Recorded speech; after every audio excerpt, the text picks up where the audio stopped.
Àṣẹ Èdùmàrè. Ẹ bá mi pè é bí ọlọ́gbọ́n àbàbàjẹ́, ẹ bá mi pè bí ọba, ẹ bá mi pè bí ọba. Àjàní, Àjàní, Àjàní, Àjàní ooo. Olùrántí mi tó lé lọ́dún lè ní gbéra lẹ̀ onídé.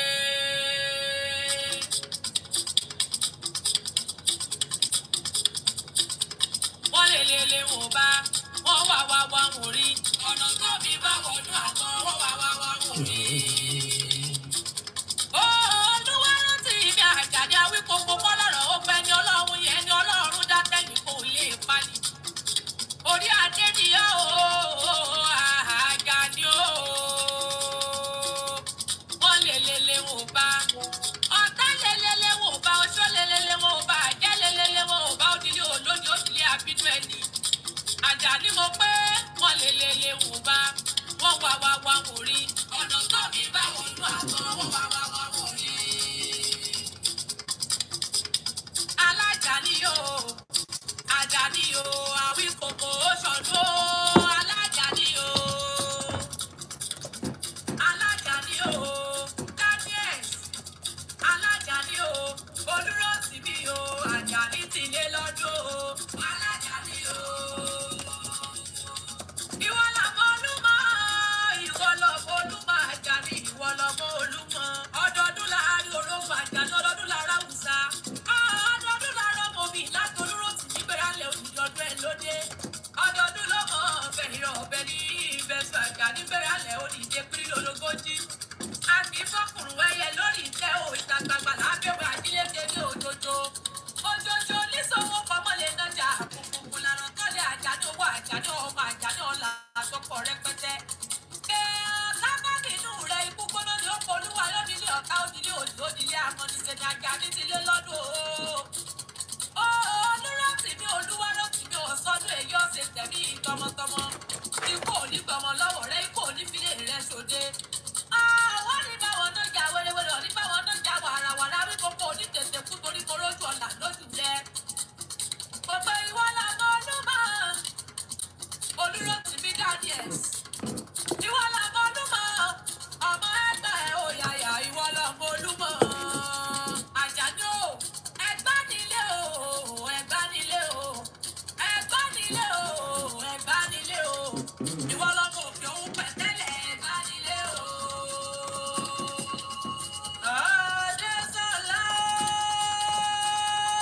o, Adésọlá àdàpẹ́ mọ̀wé èkó wíwí ọba èkó wù akọrin. Àṣàkẹ́ mọ̀dé tẹ́gbàdé mọ̀kọ̀ níta àbọ̀yè. Mọ̀dé bí ṣe tèmi o, Àṣàkẹ́ ọmọ ìyádùn ó ní mo dé orí tèmi àkìrè.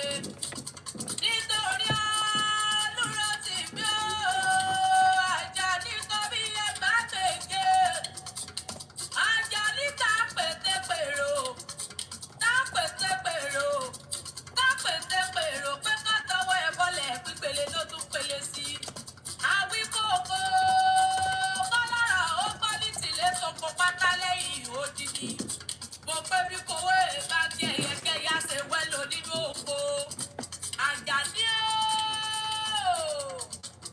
Àjàní lóko lápọ̀ baládé lóko lápẹ̀ ìjòyè. Olúrántí mi má bínú pé mo bọ̀ láyé, mo pè ọ́ lóko. Mi ìbínú o. Àṣeyí sábọ́dún ọ̀sọ́dún ní ọ̀sẹ̀ tẹ̀mí. Àṣẹ Èdùmàrè. Owó nínú ọmọ ẹ̀kú ti ṣe balẹ̀ ọ̀rọ̀. Égbè. Ní sunkún gbadé ọmọ tó ò sẹ́ni mọ́ kú ọmọ gbóòdà. Bàtà mẹ́ta kò tó kàdé olúwa rẹ̀ ni ó di ìsìn lágbọ́ ọlọ́wọ́ bá. Àṣẹ Èdùmàrè. Orí ni a kò mọ̀ ṣe dìrù. Ògo ni a kò mọ̀ ṣe wọ̀kù. Ayé ọ̀wá ní sọ́ọ̀dì ìgbàlà lójó ọ̀dẹ Àjàní dákúgbéra lẹ̀ wọ́n mọ̀ ké sí. Bá a bá perí akọni orí akọni àti ìmọ̀dìde bí ológun ẹ̀rú. Dìde làákò olúgbọ́ Àjàní dìde làkàlẹ̀ sàá. Mo pè ọ́ lẹ́ni o, Adésọlá Àṣàkẹ́ ní perí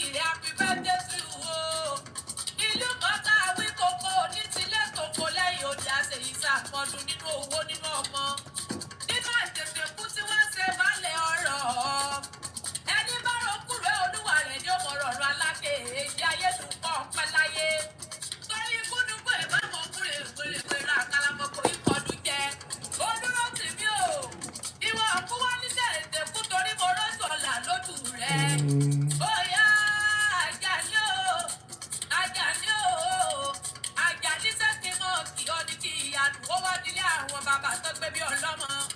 Ẹ̀gbá ni ó báyìí sí o, báyìí sí o, báyìí sí o bá wà.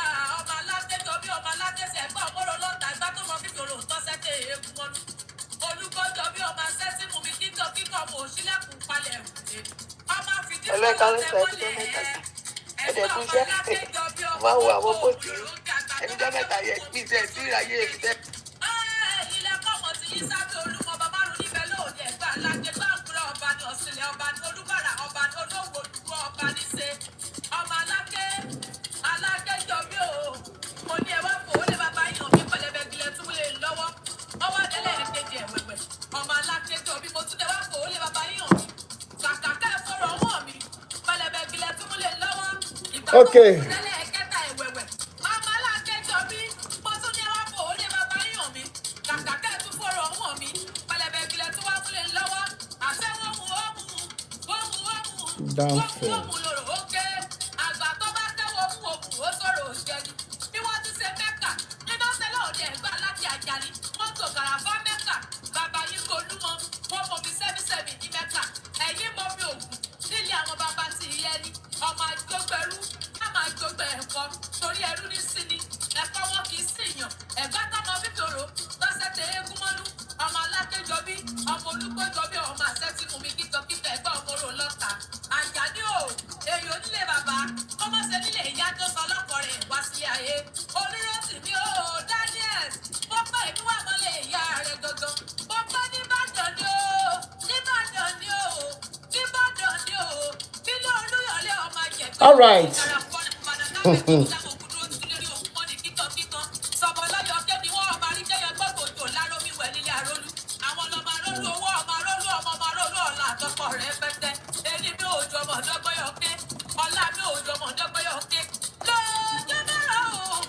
All right.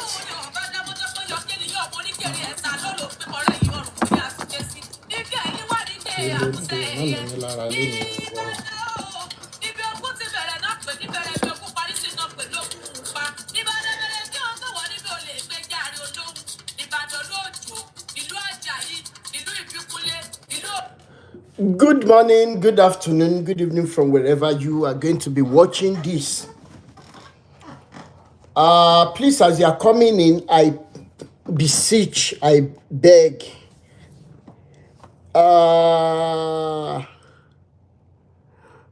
Yoyole, thank you so much. Bishop Andrew, I cite you.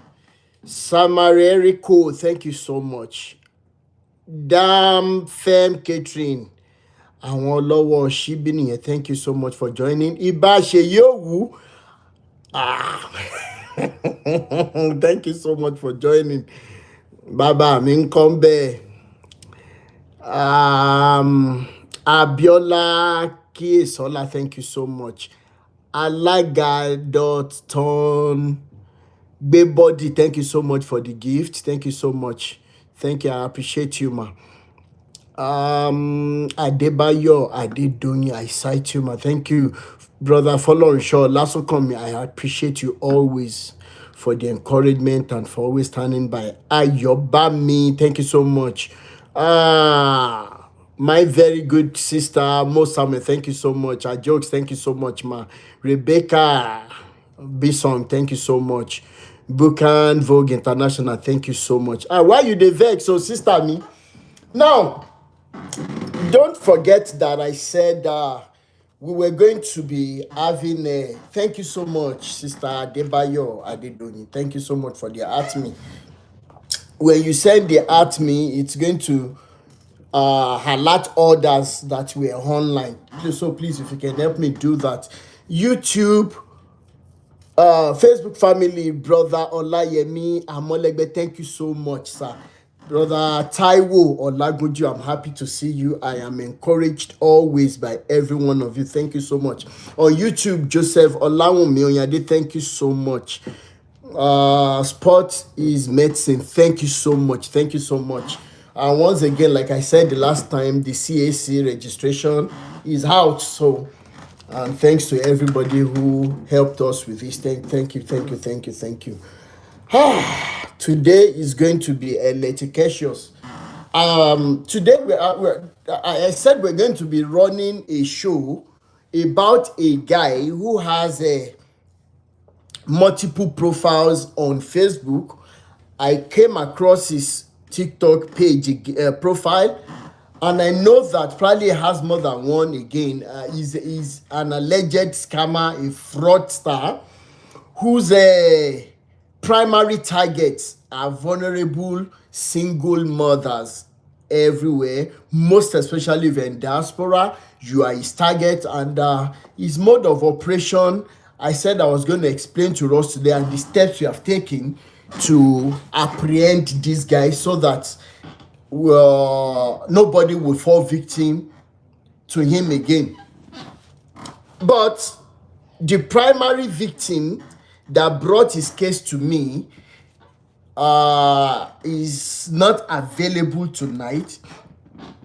She got called at work, so she's working right now. She will not be able to come tonight. However, I have something.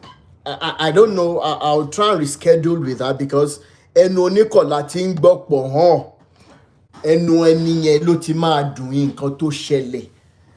And the other victim too, also a single mother in the UK. This guy uses the same story to scam them. And somebody is this pilot Ricky01 on YouTube, on TikTok. What he does is he looks at your profile. When he checks your profile, then he slides into your inbox. Then he begins to chat with you normally, right? And he has this profile that is really captivating. And of course, you cannot blame single mothers who will open up to me, because if somebody is not opening up, hey, what of a we're friendly, jovial, kiniko. No, out of being jovial, out of being friendly, you know, they opened up to this guy. From there, no do. This guy would move the chat mode into trying to have relationship with you, and immediately you fall for that as well. The next thing is he's going to be trying on you to make sure that you send your nude pictures and videos to him. That's what this guy does. I have seen his chats to this victim. I have seen what he threatened the lady to do. And of course, I have some of our chats. I have some of our voice notes, okay, which I am keeping for FBI and Interpol, because this is not going to be only local level. EFCC too will be involved. So if you're a single mother here, please, when you are relating with guys, please, no matter how sweet this guy is, do not let them have an access. Do not send your nude to anybody. Yes, I know there is a law against it, but the deed will have been done before such an animal will be apprehended. So concerning this guy's case, I will reschedule. Okay, in summary, what he does is, after you fall for that as well, then this guy will tell you that he is traveling to Africa, Nigeria most times. Then when he gets to Nigeria, or when he's supposed to be in Nigeria, he's not traveling to Nigeria, but he will tell you that he's in Nigeria and he's having an issue. Please don't let me go to jail. I am in the den of EFCC. As a supposed lover, kí ló gbẹdẹ ọ̀rọ̀ EFCC? I helped a politician who is my friend to buy a property. I didn't know that the money he's using to buy the property is stolen fund. Is this? He will just create that story, and you will be running around to help the person, even as a friend. Okay, not even because of the relationship, but as a friend. Then you send the money to him. Then you promise to pay back. Then you now start disturbing him. He will tell you that he's in police. And then he has another guy who acts as his lawyer. Okay? Who acts as his lawyer. I think I should play. Okay, anyways. So I got all the evidences. When I first posted him about 2 other victims came to me. He used the same format, and the bank account that he uses, that is where he has shot himself in the leg, because we will use that account in Nigeria to also trail him. Whosoever owns that account must come and answer to the necessary bodies why they are using that account to scam. And even the lawyer, the supposed lawyer, I have his picture, I have everything. I've done my assignment to that level. So after all said and done, he TikTok John Tori Olorun. So what? Thank you so much, Ayobami. Now, what does he do? After all said and done, after some weeks, we tell you that the FCC has allowed him to go. And being a pilot that he is, you will be wondering, but you are a pilot, you should be rich to pay such an amount of money, right?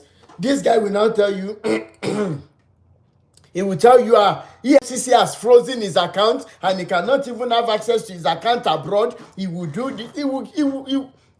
There's a way he formats. Thank you so much, Bukan. Now, at the end of the day, when he's supposed to be back to his base, number one, you wouldn't even know his exact location. But where he has made a mistake is this. On his ID card, we have been able to see the companies he has worked with. We don't know whether he's still working with them. We have been able to get their details. We've been able to get some other information so that we'll be able to reach those organizations and give them all the evidence. And as far as this guy is concerned, we will apprehend him. He will never be able to scam anybody again. So as single mothers out there, as ladies out there, please don't be desperate. Don't fall in the hands of these scammers. They are everywhere. Because this guy, with what he is doing, with all the evidences we have, we're going to involve FBI, we will involve Interpol, okay? Now, we will reschedule his case till when this victim is ready to come and use her mouth to narrate to us what happened. And please, some of you that might know, that might want to be of help, please, we're begging. I have the video on my Facebook. I have it on YouTube. I have it on TikTok. We are pleading, if you can help us share this video. If you want the link, I will send it to you. But please, we are pleading, let us make that video go viral to hinder another innocent soul, okay, from falling victim. Okay, it's not easy to gather money abroad, raising children on your own. Then one useless guy will come and take everything away. So please, we will need your help. I'll post it again after this short live video. But please help us press the share button. Thank you so much. Now, what do we have today? Hey, today is going to be electricious. I have a guest speaker in the house. But before I bring her on, I want us to share. Facebook family, please share, invite and win. Most especially your relatives that are still going into churches. Please help us invite them. Help us invite them. YouTube family, thank you so much. TikTok family, press share yìí, jọ̀ọ́ nítorí Ọlọ́run, mọ́ wò wá. Ó dẹ̀ mọ́ bínú pé mò ń bú àwọn bàbá yín ní Olúwa. Màá tún bú wọn lọ́la. Ṣùgbọ́n mọ́ bínú for now pa ń bú wọn, jọ̀ọ́. We need people to be liberated. We need people to be liberated. We do. So let me give it 1 more minute for the number to increase. Then we'll start. Uncle Yomi is always busy. That is why.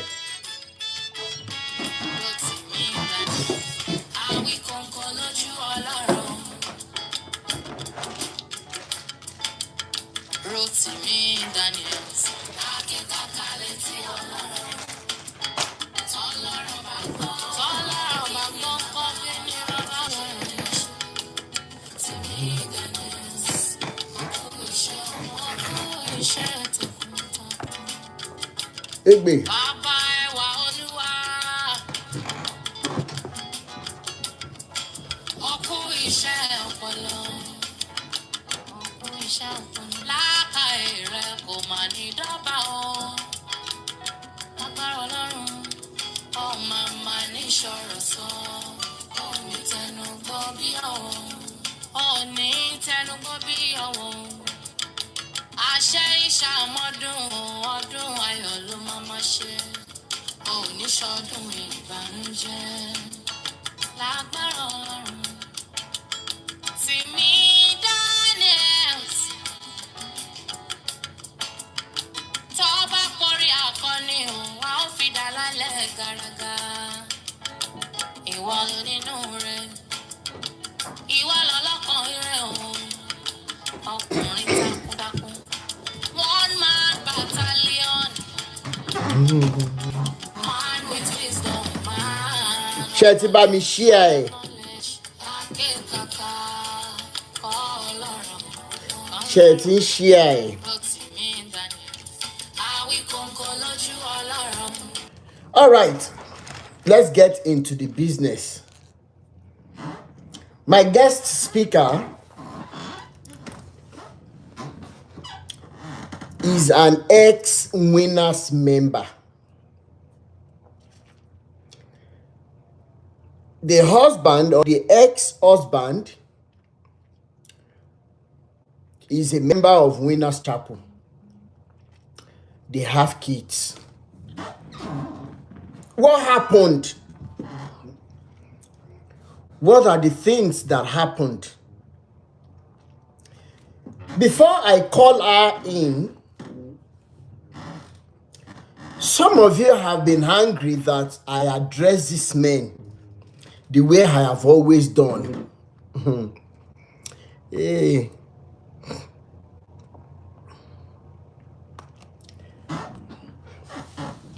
Thank you so much. Omo Tola Odedipe, my very good sister. Thank you so much. Sister Opeyemi Akinwumi, thank you so much. Gbogbo ẹ̀yin tẹ́ ti share, thank you so much. Now, some of you are hungry. Rotimi, Arukoko, and you're saying the truth, but you are too harsh on this man. Rotimi, you're saying the truth. Ṣùgbọ́n èpè tó ń ṣẹ́ fún wọn èyí ti pọ̀ jù. Rotimi, àgbàlagbà ni wọ́n. Èyí tó bá ti ẹ̀rọ nǹkan kan míì ló tọjọ́ orí wọn. There is a question I ask. There is a very good question I ask. Do these men respect their gray hair? Do these men, Sister Adenyinka, thank you so much. Thank you so much. Sister Adenyinka Alasho Adura. Now, do these men, ẹ jẹ́ ká máa wọ́n ní pé tá a bá ń ta, a máa ń tọ́ ẹ̀yin àgbàlagbà ẹ má bínú pò ṣe bí òwe. Do these men respect their own old age? Do they respect the fact that the younger generation respects them so much? Do they have the mercy of those who are following them at heart? When we were growing up, you will remember, we respected the elderly ones for so many reasons. But one of the most important reasons why we respected elders when we were growing up was because ipò àgbà la máa ń bá àgbà ń gbà yẹn. The elderly ones back then, if you remember, to a very reasonable level, ẹ̀rù òótọ́ kì í bà wọ́n. Wọ́n máa ń sọ ojú abẹ́ ń kó. Many of them, even though we might think that they were poor, but if you ask me, I will tell you that they were rich because they had one character, they had one thing to show forth, and that was integrity.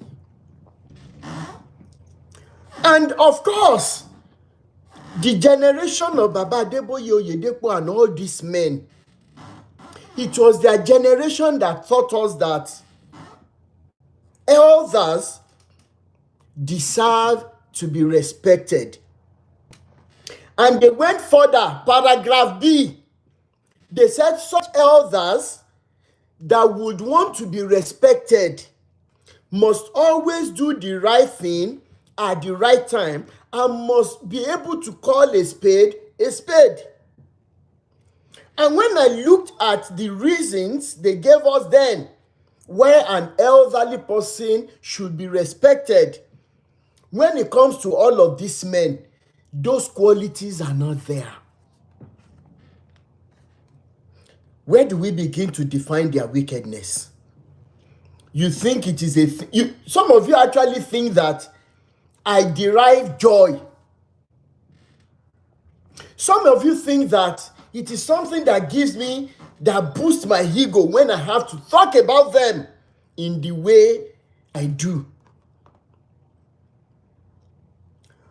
Unfortunately, I have said it times without number here that years ago, when I was in the University of Ibadan, I had to punch somebody in the face because of Baba Adeboye. That was how much respect I had for him. Okay? But along the line, I started finding out the truth that there were even some allergies that deserve to be respected more than Adeboye, Oyedepo, Kumuyi, all of them, Olukoya, all put together. These allergies didn't preach to me using the Quran. They never even invited me to mosque. Me, Lomo Chalashiri. But these allergies deserve, if they are long gone today, nobody lobby Agbare, I will continually mention them. I will continually remember them because they left footprints on the sand of time when it comes to love and humanity.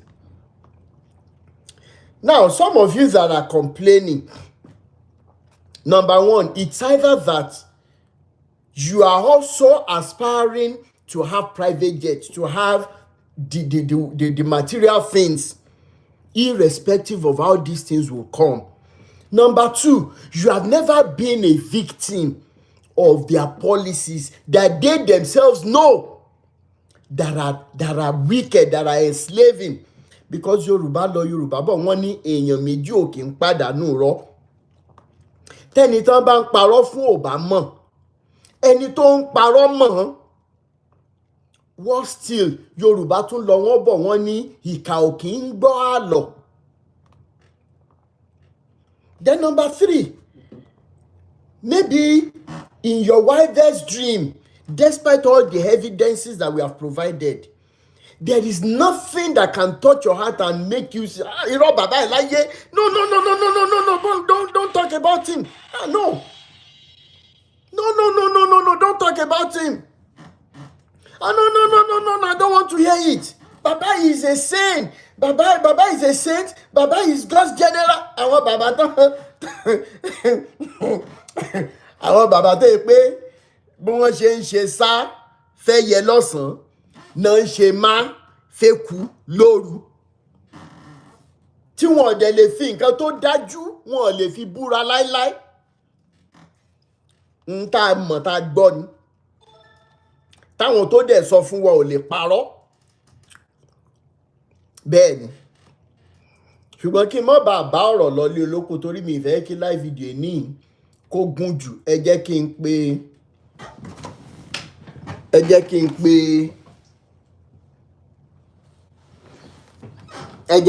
pe ẹni mi wọlé.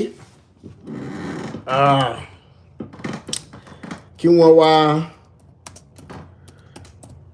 wá ṣàlàyé. And I want us to listen to this guest very well so that we will pick one thing or the other when it comes to their enslaving and life-destroying policies. Bọ́n ṣe ti da ẹbí ẹlẹ́bí rú, wọ́n ti ṣẹ̀dá ilé onílé rú. It is so sad. It's so sad. It is so sad.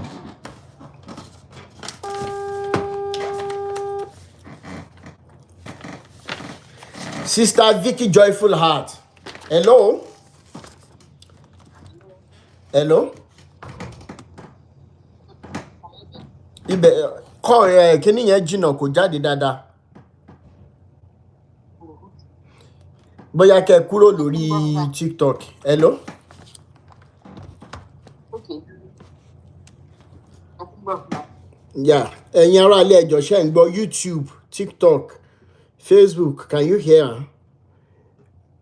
Ó yẹ kí gbogbo ará lé. Ó loud báyìí.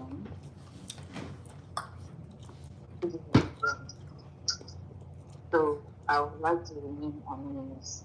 Bẹ́ẹ̀ni. Voice yẹn ṣì ń sá lọ. Okay, well, this is my life. Ṣé ń lo pure earpiece ni? Ṣé kí yọ kúrò ní? Yọ earpiece yẹn kúrò ẹ jọ̀ọ́. Ẹ ti ń gbọ́ mi báyìí. Ó bẹ́tà báyìí. Ó bẹ́tà báyìí. Bẹ́ẹ̀ni. So, this is my life experience as an ex-winner member. Ṣé ń gbọ́ mi dáadáa báyìí? Bẹ́ẹ̀ni, very loud and clear. Okay, so, like I said, I want to remain anonymous, and then I've been following your shows behind the scenes, and I've been seeing all the things you've been doing. I want to say kudos to you. Thank you so much. But what actually brought me out now is I'm a single mom of 4. Okay. I got involved with this guy as a single mom of 2. Okay. Now, he didn't meet me on the street. He met me in the church as a worker. He met me in the church as a worker. I was actually in charge of the transportation system in the area that I cover. In what church is that? Winners. In Winners, you were in charge of the transportation as a worker in the church when he met you. Okay. In my area. Okay. So, along the line, this guy, and I'm a very effective and very fervent person when it comes to anything churchy. That's how I'm going to put it now. Mm-hmm. So this guy approached me and said, God showed me to him as his wife. Okay. And I'm like, I'm a single mom of 2. Even though the pastors have always been on my neck, go and marry, you are too young. I'm 42 years of age. Okay. Go and marry, you are too young. You can't continue like this, being single. I told them I don't want to rush in and rush out. Because my first relationship wasn't legal. So my parents wanted it legal, and then the man did not want it legal for some reasons best known to him. Okay. So I had to take my time nursing my 2 boys as a single mom before this guy came into the picture and gave me that line of God showed me to him as a wife. And I told him I am a single mom of 2. He said, oh, that's why God says he's going to be a father of many nations. A man of 4 of them. So we made everything legal. Now, this is one thing I want people to note. In Winners, in the space of 3 months, you go for counseling, and thereabout you are declared married, or you go to the altar and get married to that person. You don't need to know yourself for years. You don't need all of those things. So that was what happened to me. And then my own marriage was celebrated because I am an effective worker in that unit that I mentioned. So I didn't have to go to the headquarters to go and do counseling. I did my counseling with the same person that is in charge of counseling in the head church in the area. Okay. it was a privilege to me. So as we proceeded in the marriage, in less than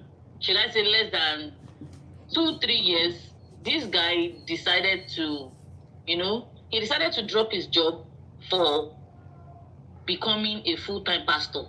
Now, when I say his job, this is a job that he earns more than 150,000 naira every month. Okay. Free medical HMO. Okay. Free accommodation. He's got a official car that is fueled by the company. Wow. But he dropped it because of, I would want to say, he's overzealous. My father will say he's a lazy man. And then because my father has this thing that he tells me every time I want to break down, he will be like, do you want to be nursing a man that is not man enough? Do you want to be nursing a lazy man? My father will say, Láyé John, àwọn tó ti darúgbó ló ń wọnú ministry, not the lazy young boys of these days that has not seen life, that any woman can go nude for and they will begin to melt on the spot. Not for this young boy of these days, it is for the retirees that goes into the ministry. And then I will just calm down and then continue with my life. So basically this guy, when we proceeded in the journey, he gave me this word one day. He said, I am the one that has been holding him from fulfilling the calling that he has in the ministry. And me, I don't want to be a hindrance to anybody's calling. So I said, what is the calling? He said he's called to be a pastor, and I'm the one holding him down. I said, how? He said, because I'm thinking of what the children will eat. As at that time, I'd already gotten 2 kids for him also, making 4 children with me. So I told him, I don't want to be an hindrance. If you know God has called you to do this thing, you will not lie. You won't do what the Bible has not said you should not do. He said, that is God that called him. I said, so what happens to the children? You know your own kids, they are little. The 2 I came with, they are grown. How do we feed them? Because we know that these people are not well paid. As a matter of fact, most winners pastors is their wife that is carrying them. I don't know of any other church, in the sense that their wife, most of their wife is either they have a shop where they sell, or they are teachers in a particular school where they earn money. Do you understand? Hold on. Ayanbanji, Jaba mi mute o. Ayanbanji. Continue, sister. I'm sorry. Okay, so that's how things have been going. So when he finally picked the form, and then that period was COVID period, where everybody is said to be inside, lockdown, don't go out and all of that. As at that time, the present pastor of that area was leaving, and then there was this man that is a resident of that particular area that is also a senior pastor closer to the general overseer of winners. That stays in that area. So anytime they want to carry any pastor out on transfer, is that Baba that they will bring to come and head that place. Okay. And that Baba, as of COVID period, is a medical doctor that does not want to have contact with anybody. So he felt like, who is that overzealous person that he can use to fill in that space? And then he beckoned on my husband to come and do it. Meanwhile, before then, my husband had told me that, because I'm into bidding, he has told me that our shop and my shop, that I'm going to give it out and all of that. So I had to close down my business. Wow. Because I want to follow his dream. Till date, my father still complains about, why would you leave some certainty for uncertainty? Till date. So I had to close down my business, holding down. This guy had picked the form to become a pastor. He went for interview. He was picked for a missionary pastor. Before God and man, this particular Baba that I'm telling you of had to tell him to return the offer letter of becoming a missionary pastor. That he is what more a pastoral that they transfer from station to station than becoming a missionary pastor. And then how much does a missionary pastor get at that time? 35,000 naira. 35,000, and he had already left Now, a job of more how than will that 150. 35,000 naira feed a family of 6?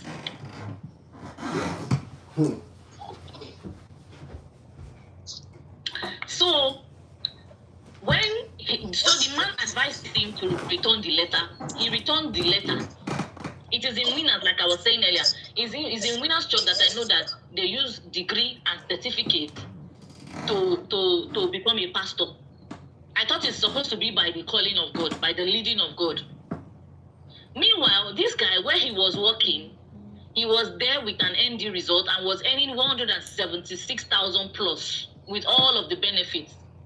And now he's leaving that job, coming to where he'll be earning 35, and he still does not have the credentials, the certificate needed to earn more than the 35 he's already placed on. So he returned the letter. This Baba that I'm telling you that want to use him had to tell him to come and fill in for him because he is afraid of COVID. They are the same people that will be telling you anointing oil ni, mantle ni, kini koni. They are afraid of the thing, but they will be deceiving you. This man will not shake people in the church. He will never remove his nose mask during COVID. Our member we will remove it. We don't care. But this particular man, he's a medical doctor. He is close to he's one of the top senior pastors. He can't go out without his nose mask. He can't even have contact with people. So he now told this guy, that's my ex, that he's going to be in charge of the place that him is supposed to be because of COVID. And then he started using him. I called him and I told him, these people, you don't know them. You met me in this area. I know them before you. I'm like a daughter to them. They will use you and drop you. This church is run by figure. In fact, there are times that they won't have enough members as what they will write in their what they call, I don't know, like report booklet. Or they take to church. Sometimes they double the number. And why are they doing that? So that the overseer will think they are working. Talon tontani. Talon tontani. Winners member, ẹ wá já wa tó bá jẹ́rọ́ ni o, torí kì í ṣe the first time tá à ń gbọ́ nìyẹn o. Àwọn pastors ìtàn ti já nítàn mọ́, wọ́n ti sọ́rí o. Ẹ wá já wa tó bá jẹ́rọ́ ni o, ká lè fún yín o. Ẹni tẹ́ lo bẹ́ẹ̀ tán, which is overseer, ó lò yín ni. I will always tell this my ex that, see, church business, it is somebody's business. It is somebody's business. Why don't you build up your own life and have your own business? You are building somebody's empire, somebody's business for the person. What happens tomorrow to you and your family? They don't care about that. All they want is that title. I want to be a man of God. I want to be a pastor. You claim to be a man of God and you do all the things that even the Bible has said that man of God should not do. Moving forward, so he was there filling in for this Baba. The Baba will always tell him, an opening will soon come, I will fix you there. An opening will soon come, I will fix you there. Before you know it, this guy was unable to pay house rent. He wasn't able to pay house rent. The church had to look for a way to gather money for him to pay the rent. He still did not pay the rent. As at that point, I am for Walero and be looking at them. Because before then, there was something that happened. My son suddenly met him with a girl in the house. And then, yes, as at that period, my mom was sick and my shop was close to my mom's house. So I would always go there and go and check on my mom and go back to my shop. So that day, I didn't take food from home. We're in the same area. So I had to tell my son to go home and get me food. This guy locked the door, attended to my son from the window. And you know, children, if you don't like them, they easily know. The boy came and said, mommy, this person that hardly give me 10 naira, dashed me 500 naira and said that there's no food in the house. I should just use it to take care of myself. Through the window. So the boy said, but he checked very well and saw a lady's slippers at the entrance of the door. I quickly ran and then went home. As at that time, the door was opened. I went in, I saw him and I saw the girl. They were seated. I walked through to the kitchen, opened the door, opened the kitchen, and I'm like, oh, there's food. Why is this boy lying to me that there's no food? So that he won't feel like maybe the boy came to tell me anything or not. I got back to my place of work and I started crying. While I was crying, a family friend or a church member passed and saw me. Sister, what is happening? So I told her. She said I should quickly go to church and go and report before they will change the story in my hand. So I went to the church. The pastor then, that time, I told him, he told me, don't fight him. When you just get home in the midnight, wake him up and ask him who that girl was. I did that. He told me he doesn't want to, he's not ready to discuss that. I kept quiet. The next morning, I couldn't go to church. On Monday morning, first thing, I went to the center and I reported to that pastor. This was what your junior pastor told me, that he doesn't want to discuss who the girl is. Lo and behold, the man just smiled and left. Do you know that 2 months later, this man had not even thought of calling me and this guy together and say, your wife came to report so thing. Until one fateful day, I was standing with my ex, and then the pastor walked into us, and he wanted to walk away, and I'm like, sir, you offended me. He said, well, because me, I'm a very blunt person. He said, what? I said, you remember that day that I reported him to you that he came home with a girl and I caught them? You told me to ask him, and I came back to give you a feedback, and you didn't even visit the topic. Do you know what he told me at that point? The pastor said, Mr. A, your wife reported so thing to me. Don't do that again. No. Please, who does that? Don't do that again. So as at that point, I felt like, okay, because this guy is useful to you people don't want to handle case the way it's supposed to be. So since then, I will just keep quiet and just watch things play out. So along the line, one day, he was unable to pay the rent of the house where we stay. The landlady is a widow. She called me and she's like, you told me that your ex is gone to the mountain. I said, yes, he has gone to the mountain. She said, who is fooling who? Because I see him every day on the streets in this area, and you tell me he's gone to the mountain. I said, no, man, it's not like that. The mountain that he went to is around here. The man said, she didn't know that there's any mountain around here. Anyway, you are playing with my rent, and I will not take it from you again. It's getting to 2 years. That's how the woman left. And then after a while, the man called me back and told me that, do you know that when you go to work, because after COVID, I became a full-time teacher, and so that my 4 kids will be in the same place, I'll be using my salary to pay part of their school fee, and then whatever comes in. Even my first son, as at that time, was a student and a bus conductor for the school. The school was paying him 15,000 naira for being a bus conductor for the school, and I was teaching in the school and using it to cover up for the other ones. That's how we were rolling at that time. And he wasn't doing anything. He was just carrying the Bible, read Bible, till he stylishly left us in the house and told me that when the Holy Spirit told him to go and separate himself and go and pray on the mountain.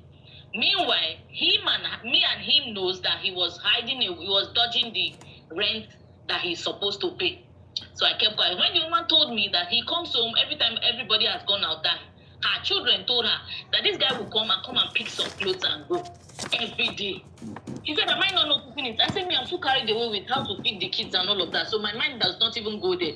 Lo and behold, I went to the hangar and I saw that most of his clothes have left, even with my marriage certificates. And then I called him. I'm like, this woman said A and B and C. And then your idea of visiting the house, after you told me to tell her that you have gone to mountain, I told you the first time she said she sees you around, and now you say you have gone to mountain and you will always come and pick clothes. That's not even something to talk about. My marriage certificate, I discovered that it's gone. He said it was a mistake that he used to take it. I kept quiet. Because me, I have decided to be looking at that. Since I have discovered that he's the type that he just want to, I don't know, most of them that time, that was during the period when they were doing Operation 1,000 churches, that they must bless 1,000 churches in the space of 2 months. Most of the youths, even from other churches, came to join our church because they want to carry that cross of I'm a pastor. Along the line, most of them dropped. Some of them, their life became battered because they have left their good job and then they couldn't go back there. So he told me one day and said that he's talking to the present pastor then that the pastor should get a facility inside one side so that we will be moving our things small, and then they'll be using that place for zonal center. I'm like, what will happen to this woman's rent? He said she will not know. I say, and you think God called you? You know, I told you the day you told me that this is what you want to do. I told you to ba paro emini ma jai. I told him that day, and I still.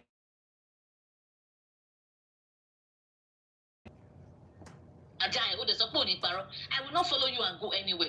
That's how he keeps coming and picking his things one after the other, picking his things.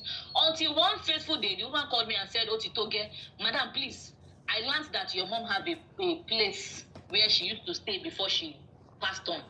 Can you go there and tell the people in that place to leave that I can cover myself the shame? I literally picked my that I can cover myself the shame. I literally picked my things with my leg on my head, with my load on my head from the other street to the street where I'm staying now. One of those days, he saw me. He stood and was looking at me, and you know, as a woman, I was angry. I just looked at him and I just walked away. I expected that if you don't have plan B, he's supposed to run after me and say, it's not like he didn't even bother, he just went into the church. There and then I knew that something else has been happening. Do you know that it didn't take up to 2 months before I heard that he impregnated a girl in that center? In that same church. This is somebody that we did registry. We did traditional. And then we did church. He impregnated a girl in that center. And because the place is closer, is still in the same area, the same vicinity, people kept coming to me and telling me. Those that are coming to tell me did not know that they are hurting me the more. I would always listen to them and I would laugh and I would say, please, Jerry, you people think it will pay me. Me that I've been living with 2 kids before he came into the picture. And he came to donate his own. What do I have to do? I will accept them. And then most of the elders in this church, why he could not further his journey into his ambition is because he did not have a degree certificate. Now I'm going to tell you something that pushed me further out of the church, that gave me the idea that it is somebody's business and people are just using people's mental opportunity anyhow to find their own way to the top. Now, the school he went to, most of the elders that are in the ZFC, we call them ZFC, is a group in the zonal center that they are elected people that are like head of that center, of that province. Most of them are lecturers, senior lecturers in the school where he graduated from. He's said to have graduated from. Some of them had passed through being a PA to the vice chancellor of that school. Do you know that they did not make any move to help this guy to secure his certificate? One reason why they did not do that is because they still want to be using him to gather people where they are. Do you understand what I'm saying, Mr. Yes, yes. They want to be using him to continue to get record where they are. So therefore, if they help him to pursue his certificate recovery, he would be as good as leaving them, and then the center will be left for them to run alone. And these are people that want positions and that are not ready to work, and they've seen a gullible person that is overzealous, that is confused. That's the word. I called the guy, I'm like, do you know that even the Bible said it, that particularly iṣẹ́ Ọlọ́run ló sọ pé Ọlọ́run pè ẹ́ fún iṣẹ́ ó máa gba gbogbo ìnira yìí kọjá tó bá jẹ́ pé Ọlọ́run ló pè ẹ́ lóòótọ́.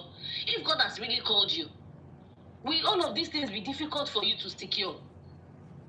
Before later I now heard that he impregnated a girl. Even till the day the girl gave birth, I was teaching. I was writing on the board and somebody called me and said, "On a don't born." All the while, I felt like maybe they want to set me up. They want to see if I will be loose, if I will go and start sleeping around. I mean, I'm like, before you came into the picture, I had 2 kids already. And then 2, you came and dropped your own 2. And dropping that, I mean, when a man doesn't pay school fees for his children, he is as good as irresponsible. Yes. Regardless of who is helping him to pay it. When a man doesn't pay rent for his children, he is as good as irresponsible. When a man will just walk in anytime he likes and drop 2,000 naira, 3,000 naira, he's as good as responsible. Now look at now that Nigeria is in this recession time. I can say in this year, it was, I'll still talk to that place. I'll still go there. But so, with all I've been saying, I discovered that these people did not want to help him because they still want to be using him because he's overzealous, he has all those, I want to become a pastor, and all of that. Obviously, he's not called. So this girl had a child for him, and then one of those women that were supporting him, trying to hold him down from maybe pushing his career, or maybe God did not even want to call him, he called himself. One of them had to, be the mother of the day to celebrate the naming ceremony for them. Because my dad will always tell me, so was there a time, ṣé kò ní time kankan tí ìyá onílé, former ìyá onílé, tí wọ́n rí bóyá níjọ́ Sunday bí kò mọ̀ ṣe rádàdà káàkiri ọ̀ ẹni tí ń ṣe pé the same area ni. Ẹ lè rí ní Sunday, ọjọ́ tí woman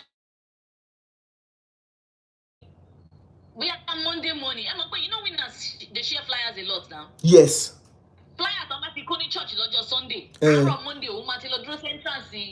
I'm a share there. And that's the exact spot the woman among the see the share because teacher and woman, Láàárọ̀ Monday, a máa pín pamphlet in winners card. I'm a pín flyer. Bẹ́ẹ̀ni. I'm a pín flyer. Bó ṣe ń yí lọ nìyẹn. Later ni ìgbà tí mo gbọ́ pé ó ti fọ́mọ lóyún èèyàn ti bímọ, èmi tẹ̀ tún rò pé bóyá set up ni àbí they just want me to act and kìnnìkan. Mo ṣàkọ I'm just on my own. And then what I used to carry all of those burden away, or all the thinking, the depression, because I won't lie. I will fall in and out of depression so many times. This thing now led me to go into Facebook to go and start doing, please pick me for giveaway. Please pick me for giveaway. I became giveaway collector addict on Facebook. Pé káwọn ọmọ ṣá lè jẹun. I became admin to so many groups. But because I dress up, when I'm going to work, I will wear my sneakers at 42. You would think I'm 16 years old. People don't know. In fact, I literally blocked most of the people in my area from my Facebook account so that they won't know that I beg on Facebook. But when I dress up and go out, they will say she's a big woman. There's one man that is bankrolling her. I will just be looking at them. I will just be laughing.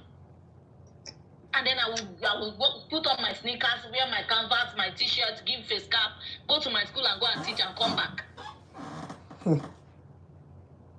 As time goes on, I started seeing favor from Facebook, money for empowerment. I started poultry farming. I'm still in poultry farming right now, even though the accommodation that I'm staying is somehow shaky. But I'm still believing that I don't know why you shall live. So back to the girl. There's this pastor that is a youth pastor that I suppose is the one that's supposed to fight for me. That pastor in particular sometimes came to this area, and then the pastor is like, are you still in this your mom's place? I said yes. He said, what of Mr. A? I said, Mr. A has gone now. Didn't you hear that he now has another wife and they've gotten age, and in fact, she's pregnant. The wife is pregnant at that time. That pastor is a youth pastor. The pastor said, so this guy pushed this thing till this extent. After all of the running and all, anyway, I'm going to watch because I now told the man that it could be a setup. Maybe they wanted me to see if I was going to do rubbish, I was going to throw my leg out and all of that. Maybe they wanted all of those things. So I told the man that the man should come down. Let's see if the girl is going to give birth and it will be the father of the day to sit down, will record and snap and all of that. At some point, my father just told me that you don't need all of those things. I've told you before. Do you want to nurse 4 children and nurse a man together with you? There's no way you will nurse the man. They will say, they will say you are selling your body for it. So just allow him be. That's how I kept quiet. After some time, the man called me. That youth pastor called me. That youth pastor called me and said he called him, and then this so-called ex-man of God said he said, do you remember that this girl can sue you for, is it bigamy? He said,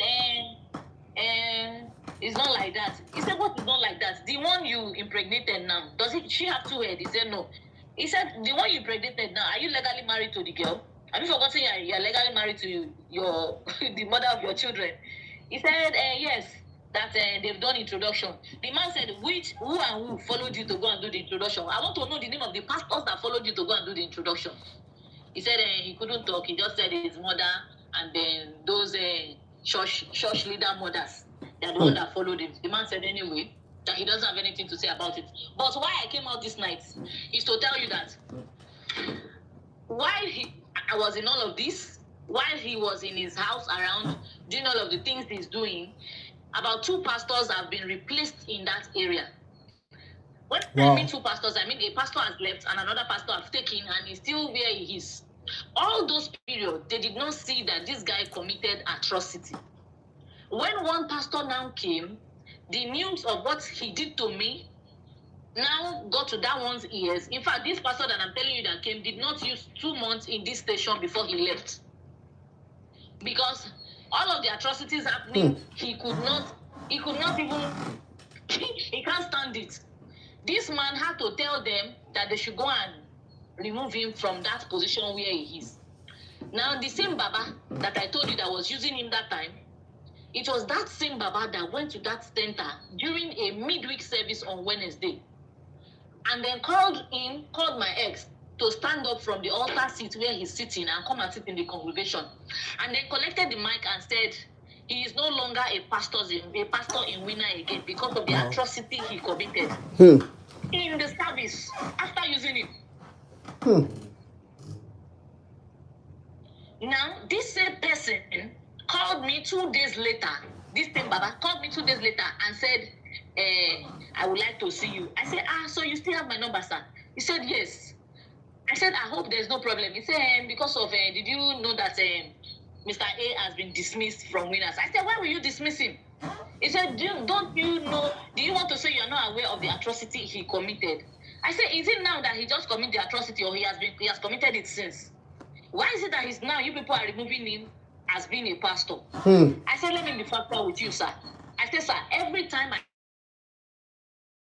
see his head dangling on his body, I swear for all Winners pastors that are elderly pastors in this area. No, do you know what the man said? Yeah. He said, this is why I've been running from you. Because sometimes you talk like Agbero. I said, yes, I'm Agbero. Have you forgotten that I came here as a young, gentle single mother of 2 boys? I became Agbero for you people when I was packing people from bus stop to bus stop, taking them to church. Those days that I did not bath, that I will do conductor for 3 buses and go to Canaan land for you people. That is when I became an Agbero. And this is how I will continue to talk to you people. Sir, I will not change. I will not reverse what I have said. I said every time I see my husband pass on the street, I see his head dangling on his body. I swear for all Winners pastors in this area. The man now said, well, I am sorry, everything is going to take shape now. What I want to tell you now, is that now that he has been dismissed, and we need to sit down and talk because you need to help him to chase that alien woman out of his life. I said, who is the alien woman? He said, the girl that he impregnated. I said, you people should stop it. Someone else called me 2 days ago to tell me that girl is an alien woman. I said, that girl is not an alien woman. He left his home and picked his things and went there to go and stay there, and the girl came to meet him. So the girl is not an alien woman. Has he forgotten that he has a family around? You people should stop calling the girl an alien woman. The girl is not an alien woman. And I am not the one that will help you people to chase any alien woman. Because everything that happens will still come and fall in the shoulders of the woman is always at the receiving end. I said, but this one, you want to marry, you will go and marry that girl. He now started calling me. I think that was around January and my birthday was on February. Do you know that? This guy called me and told me that he wants to celebrate my birthday as a family party. I'm like, are you just seeing me? Are you just seeing me? You want to celebrate my birthday as a family party? He sent me money. I used it to pay for 1 or 2 things in the children's school. He sent me another one again because we are on the same school platform. And whenever I pay bills, I put the screenshot so that he will be seeing it that I'm paying bills. Even though they claim to give them free scholarship in the school that covers tuition and books. But any other activity they want to do, I have to pay for it, and I will put the screenshot there for him to see. He returned the money to me, and I used it for another thing to pay for the second child again. So they and that one left. So now they dismissed him, and that pastor that came to put that little sanity in that space now could not stand the fact that most people have left that church. It is just figure that they are dropping in the headquarters, so that the lapses will not show that people have left the church. The man could not meet up with the standard and all of those things on how to run, since their so-called harvester has been dismissed. He left the zone. He left the province. The man left. They now brought another. They now carried that Baba. This is the third time now they are bringing the Baba. The Baba that used to do the interim. Yeah. They brought the Baba back to the seat. As at now, that Baba is looking for the same guy that he disgraced. The same guy that he misled to come back and come and become a pastor again. And that is why I am here now. They are using people. I want to ask a question, my very wonderful sis.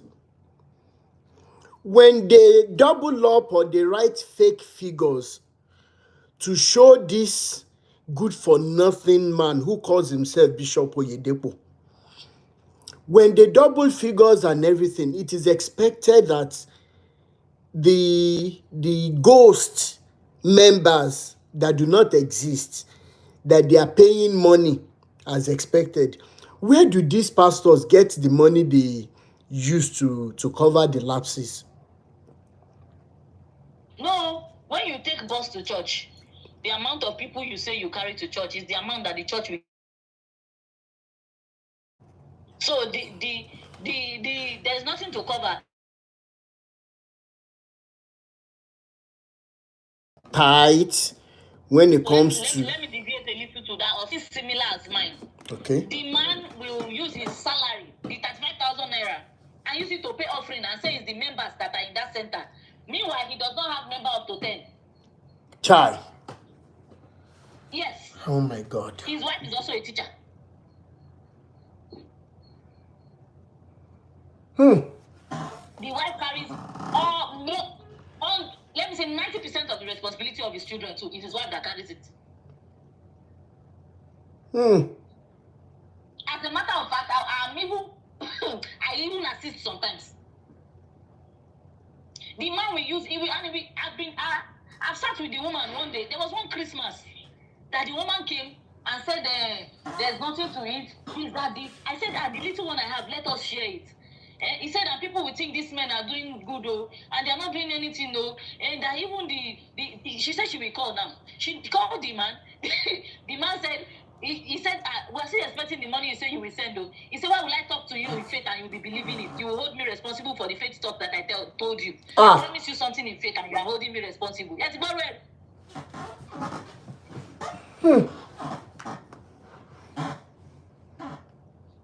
You see all of the faith talk, pastor, I will send you money for the children's upkeep tomorrow. And that tomorrow you are telling the woman, because I gave you a word of faith and you are believing in it. Hey, Joe, Tanika believe. The same man will tell the wife, he said it in my presence that the salary he collected, he used it to pay back offering so that they will think the church is growing. Please just give me some time. Bear with me. Imagine.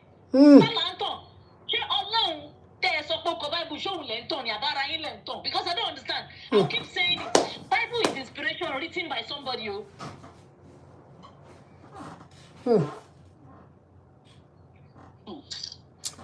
Thank you so much, my sister. Now, from the little you have heard, everybody listening to us on Facebook, on TikTok, and on YouTube.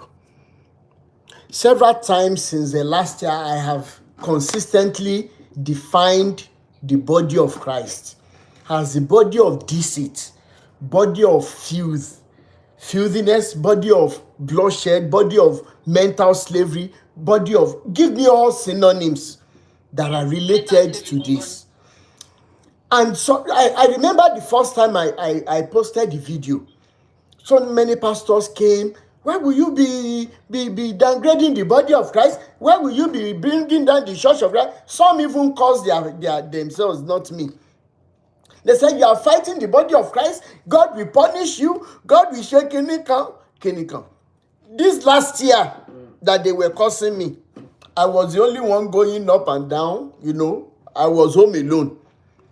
Now, after all their curses, láì ṣe wàhálà, láì ṣe kíní, mọ̀lẹ́bí tó wọlé, tó kúrò Nàìjíríà tó wọlé. No do. Lọ́fẹ̀ẹ́ lọ́fò. Bóyá àwọn èèyàn ṣe ní kò síṣẹ́ o, ìlú lé o, ọ̀fẹ́ lófò làwọn èèyàn tèmi ríṣẹ́. Wọ́n dẹ̀ ń ṣépè. Wọ́n dẹ̀ ń fi owó ògùn wọn, wọ́n fi ń sin Oyèdépò. How can anybody, any sane human being, how can they go against me on how I've been defining the body of Christ? Is it not the same body of Christ that allegedly ayé àwọn boys kan ti bàjẹ́ ní Redeem till date? Àti ìgbọ́n kankan lẹ́nu Bàbá Adébóyè. Àti ìgbọ́n kankan. Now winners là ń sọ lọ́wọ́ ń sìn. Ẹ̀yin náà ẹ wo gbogbo gimmicks. Ẹ wo gbogbo ìrarùn tó ń ṣẹlẹ̀ nínú body of Christ. Where do we go from here, guys? Because this liberation kì í ṣe iṣẹ́ ẹnìkan. If you're a woman in the house and your husband is a pastor in Winners or Redeem, ẹ béèrè pé báwo náà ṣe ń ṣe owó ibi iṣẹ́ wọn. Ẹ béèrè pé bó náà ti ń rí owó. Ẹ béèrè wípé báwo náà ṣe ń ṣe fígọ̀. Tó bá gbé lóòótọ́ náà kọ Bible pé àpàdé lẹ́sẹ̀ Jésù níbi tí a kò ní yára wa, a ó ríra wa, ayọ̀ mọ́ra wa, Jésù ni yóò ṣe alága. Àbí kí nínú rádaràda yìí, nínú irọ́, nínú pé káwọn pásítọ̀ kán máa bára wọn jà, kán máa bára wọn yòdì, kán máa nàra wọn lórùka, kán máa gbára wọn ní nǹkan torí pé kí wọ́n lè satisfy Oyèdépò lókè. It is what I saw in Calgary years back. T3 Redeemed churches, they were, thank you so much, Sister Olúbùnmi. Ẹ ṣé mo dúpẹ́. That 3 Redeemed churches ní Calgary, they were at loggerheads, wọn kì í bára wọn ṣọ̀rẹ́ lórí pé k'Adébóyè lè gbowó ẹ̀ náà ni. I'm telling you, lórí kó wá Adébóyè lè pé ni. And it was at that time I found out from the husband, the pastor, that the reason why they are always asking us to bring money is because gbogbo church, gbogbo Redeem tá bá rí níbí báyìí franchise ni, so oníkálùkù ń try láti san. He said it. Maybe bóyá Ọlọ́run ló Elédùmarè ló kàn tì sí lẹ́nu pé kó sọ síta. Ìjọ ẹ̀ ni mo gbé báàgì mi pé tọ̀, kí ni kọ́ọ̀tẹ́ ẹgbàá ṣe máa ní ayé mi lára? Ẹ lọ́lọ́ ń pè yín, kò dẹ̀ fún yín lẹ́jà tẹ́ máa mú owó lẹ́nu ẹ̀. Màá wá máa ṣiṣẹ́ ní òtútù ń bíbá ẹ̀. Ìyá mi ò ní lè jẹun tó wù. It's not going to be done. I'm done. And that was 2016. And that was the last time I ever went to church. Ìjọ yẹn mo bọ́. Ìjọ yẹn ni mo bọ́. Anyways, ká má bá ọ̀rọ̀ lọ lé olópò. If you're on YouTube and you want to tell us that we are wrong for what we are doing today, or you want to add to it, the number to call is +234 80 9290 6250. I'll call that once again. And also Facebook family, if you want to add to it, you want to subtract from it, the number is +234 80 9290 6250. And please, Auntie Adoni, real talk with Adoni, she is back on Facebook and she's active on TikTok too. Please, as we're following one another now, please help us, help me follow her page, okay? Because she runs her live streams on TikTok now as well. Because we are working together for one purpose, to liberate our people. She is also somebody who has witnessed some of what our sister is witnessing now, because these children now, a good for nothing entity man who doesn't know what he wants, as directed by the policies of Oyèdépò, how are these children going to be surviving? Àwọn ọmọ Oyèdépò, don't forget, àwọn ọmọ Oyèdépò wà labroad o, tí wọ́n ń jayé orí wọn. Because tá bá ń sọ kíni àdàgbà tẹ́ pórí tiwa ní òpé, Kí làwọn bàbá yìí ṣe fún ẹ tó dẹ̀ wá ń ṣe wọ́n wọ́n lẹ̀ báyìí tádé òye tádé àbá tún wọ́n lẹ̀. Please, if you can help me put that WhatsApp number here for Mr. Dare, +234. Let me see if I can. +234 809290 6250. That is the WhatsApp number. I will bring up Simi Folakin to quickly add to what we're doing today. Eba wa on mute Mike Ejo.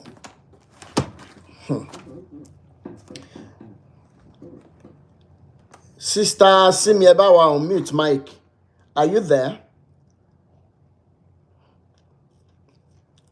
Okay, brother Ayomex Eba wa on mute Mike.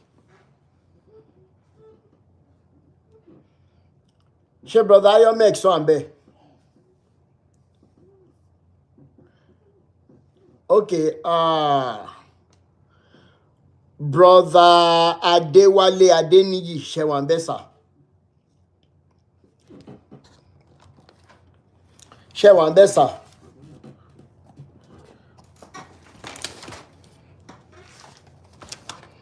The other day, I described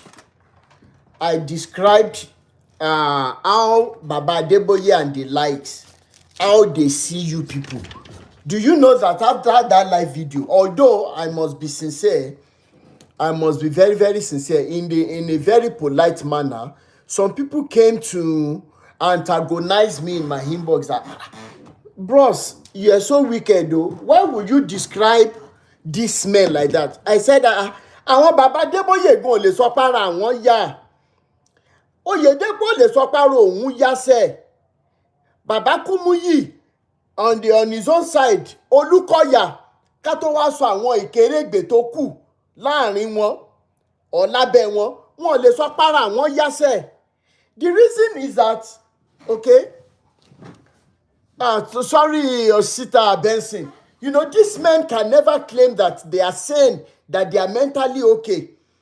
Because look at what is being done now. Oyedepo's family, anytime he wants to see the children abroad, the grandchildren, okay, the daughter-in-law, the daughters-in-law, or the daughter-in-laws, I don't know that grammar, I'm not a grammarian. They're always together and he takes care of them, they have access to everything. And as far as the body of Christ is concerned, everything should be equal.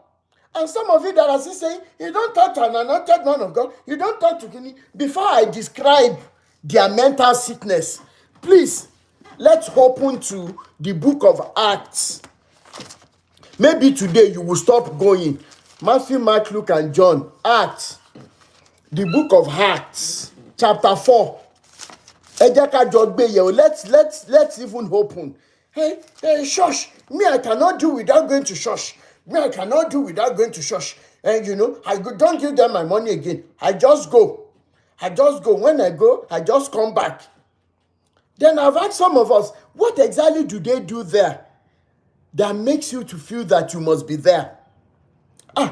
They dance, they do, they shake it and say, you have children at home, you cannot dance with them.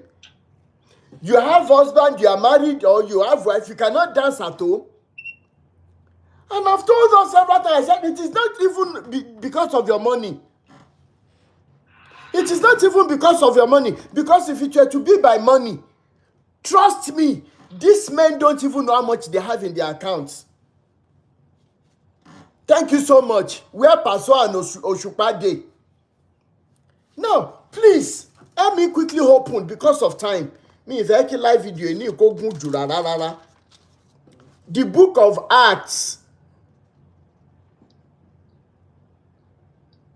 The book of Acts, Acts of Apostles, chapter 4, verse 32.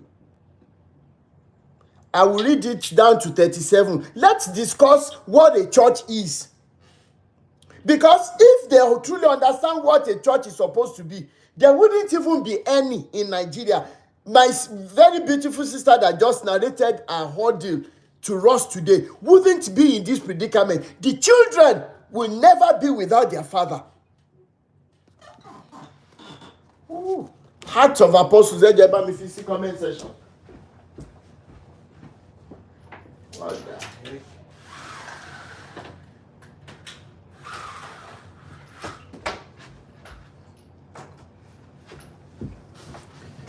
Sister Michelle Shiwambe.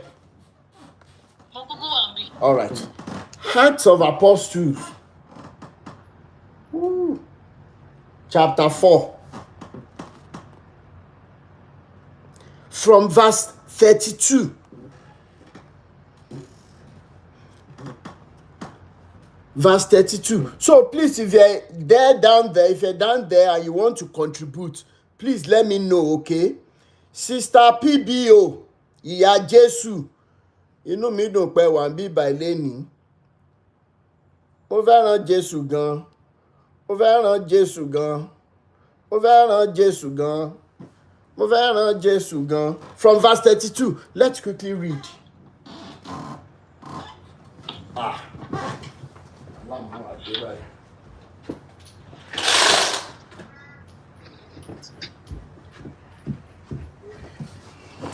Oyè ká dúpẹ́. Sister PBO, yẹ jẹ́ ká jọ kà. Acts of Apostles chapter 4 from verse 32. Now the multitude of those who believed. Now, in Winners, in Redeem, MFM, Deeper Life, CAC, Anglican, different multitude. But they are coming because they believe. Even though that in Redeem, don't let us deceive ourselves, what Adeboye uses to set trap for them is these worldly things. You know, you understand what I'm saying? What Baba Adeboye uses to bring them. So you cannot even say that they are believers. We have every minute percentage of those that are going to them, that are going to church today, because they truly love God and they think that the real God is with them. Okay? They think that the real God they are looking for is with the likes of Baba Adeboye and Co. Is with the likes of Oyedepo. Oyedepo tó ẹgbẹ́ tó bá ń pariwo. Sister mi báwo lẹ ṣe máa ń gbọ̀n kan tó Oyedepo máa ń sọ náà? Báwo lẹ ṣe máa ń gbọ́ náà? Àti wà use gbogbo online sí. Bó ṣe máa ń gbọ́ yẹn náà ẹ máa ń gbọ́. Àti wà use gbogbo online yẹn. Iṣẹ́ ilé ẹlòmíì ti mọ next line of ọ̀rọ̀ tó fẹ́ sọ. Torí kò jẹ́ tuntun máa bí. Bẹ́ẹ̀ni. Brother Akinzo, thank you so much for sharing. Let's quickly run through this.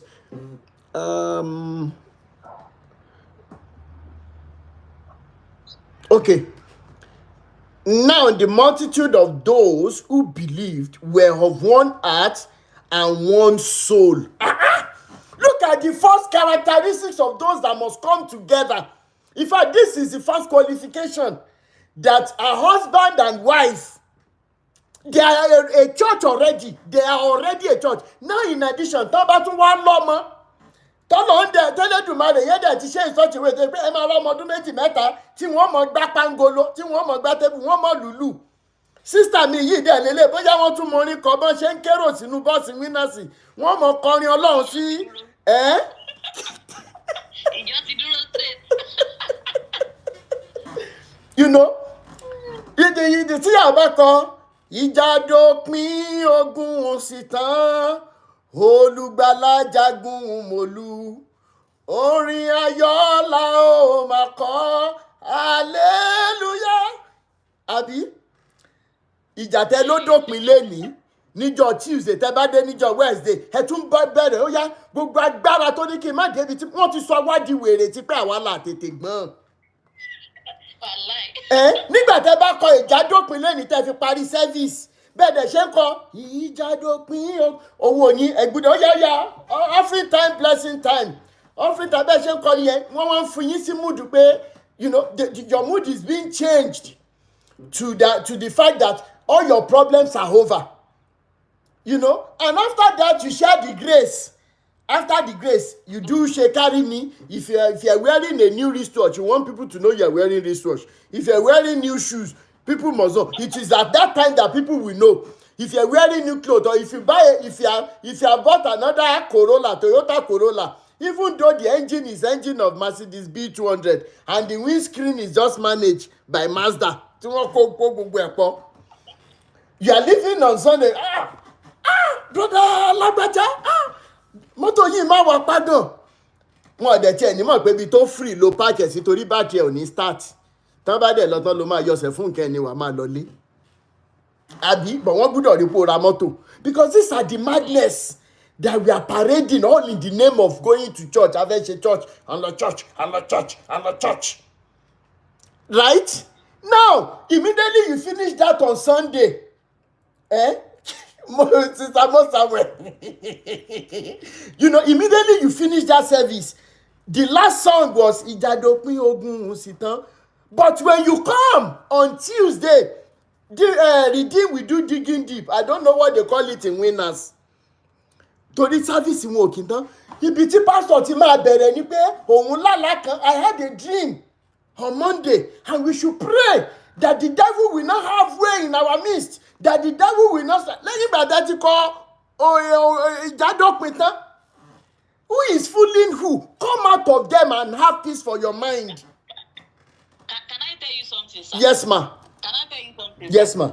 Do you know that I know people that have left that church for a very long time simply because they discovered that you don't have opportunity to pray for yourself.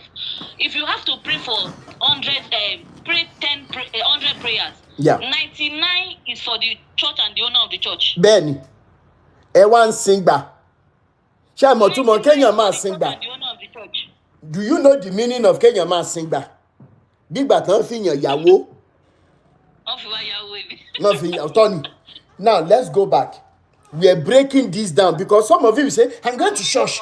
Ẹ máa wá ṣẹnu bí ẹyẹ tó bí ẹnu kòkòrò tó ń yọ oyún lára obìnrin. We are going to church. We are going to church. Now, it says they were of one heart and one soul. That is the congregation coming together. Nowadays, the pastor himself is the one that has created enmity between husband and wife. So even husband and wife that are coming to church, they are not of one accord, they are not of one heart. They are not of one soul again. It is only when such a man wants to socket. Tí ó dẹ̀ di socket ń ta freely tó dẹ̀ ti bá níyàwó máa ìmí ìgá máa ń ṣe bí ẹranko nu wọn ẹ̀ lè mọ̀ pé wọ́n ń gbé báìbù. Bí wọ́n ṣe báwọn ìyàwó wọn ẹ jẹ́ káwọn ìyàwó wá sọ bọ́n ṣe máa ń ṣe. Ẹ jẹ́ ká wá sọ bí ẹranko. Even a dog. Even a dog will still make sure that the woman ó tiẹ̀ wà lubricated kó tó wọlé sí lára. So many of your pastors are mentally sick. Bí wọ́n ṣe máa ń wọlé sáwọn ìyàwó wọn lára, ìyàwó òde gbúdọ̀ sọ̀rọ̀. So naturally they are not even of one heart and of one soul, but they are in the garden of the children of God. Let's go further. Sister MZL, please send request. Or who is that person? Somebody says, I think she's already up. Just give me 1 minute. Let me quickly read this so that I don't forget. Neither did anyone say that any of the things he possessed was his, but they had all things in common. Please, if you are still a church goer, help us read this to your pastor the coming Sunday, this Sunday school. If they cannot provide an answer as to why Adeboye will have private jets, and it is not for everybody. You are not running a church. You are running a slavery camp. Let's call a spade a spade. Tí bàbá Adeboye bá dúró síbi báyìí máa sọ kàn wọ́n lójú. Thank you so much, Katie.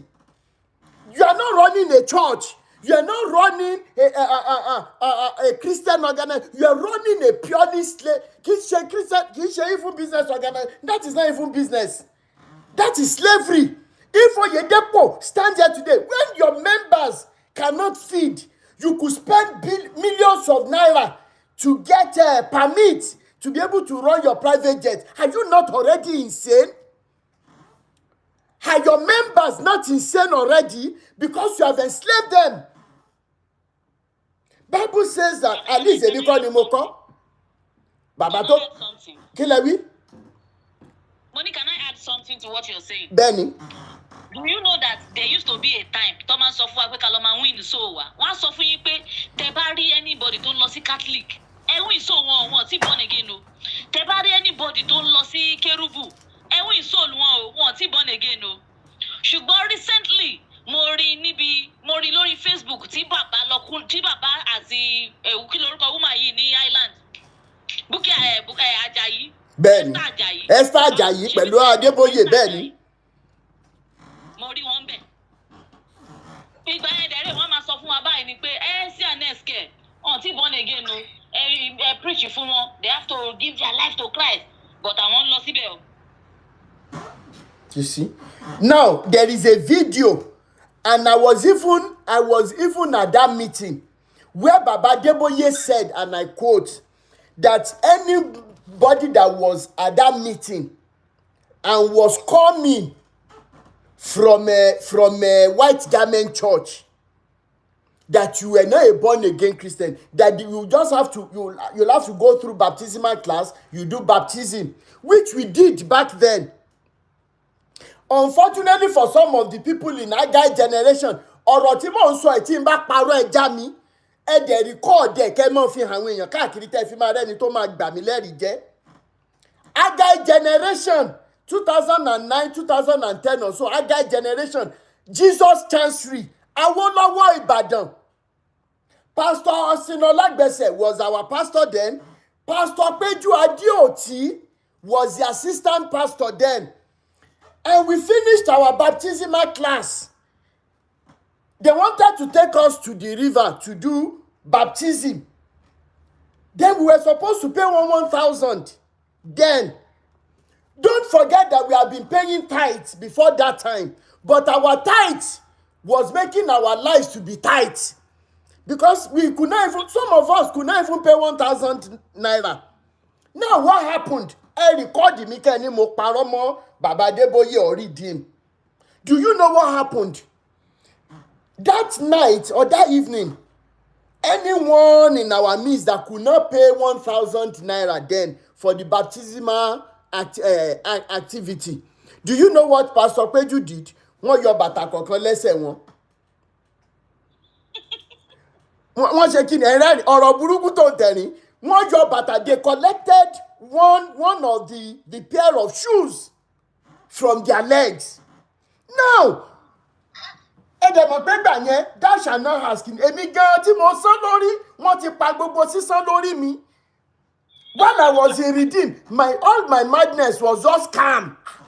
Wọ́n máa ń wo wèrè níjọ ìkẹ́ ẹ̀. Torí mi dẹ̀ wá tutù tí mo gba nǹkan mọ́ra báyìí.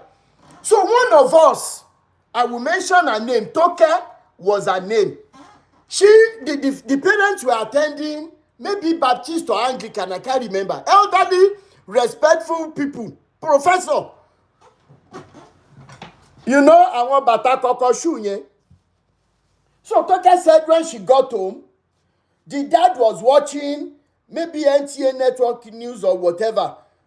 Toke wá wọlé báyìí. Ṣọ́kadà gbá ẹbí.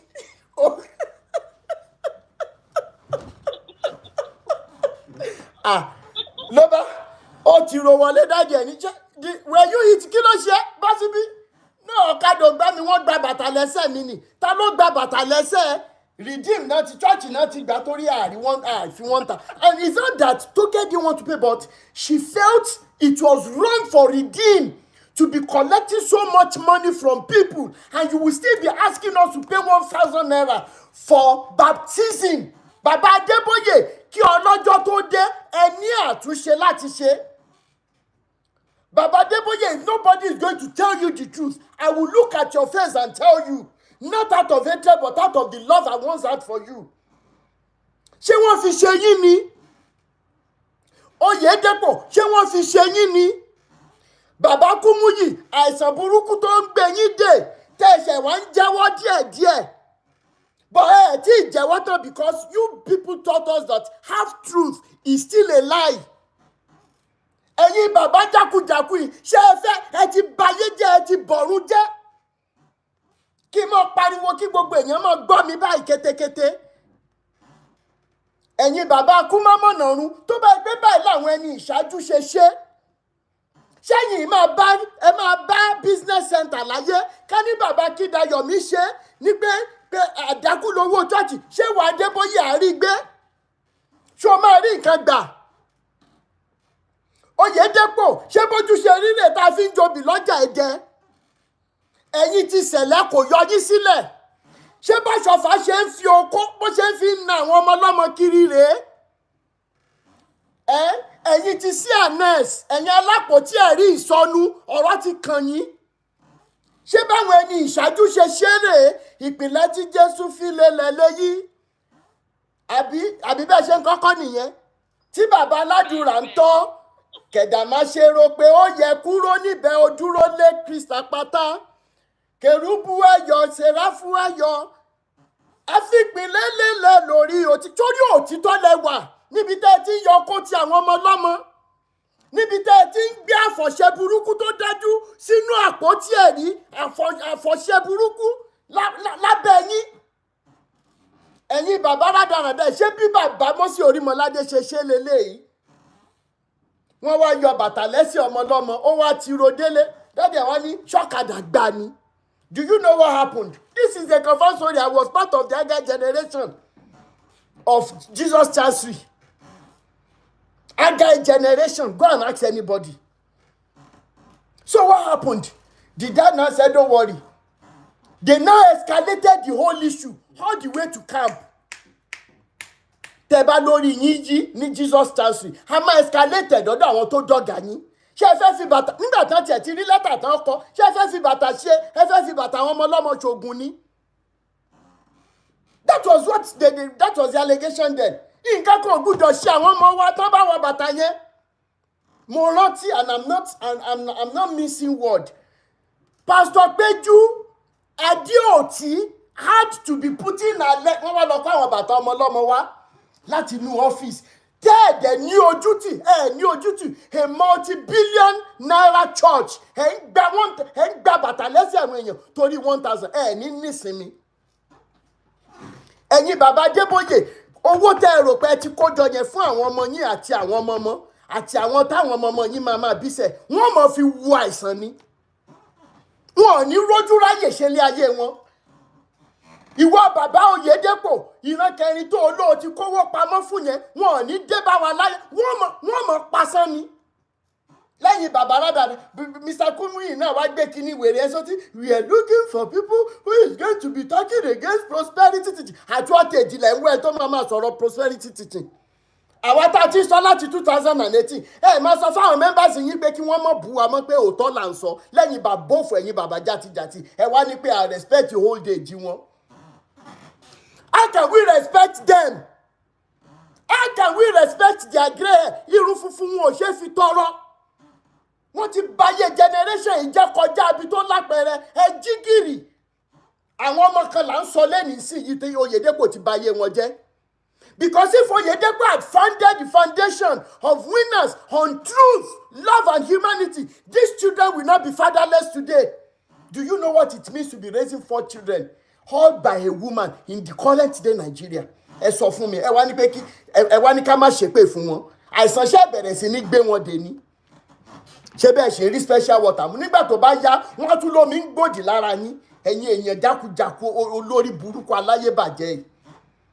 Wọ́n wá ń kẹsẹ̀ bọ́ bàtà. Ṣé o rí pé mo ti kẹsẹ̀ bọ́ bàtà ẹ o? Gba bàtà tiẹ̀ o. Ó yẹ ẹsẹ̀ títí ẹ dà. Ṣé o rí pé mo ti kẹsẹ̀ bọ́ bàtà o? Gba ẹsẹ̀ títí ẹ o. Ṣé o rí pé mo ti kẹ? That was what happened in Redeem.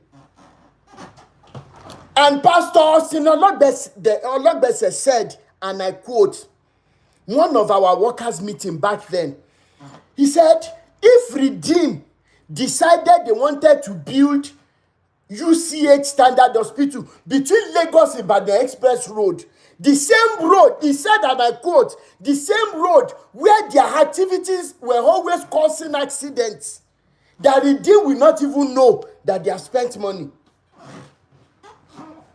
Tí n bá parọ́ ẹ lọ bèrè lọ́wọ́ Pastor Sílẹ̀ Lẹ́gbẹ̀sẹ̀. He has gone to open his own church ní Ọ̀ṣuntòkun Avenue, the fortress. The church is still there. Any Mr. Rotimi kan drama their male their role lead role lead role, because I was the major male guy ní drama ìgbà yẹn. Ẹ lọ bèrè lọ́wọ́ ẹ̀ pé mo parọ́ kó sọ fún yín. The same redeem that can build UCH standard that will be well equipped.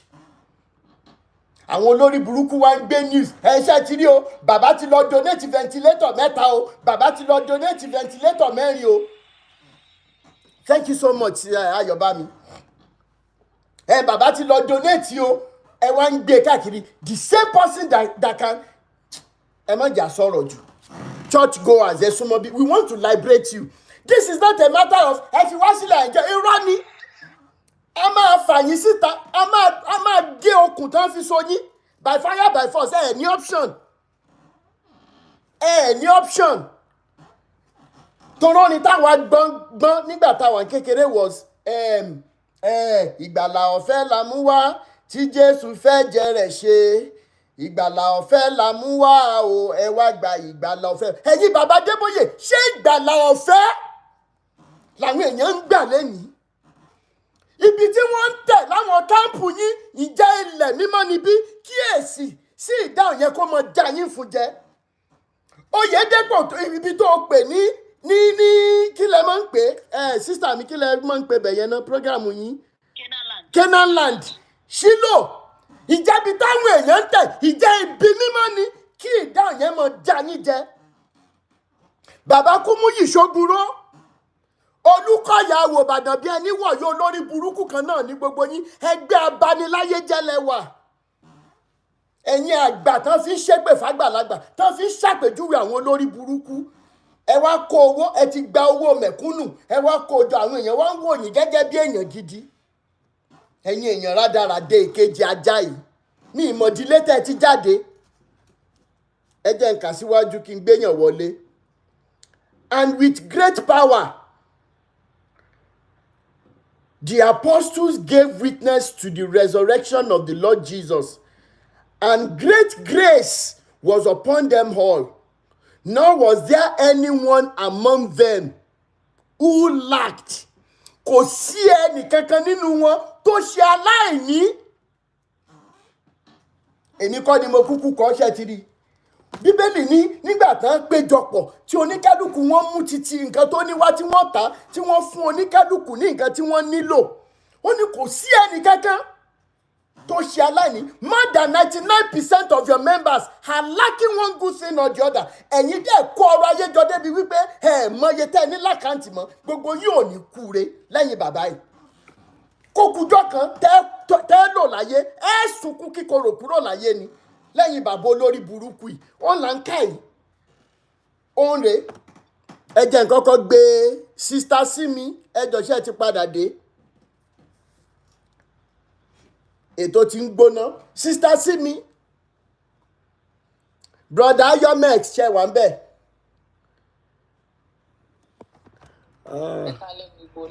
Ẹ kálẹ́ ìyá mi. Yes, sir. À ń gbọ́ yín. Ọ̀rọ̀ but bí tí mo kàn lè sọ ń bẹ̀. Bẹ́ẹ̀ni. Ni pé ṣe rí nípa ọ̀rọ̀ tẹ́ ẹ̀ sọ pé wọ́n ní sísà yẹn sọ lẹ́ẹ̀kan wọ́n ní wọ́n máa tó wọ́n wá ní kọ́ lọ múyàn pé àwọn ṣe baptism pé kẹ́ lọ jèrè ọkàn wa pé wọn non-believers ní tó bá ń lọ sí kérúbù àbí tó ń lọ other denomination tí ó bá ti ṣe church wọn. Nínú àwọn white garment yìí náà ìwọ tó bá ń lọ sí kérúbù tẹ́lẹ̀ tó lọ́jọ́ ìní sílẹ̀ tẹ́lẹ̀ ní máa sọ fún ẹ pé o tí ó máa ṣe ìwẹ̀nùmọ́ àbí whatever kó tó máa kó di member ṣọ́ọ̀ṣì wọn náà lórí. Nǹkan tí ó yé mi ní gbogbo wọn yìí ni pé ṣe rí irọ́ tó ń tà fún wa yìí ó ti pọ̀ jù. Ó ti pọ̀ jù, ó ti tó ká jára wa ká kúrò ńbẹ̀. Ó ti tó wa. Bẹ́ẹ̀ni. Our movement too much, yes, bẹ́ẹ̀ ni ṣe sọ ó ti pọ̀ jù. Ṣé ìkan ni mo ṣì ń bá pò lálẹ́ mi mọ̀ bóyá rí kọ́mẹ́ǹtì mi earlier torí pé mo refuse láti máa lọ sí church mọ́ mi lọ sí church mọ́ for a very long time nísìnyí. Pastor church ń pè mí wọ́n láti máa jẹ́ iṣẹ́ burúkú fúnra wọn láì ṣe mi. Àwọn olórí burúkú. Torí mi lọ ṣọ́ọ̀ṣì. Iṣẹ́ tí wọ́n lè jẹ́ fún bàbá bàlá. Ọláwọn fẹ́ kú àbí kí ló máa sọ. Ó jẹ́ fún ọ létí mọ̀nà mọ́lẹ́yìn náà lè máa kú tọmọtọmọ. Gbàm. Èmi ò ní kú. Mi ò ní kú púpọ̀ bí ò ṣe yíyẹ. Bẹ́ẹ̀ni. Ó ti tásìkò tá a máa gbé gbígbóná fún wọn, kò sí nǹkan kan tẹ́nìkankan fẹ́ nìkan ṣe. Yes. Bẹ́ẹ̀ ṣe ń dẹ́rù kú báyọ̀, bẹ́ẹ̀ ṣe ń máa dẹ́rù kú báyọ̀ pé èèyàn tí ò bá ti wá ó máa kú ni, ó máa ṣe kíní. Bí wà ẹ́, chọ́ọ̀chì ìkẹlẹ̀ nígbà tí kò sówó, ẹ hàn ní ever pè é, chọ́ọ̀chì ò ní pè yín tẹ́ bá lówó lọ́wọ́. Ẹni tó bá ń fún wọn lówó náà máa pè bẹ́ẹ̀ ni. Nǹkan tí mo sọ fún ẹ̀ tuntun mi nìyẹn. Mo ní ìwọ tó ti ń gbà lẹ́sẹ̀. Tó bá wà lọ́wọ́ ilẹ̀ mọ̀rẹ́ náà máa ṣe pẹ́pẹ́ fún mi. Wọ́n á máa nu chíẹ̀ fún wọn ni tó fi máa kú. Bẹ́ẹ̀ni. A ní ìjọ kan gbà wọn láwọn ríran títí pé kí n máa ẹ̀mí Ọlọ́run sọ pé kí n gbá gbogbo ilẹ̀ ṣọ́ọ̀ṣì kí n gbá kíní kan. Instantly mo sọ mọ́ ní ẹjọ́ ẹ má bínú ṣé ẹ̀mí Ọlọ́run yẹn ò rí pé mo wà asthmatic ìgbà tẹ́ni kí n gbá gbogbo adúrónú ṣọ́ọ̀ṣì. Kí ànígé nǹkan kí lẹ̀ṣẹ̀ mi gangan tọ́lọ́ fi máa ní kí n máa gbá létí pé ilẹ̀ ní kí n máa gbá simply because I don't have money. Wọ́n rí pé kò sówó tí mo fẹ́ dá. Ìwọ tó bá lówó náà máa ríran burúkú sí. Bẹ́ẹ̀ni. Náà máa ríran kó gbálẹ̀ sí. Náà máa ríran kó nu ṣíà. For tọ́ílẹ̀tì. Ríran kó dáná fún olùṣọ́. Wọ́n ti lo ìyá ẹlòmíì wọ́n mọ orúkọ tóríṣiríṣi gbẹ̀ǹjẹ́ torí pé wọn ò lówó lọ́wọ́ láwọn olórí burúkú yìí. Yes, a ní kọ́njọ́ náà wọ́n ní ẹlẹ́mìí lọ sórí òkè wọ́n dẹ̀ fọ aṣọ sùtánà ẹ̀ wọ́n wá ń bu omi ẹ̀ sínú omi fáwọn èèyàn pé kọ́ máa lọ fi wẹ̀. Bí mo ṣe dúró tí mò ń wò níbí wọ́n fọ sùtánà ẹ̀ wọ́n ní kọ́ máa bomi ẹ̀ kọ́ máa lọ fi wẹ̀. Mo dúró mo wò báyìí mo ní are you serious? Omi sùtánà iṣẹ́ kí nìyẹn ṣe lára ṣé long life and prosperity ni àti kí ni. Wọ́n ṣèbí èèyàn kan ló máa ní kí wọ́n tọ́jú aṣọ. Sísítà mi wọ́n tún lóní kan tẹ́ ẹ máa ń jẹ ní winners tán ń pè sacramenti. Holy communion. Ẹ dẹ̀ tún máa ń ṣe feet washing àbí? Ẹjọ́ gbogbo ẹ̀yin tẹ́ ẹ bá ń lọ winners èmi yìí ń sọ gàdàgbà báyìí láì bójú. Ìwọ tó bá fẹ́ tètè bọ́ mọ́ bá wọn jẹ sacramenti mọ́ bá wọn jẹ holy communion débi pé o máa fọ ẹsẹ̀ kò sí ní tó ṣe ẹsẹ̀ ẹjọ́ nítorí Ọlọ́run. Thank you so much. Wọ́n lo ìgbà àwọn èèyàn mọ́gbà nìyàn tí wọ́n ti mọ̀ nǹkan. Bẹ́ẹ̀ni. Àwọn náà máa sọ fún ẹ pé tó bá ti sọ nǹkan fún ẹ tó bá ti pé kí nígbà àwọn náà tó bá ti rí pé òkè ó dà pé wọ̀ ìfẹ́ já rẹ̀ àwọn náà máa tún gbógun tiẹ̀. Bẹ́ẹ̀ni. Wọ́n máa fẹ́ kan sí ẹ lára rẹ̀. Bẹ́ẹ̀ni. Wọ́n ìlò ìfẹ́ máa fi òpó ní problem. Now àwọn pásítọ̀ tó yẹ pé wọ́n máa sọ fún ẹ pé o máa láksidẹ̀ntì kó tó dé ló dẹ̀ máa ṣẹlẹ̀ àfi tó bá lágbára Ọlọ́run torí nǹkan tó ń tọ́lá lágbára. Ìpè burúkú tó ń fi sẹ́nu ni. Thank you so much. Àwọn ìpè burúkú tó ń fi sẹ́nu àwọn nǹkan tó fi ń ba ẹnu ni. Bẹ́ẹ̀ni. Ó ti pọ̀ jù ẹ wò. Chọ́ọ̀chì kan náà wà ní Òkè Afá. Ọ̀dọ̀ ẹ̀gbọ́n bàbá mi tó tọ́ mi. A máa jọ lọ sí chọ́ọ̀chì yẹn. Henry lórúkọ chọ́ọ̀chì yẹn. Ìjọ ọ máa ń fáwọn èèyàn lóúnjẹ, ó máa ń ṣe oríṣiríṣi fáwọn opó, ó máa ń ṣe kinní kan oríṣiríṣi pọ̀. Ọ̀rọ̀ sì kì í síbẹ̀ but màá send voice note sí yín later. Okay. Ó wá níjọ́ kan ó wá pè mí síta ó ní pé òun fẹ́ ríran sí mi ó ní kí n pe ìgbà tó máa pe ìyá yẹn sọ́dọ̀ ó ní lágbájá ó dẹ̀ fọmọ yìí lẹ̀ kí ló ṣe fún ẹ. Wọ́n ṣe sọ nìyẹn o láàrin ara wọn kan wà àwọn méjèèjì tó tán pa ó ní wò bó ṣe wà yìí má sùn mọ́kùnrin o fọ́dún méjì kíní kan ìgbà kan àwọn kan. Kí wọ́n fẹ́ sọ yín di second virgin padà ní. Bó ṣe sọ gbogbo ẹ̀yìn gbà tí mo délé mo sọ fún boyfriend mi irọ́ o wọ́n ní má sùn mọ́kùnrin kíní kan o ẹ̀ẹ́dẹ̀ mọ̀ pọ́kùnrin mi mọ irú ẹ̀mí tó máa ń lóyìn ó ní kíni ó fẹ́ sanctify ẹ̀ for 2 years ni ó fẹ́ kó wà ó lì kó tó náwó gan ẹni ní ẹ̀jẹ̀ sọ fún mi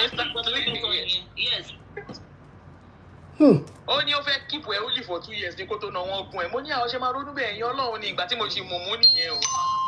Ó ṣàṣọ bẹ́ẹ̀ mi ṣáà dáhùn ṣé wàá rí mo ti wà ní 8 months mo sì wá ń lọ sí chọ́ọ̀chì náà ìdí ẹ̀ bó ṣe pè mí nìyẹn nǹkan tóun ní kí n má ṣe yẹn mo ti lọ ṣe o àìmí òun sọ pé mo ti súnmọ́ ọkùnrin mo wò báyìí pé wèrè ní bàbá yìí ṣá tó ẹ̀ tí ríran sàkámàgé lò fún mi ìyẹn kúrò bẹ́ẹ̀ ẹ̀gbọ́n bàbá mi tó wá sọ fún yẹn pé kí yẹn tú mi sílẹ̀ kó fi ní lọ́rùn sílẹ̀ yẹn ìgbà tó wá yá ó lóun máa bá mi wá iṣẹ́ sí construction company kan sí Island because ó ní connection kan is a very powerful pastor too.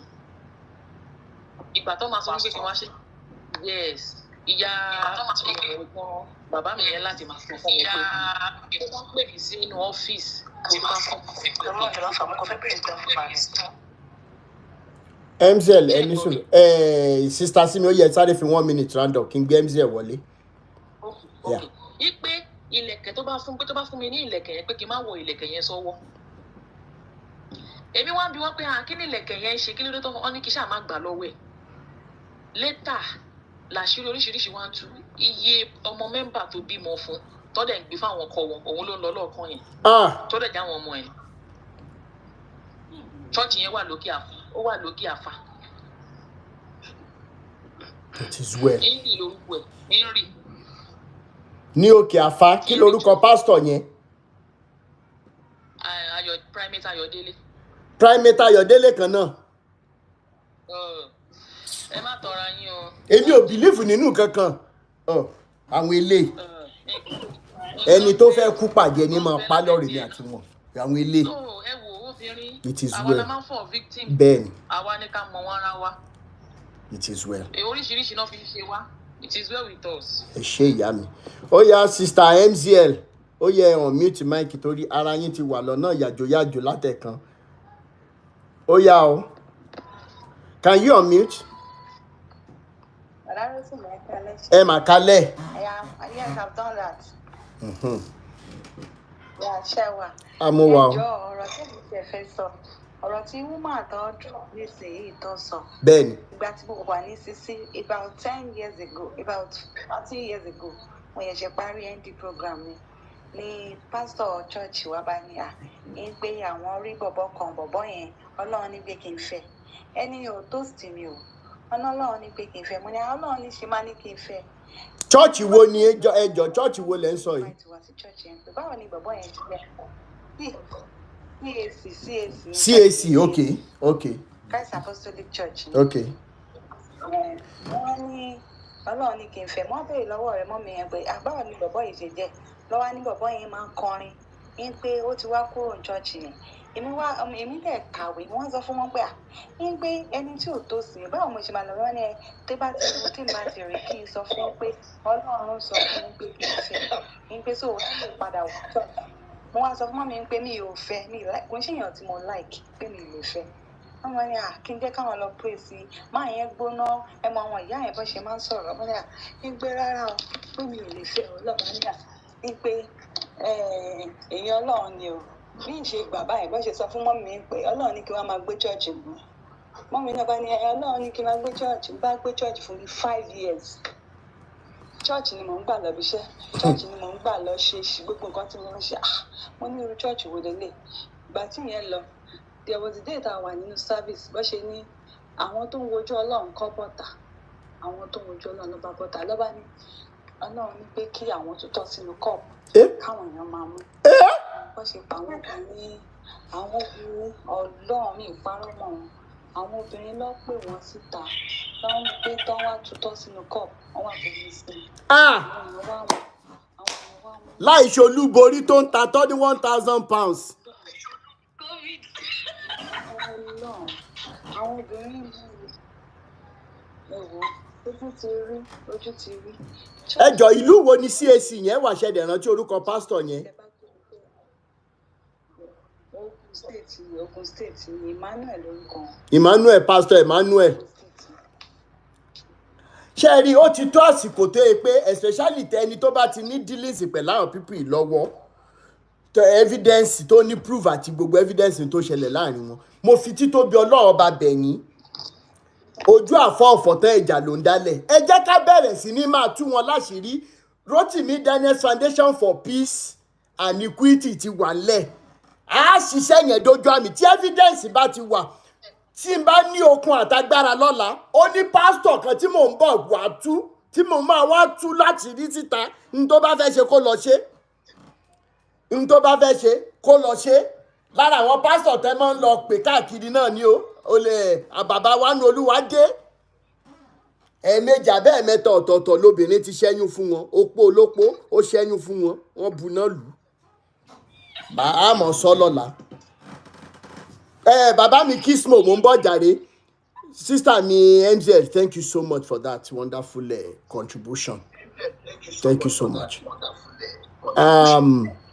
Ẹ jẹ́ kí n gbé Kismo bàbá, ẹ jẹ́ kí n sáré gbé yín wọlé. Yes. Yes, sir. Hello, ṣé ń gbọ́ mi? À ń gbọ́ yín, sir. Bàbá, ó gbẹnu tán. Ó gbẹnu tán. Mo join live ní last week. Bọ̀dá pé mi ráyè wá sókè kí n tó padà. Ó busy gan ni jàre, ẹ má bínú. Church kan wà ní Ìjókòdó nìbàdàn. Ìjókòdó ṣé kìí ṣe okay, kí lorúkọ church yẹn? Pásítọ̀ Ismesi ló ń jẹ́. Kí lẹ pé? Ẹ̀yin Ismesi Gospel Church. Ismesi Gospel Church, okay. Tábà lọ sí Ìjókòdó nìbàdàn. Ká tó dé customs, ẹ̀yin Deeper Life. Inú bẹ̀rẹ̀ ẹ̀yin Okay. Deeper Life yẹn. Okay. Orúkọ máa ẹ̀ ló ń jẹ́ Adélakùn. Okay. Olúṣẹ́gun Adélakùn. Ṣé rí máa yìí? Chọ́ọ̀chì ẹ̀ ṣì wà ń bẹ̀ o. Mo dẹ̀ rọ́pẹ́ mọ̀ Ìbàdàn dáadáa. Mo mọ̀ Ìbàdàn dáadáa bẹ́ẹ̀ ni. Ṣé rí máa yìí? Ibi tí ọjọ́ àwọn èèyàn ti ń là o, èmi ti kúrò ńbẹ̀ láti 2011. Wow. Mo kàn ti school dé ńgbà yẹn ni. Lórí 2000 mo ti join church yẹn. Ṣé ìwé àìgírámà mi tá a ti join ẹ̀? Mo dẹ̀ ti school dé ńjọ́ yẹn. Mo wá rí i pé kí n tó lọ school, kí n tó 300 level nígbà mo máa dé, wọ́n ti yọ lúbàsì chọ́ọ̀chì. Wọ́n fi kan hostel tó kọ́ tó fi ilẹ̀ ṣọ́ọ̀ṣì kọ́ lẹ́pọ̀ ló ń gbowó ẹ̀. Wọ́n wá yọ lúbàsì church, wọ́n lọ fi ṣe window bẹ̀. Èmi wá dé, owó tó ń dá fún lúbàsì yìí níbo ló ń kó sí. Ọba ni àwọn tó wà ń bẹ̀, àwọn ọ̀gá tó wà ń bẹ̀ wá ní ìwé àkàjù pé Paul ni ó ń pa ni. Nígbà tó ti wá ti school dé ń sìn, wọ́n dẹ̀ fi pálí di window ṣọ́ọ̀ṣì. Wọ́n tún wá bẹ̀rù wọ̀ mí. Olóògùn sí ìdè wọ́n ti gbàgbà kan. Ìyẹn ò dùn mí o. Tí wọ́n bá fẹ́ dáwó ní ṣọ́ọ̀ṣì tí mò ń sọ, ṣé mọ̀ pé mo sọ ibi tó wà? Bẹ́ẹ̀ni. Bẹ́ẹ̀ bá rówó yín san, wọ́n máa dà yín, ẹ máa dùbúlẹ̀, wọ́n á dẹ̀ fún ilé gbà, wọ́n á dẹ̀ gba bàtà lọ́wọ́ yín, ẹsẹ̀ lẹ́fún yín sọ̀rọ̀. Oh God. Láyé ìjọ òun yẹn o. Mi rò pé ń ṣe mọ́ nísìnyí. Gbogbo ìgbà tó ń ṣe yẹn, social media tí gbé. Ṣé ẹ mọ̀ pé kì í ṣe chọ́ọ̀chì yìí nìkan ló ń ṣe é? Láyé ìgbà wọn Tony Rapu, mi ìmọ̀ bóyá ẹ rántí ẹni tó ń jẹ́ Tony Rapu tórúkọ yẹn bá sán ríngì bẹ́ẹ̀lì. Òun ló tírẹ̀nì irú àwọn pásínà ọlọ́gbẹ̀sì àǹkó yìí pé táwọn èèyàn bá ti délé, táwọn workers bá ti délé tìgbà yẹn, wọ́n wá kúnlẹ̀, wọ́n á kọjú sógiri láwọn aláyébàjẹ́ olórí burúkú tí ò ní kú re yìí. Ẹ máa sọ̀rọ̀ lọ bàbá mi. Wọ́n á nà pásítọ̀, wọ́n á gba bàtà lẹ́sẹ̀. Ṣé lè ṣe pé wọ́n ní ohun tó ṣojú mi ni mo sọ yìí? Chai. Àwọn kan tó wà ń bẹ̀ tó jẹ́ pé ibi tí wọ́n bá wọn dé, ẹnìkan wà nínú wọn tó ń ṣe UCH. Ìgbà mo travel tó yí kèrè mi, ìgbà mo travel ní last 3 weeks. Ìyẹn sì ojú lásán kan kúrò bẹ̀ wọ́n ti gbẹ̀sẹ̀ kan lọ́wọ́ ẹ̀ báyìí. Ẹni tó wà bíi level 14 àbí level 15 officer ní UCH, wàláì ó ń tọrọ owó mọ́tò lọ́lé ni. Fọlọ́run bá bóyá ó ń tọrọ owó mọ́tò level 15 officer. Ẹ jọ kí lẹ porúkọ church yẹn again? Is Mercy kí ni ná? Gospel Church. Is Mercy Grace Church? It's Mercy Gospel Church. Gospel. Kí lorúkọ pastor yẹn? Adélakùn ló ń jẹ́. Olúṣẹ́gun Adélakùn. Olúṣẹ́gun. Á rọwọ́ mi, n máa kàn sí. Ẹni tí ò bẹ̀rẹ̀ kódà. Ìjókòdó. Lórí ibi tí màá yìí tó sáǹdì lè wò pé ó ti wá kúrò bẹ́ẹ̀ sí. Mo ní kò yẹ kó lọ ṣọ́ọ̀ṣì mọ́. Ó ní CAC ló ń lọ àyẹ wàhálà ẹ̀ ò tí ì tàn. Wẹ́ owó jẹ́ kó tiẹ̀ bọ́ díẹ̀. Bọ́ ibi tó tún lọ yìí. Another wàhálà tún ni. Alẹ́ ní level 15 officer ó ń tọrọ owó mọ́tò ni. Kì í ṣe pé kì í nítorí ibi tí wọ́n ti gba owó lọ́wọ́ ẹ̀ dé. ó ti yáwó débi pé bí sálárì ẹ̀ bá ṣe ń wọlé báyìí. gbèsè ni. gbèsè ló ń sọ. tó bá ní kẹ́ dáwó ẹni yìí kọ church mi mọ̀ bẹ́ẹ̀ wọ́n ti wá lákàntì lónìí báyìí o as at last month church ò dá ní àkáǹtì tiẹ̀ o pé church account. àpò máa yẹn gangan ni owó ń lọ. ṣẹ́gẹ́ àwọn tó wà ń bẹ tẹ́ bá ní church yẹn ṣe ló wá dàbí church òòṣà débi wípé kò sí tẹrutẹru ní owó ilé ó máa pàṣẹ ní mi ìdẹ̀ wá sí Ìbàdàn báyìí kí n kó àwọn ẹrú kú lọbẹ̀ ká lọ jọ́sìn. ẹ lọ kí lẹ sọ yìí kẹ ẹ lọ jọ́sìn ìgbà tẹ́bà ìjọ́sìn bẹ́ẹ̀ fún ọ̀sẹ̀ kan ọ̀sẹ̀ méjì bá ti fẹ́ mú yín mọ́lẹ̀. ó yẹ kẹ́ ẹ mọ̀ pé ṣé kí n sọ kankan fún yín lénìí àyà níní lásán ó ju oògùn lọ. ẹ lọ gbà bí mo sọ fún yín àyà níní lásán ẹ mọye chọ́ọ̀tì tẹ́mi náà ti gbà kọjá ni. ẹrú ọ̀sán yìí mi ì tí ì rè ibi tó wá ṣe é dé kódà àwa ní ká tún máa sọ lórí afẹ́fẹ́ ìgbọ́n máa wí pé kíní yóò pọ̀ síbù sẹ́. ẹ sọ ẹ gé díẹ̀ fún wa sí kí n tó gbẹ́lòmíì wọlé ẹjọ́. now in 1 minute ẹ rí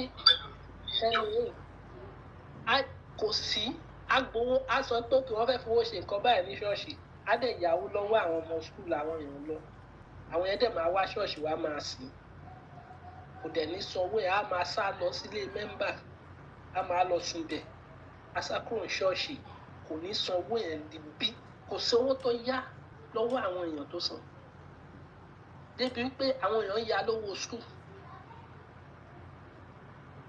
àwọn èèyàn ó wá sọ ọkọjọ kò mọ̀ pé òun sì lòun ti sọ ọ̀rọ̀ yìí o oníṣẹ́ ìbámọ̀ pé tá a bá mú rí àwọn ọmọ ìjọ wálẹ̀ tá a bá torí wọn bá a bá sọ tí wọ́n fẹ́ gbọ́ àwọn pé owó ò ní jábọ́ lọ́rùn. ọ̀tọ̀ ni nǹkan tó ń ṣe nìyẹn wọ́n fingerprint àwọn gullible members ni. ẹni ṣàmọ̀ pé owó ò ní jábọ́ lọ́rùn ọjọ́ yìí náà ló gbowó kan lọ́wọ́ mi nírọ̀lẹ́ ọjọ́ tó sọ kí ní ọ tó wá ní àtó bá di Sunday kó o máa gbowó yẹn àbí tó bá máa gbà lọ́la bá máa rówó yẹn gbà lọ́la ni mo tójú mi là báyìí tí mo kúrò mẹ́ẹ̀ mo dé wọ́n fẹ́ fi mí jẹ́ evangelist wọ́n kàn pè mí dìde ní ẹni tó bá dẹ̀ tọ̀rọ̀ lé lórí ẹni ọ̀ níbí lọ o ọ̀ níbí lọ o. àpòṣe. ṣọ́ọ̀ṣì ẹ̀ wà lẹ́yìn ó wà lẹ́yìn ẹnikẹ́ tó dé customs mk guest àbúrò àmọ́ ọ̀dà kan ti sọ hòtẹ́ẹ̀lì gangan ló ń jẹ́ ẹ̀sìn. lérí ìjókòdó àbí.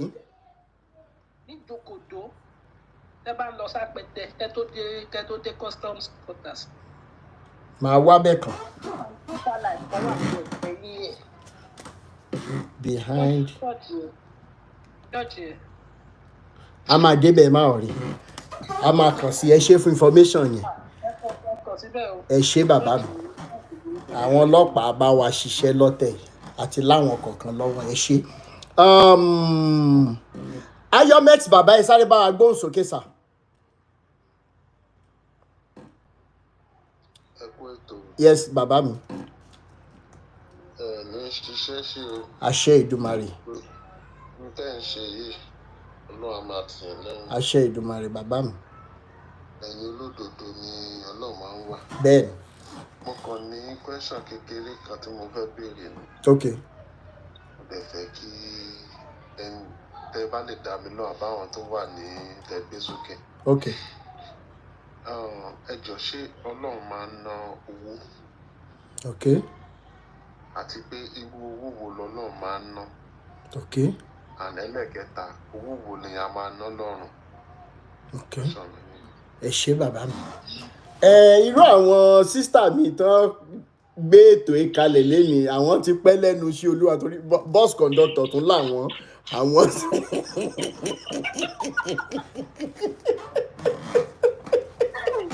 question yẹn lágbára. ká máa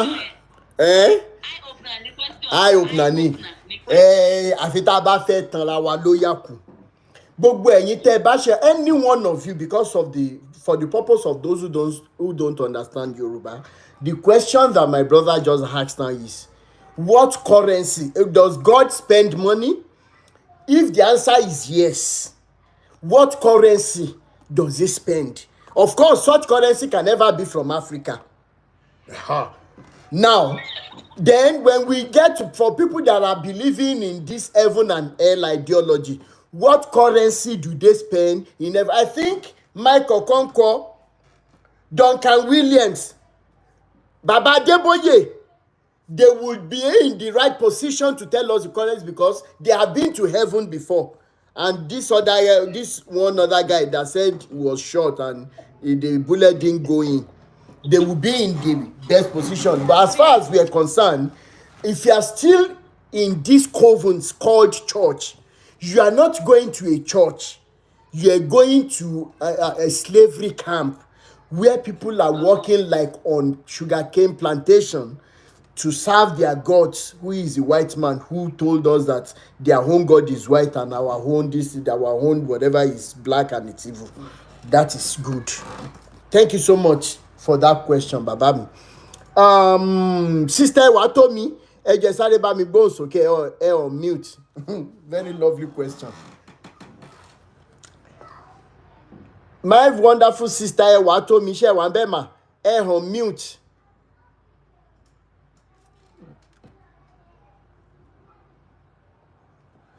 Sister Watomi. Okay,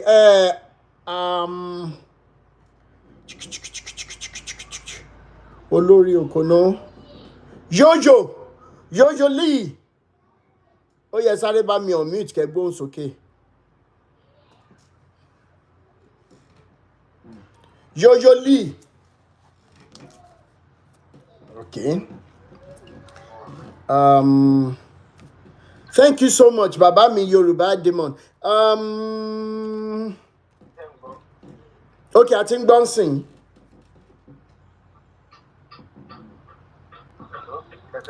I think gbọ́. Hello? Okay. I think bye-bye. I think gbọ́ yín báyìí.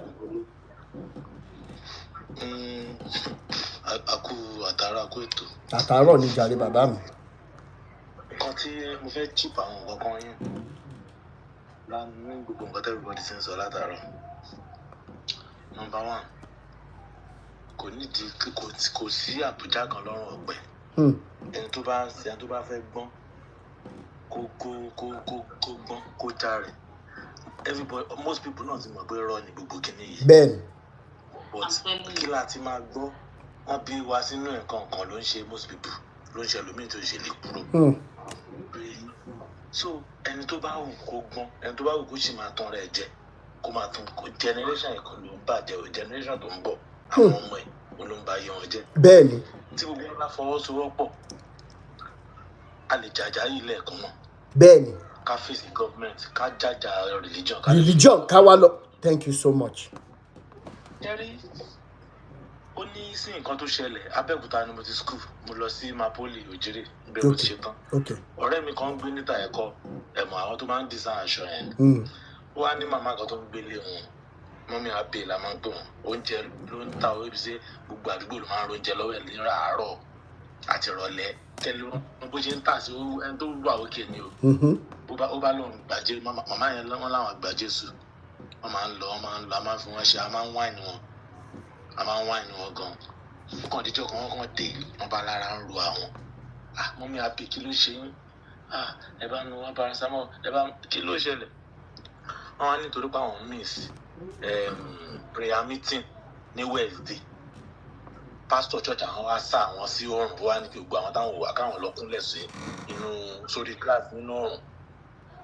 Ẹni tí mo sọ the time tí mo sọ yìí is going to 7 years old, and the woman was more than 50 years then. Ní àgbàlagbà ní ogun ọmọdé o.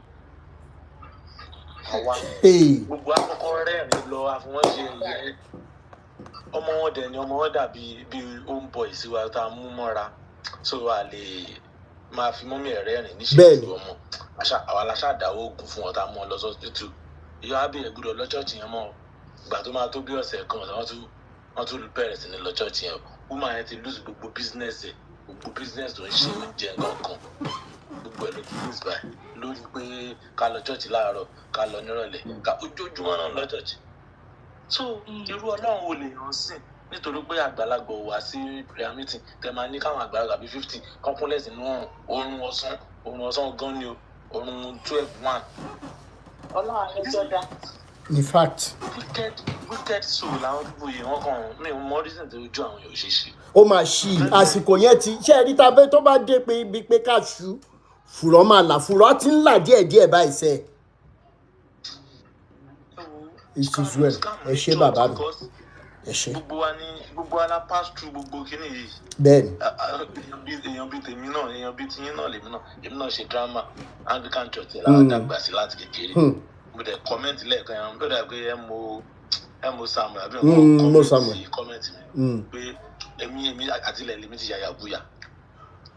èmi nìkan ni mọ́mísí mi máa ń pè ní ọdún ọ̀nà àti pé ìwọ nìkan ló gba Jésù gbọ́ ló ọmọ Muslim ló máa ń kó lọ́rẹ̀ẹ́ àwọn ọmọ babaláwo lọ́rẹ̀ẹ́. mo rò pé ó rẹ Jésù ó rẹ Jésù ó rẹ Muhammed mo rò pé ó rẹ àwọn méjèèjì. orúkọ tó lọ gba brigade. àtìlẹ̀ lèmi ti máa wò pé gbogbo kìíní scam ni tí àwọn sísítà mi first born wa second born wa obìnrin làwọn méjèèjì tó bá bẹ̀rẹ̀ sí ní speak in tongues ló máa ń kó lọ́rẹ̀ẹ́ àwọn ọmọ ọlọ́rẹ́ ní school. So, hello, à ń gbọ́ yín. Okay. So gbogbo kíní mo kàn máa ń wò wọ́n báyìí pé ẹ̀yin pípọ̀ ìdílé dẹ̀ ń dára yín láàmú.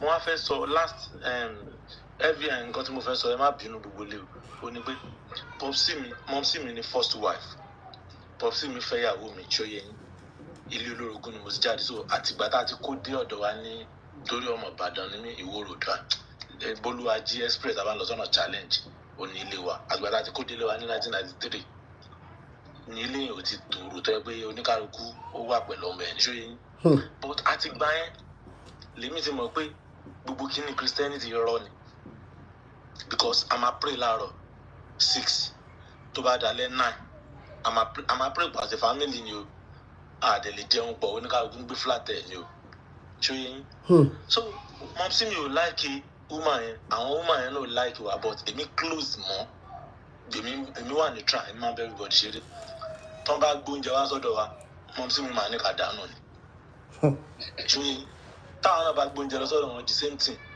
tí ẹni tí mọ́mísí mi ò like ládùúgbò bá gbóúnjẹ wá àbí àwọn ilé yá wọn gbóúnjẹ muslim wọn máa ní ká dànù èmi dẹ̀ máa jẹ́ wọn ò dẹ̀ ní mọ̀ wọ́n ti fògùn sí o simple love sí neighbor èèyàn sí ara ilé èèyàn. wọ́n ti bàjẹ́ kò sí mọ́. tó ti gba Christianity yẹn kò sí gbogbo èèyàn ló wà máa wò bí ọ̀tá yìí. so mi ìdáwọ́ mọ́ àti kíní ẹ̀ lèmi bá dàgbà lèmi máa ń rò dàgbà pé gbogbo kíní yìí ṣé Christian náà lè ṣe mí tó ti a máa ṣe ibi tá à ń target ẹ̀ lọ ní common truth love and humanity kò sọ̀rọ̀ a máa gbára wa lọ́wọ́ wọn we are going back to those foundational standard and qualities thank you so much bàbá mi ẹ jẹ́ kí n jẹ́ kẹ́lòmíì sọ̀rọ̀ torí time brother Ọpẹ́yẹmí ó yẹ sáré on mute sir kẹ́ sáré bá wa dá ṣètò pàápàá kí n tó gbé brother Ọpẹ́yẹmí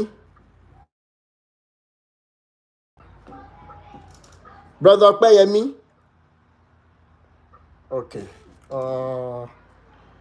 aya ọlá ṣé wọ́n wà bẹ́ẹ̀ rárá A1 oracle ẹ bá wa gbóhùn sókè sà ma ẹ bá wa gbóhùn sókè ma ẹ on mute A1 oracle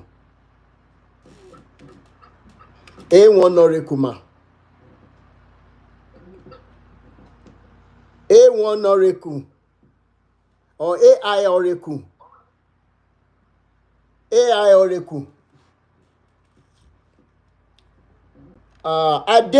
Adétúkàsí ó yá. Ẹ káalẹ́ o. Ẹ káalẹ́. Ṣé ń gbọ́ mi? Kò ní bàjẹ́ o. Àṣẹ Èdùmàrè. A máa jú wa ṣe o. Àṣẹ Èdùmàrè. Lórí wa ò ní gbàbọ̀dẹ̀. Àṣẹ Èdùmàrè. Iṣẹ́ tẹ̀lé ẹ ṣe náà kò ní bàjẹ́. Àṣẹ Èdùmàrè. Lágbára Ọlọ́run. lódùmarè. Àṣẹ Èdùmàrè. Ọlọ́run á máa gbọ́ fún wa. Àṣẹ. Ṣé rí àárín àwọn pásítọ̀ mi wà, mo lọ sẹ̀mínárì, mo jáde, mo mọ ohun tó ṣẹlẹ̀ níbẹ̀, mẹ́wàá ṣẹlẹ̀. Mo ìwà nínú Kìrìsìtẹ́nì o, mi ti kúrò ń bẹ̀ ṣùgbọ́n. Ìgbà wa lẹ fẹ́ bọ́? Àárín wọn ni. Ìdí ni wípé mo ò sí lọ́dà ṣọ́ọ̀ṣì kankan mọ́, mo dá wà ní báyìí, àdáwà sùpà ní mí, mo forí orí ara mi pamọ́ torí pé mo rí pé ó ti lọ fàfàfà. Ṣé ẹ̀ ń gbọ́ mi? Okay. Mo rí pé ó ti lọ fàfàfà, so mi ò sí lọ́dà ṣọ́ọ̀ṣì kankan mọ́. Nígbà tí mo ti rí gbogbo àwọn ìgbésẹ̀ oríṣiríṣi, wọ́n máa ṣàjọ̀dún, káwọn olúwo máa wá sínú àjọ̀dún. Pásítọ̀ máa invite olúwo, tó máa invite bàbá ifá àdúgbò, bàbá gbá lọ́nà jíjìn náà ti máa wà ó, tó máa gbé ṣáàkì sọ́rùn wọnú church, ní church tí mo ti lọ mínísítà. Mo wá wò pé irú ministration wo lẹ̀yin máa ń ṣe mà? Orin? As an feed ni wà, feed. Èwo ni field? Okay, field evangelist. Okay. So ẹ̀yin lẹ ń lọ kó àwọn èèyàn wá sínú ìjọ tí babaláwo ti wá ń pilẹ̀. Rárá sà, kò rí bẹ́ẹ̀ o, mi ò ṣe rí o. Okay. Mi dẹ̀ ní báwọn ṣùgbọ́n rẹ̀ wọ́n láyé mi. Sister Teju, thank you. Okay, ó yẹ yín. Mo wá fún pé mo wá rí gbogbo àwọn àṣìṣe yẹn, èdè lè pè wọ́n láwọn pásítọ̀ yẹn, àwọn náà invite wọn, wọ́n wò pé kí ló ń ṣẹlẹ̀? Mo wo mẹ́mbà wo. Ẹ jọ̀ọ́, kí lorúkọ chọ́ọ̀chì yẹn? Ẹ ti dárúkọ chọ́ọ̀chì yẹn. CAC. Ní ìlú wo nìyẹn? CAC ó wà nínú Abúlé Ẹ̀gbá. Abúlé Ẹ̀gbá, okay. Ó ti pẹ́ ṣọ́ọ̀ṣì yẹn wọ́n ti wó gbogbo ibẹ̀ yẹn, wọ́n ti gbé ọ̀nà síbẹ̀. Okay. Kò sí ṣọ́ọ̀ṣì yẹn bẹ́ẹ̀ mọ́, wọ́n ti wó everywhere, wọ́n ti ṣọ̀nà sí gbogbo ibẹ̀ yẹn. Inú Abúlé Ẹ̀gbá ló wà. So mi mọ ibi tó wà mọ́ sí, mi ò lè dáhùn ìjìnlẹ̀. Ọlọ́run ọba, we are not saying that. Ṣé rí nǹkan tá à ń sọ lórí ìkànnì yìí is the hypocrisy in it. When we were growing up, we didn't know our friends based on whether they were practicing Ìṣẹ̀ṣe or practicing Islam or practicing Christianity. We just knew them as family members. And it wasn't the days that they would give us food we won't be able to eat. Mo jẹ nílé Ifá dáadáa. Mo jàkàrà, mo jẹ oríṣiríṣi nǹkan bẹ́ẹ̀ kò sí tó ṣe mí. Mo jẹ kí lorúkọ ẹ̀? Salamit dáadáa. Wọ́n dẹ̀ mọ salamit yẹn ṣe ń gbà yẹn, mi ìmọ̀ yàtọ̀ ẹ̀ sí ìsìn wọn ọ̀mọ́ ṣe mọ́. Kì í ṣe ẹran tán máa sọ fún ẹ tán máa ní òun lọ sí chọ́ọ̀chì Kúmúyì ń gbà yẹn. Pé wọ́n wá ní kinní kan, ẹran yẹn máa wẹ̀ lójú pé máa bọ̀. Àgé máa wọ gidi tí wọ́n máa dín tó máa jẹ́sẹ̀ ní brown. Ṣé ó ti yé Ọlọ́run ọba báyìí? We are not saying, but when this Christianity now came, torí kí wọ́n lè win àwọn èèyàn sọ́dọ̀ wọ́n demonize gbogbo kìíní. And as a result of doing that, they took the most important aspect of our lives, and that is truth, love, and humanity. And that is what we are fighting back now. Exactly. When I look into all this, and I look, I say, tó bá fẹ́ ṣọ̀ṣàlà, tó bá fẹ́ ṣòṣòkó. Bẹ́ẹ̀ni. Èwo ni kẹ́ mú gbogbo ẹ̀pọ̀ kẹ́kọ̀ọ́ dá gbogbo ẹ̀pọ̀ mọ́ra wọn, kéèyàn má mọ eléyìí tẹ̀ ṣe mọ́. Débi pé mo wá ní oyún second born mi gbà yẹn. Pásítọ̀ yìí wá sọ fún mi pé kí n wá láti wá ṣe counseling ní ilé wọn. Ẹni tó lóyún kó wá ṣe counseling nílé. Kí wọ́n ṣe counseling nílé. Mo wá sọ fọ́kọ mi, mo ní báyìí ni pásítọ̀ yìí sọ ọ́. Ó wá dáhùn, ó ní lọ tó wá ti jẹ́ pé àdúrà náà fẹ́ ṣe fún ẹ. Torí sísẹ́ mo fi bí first one yẹn wá ní kí ni nọ́mbà tó fi sísẹ́ náà bí second one, mo ní kò sí wàhálà. Mo wá lọ. Ṣé nígbà tí mo débẹ̀, ó ní the solution tí mo nílò ni pé òun máa bá mi sùn. Nínú oyún? Ẹ dúró, oṣù mélòó lẹ ti yún gbà yẹn? Oyún oṣù mẹ́ta. Ó fẹ́ sàbálé oyún oṣù mẹ́ta. Ó fẹ́ sàbálé oyún yẹn ni. bí mo ṣe jára mi nìyẹn mo ní pásítọ̀ àwọn èèyàn dẹ̀ wà nínú sitting room. ẹ jọ̀ọ́ ṣé ẹ rántí orúkọ pásítọ̀ yẹn. mi ìrántí orúkọ mọ́ pásítọ̀ Àìná. Pásítọ̀ Àìná of CAC. wàláyé bàbá yẹn mo kàn máa wò pé kò wọ́n mọ̀ wípé bàbá ṣe ní stíríìtì tí ó ń gbé yẹn gangan ibẹ̀ lé ọkọ mi ralẹ̀ sí. níwájú ọlọ́ọ̀bá májẹ̀mú tá a kí ń pè jẹ́ irọ́ inú street yẹn gangan street tó tẹ̀lé tó wà lẹ́gbẹ̀ẹ́ street tí bàbá yẹn ń gbé gangan ibẹ̀ lọ́kọ mi wá ralẹ̀ sí nínú Adégúnlẹ̀ ní sáìdì Kọ́lá ń bíbà yìí Lágbàdo wá ń bíbà.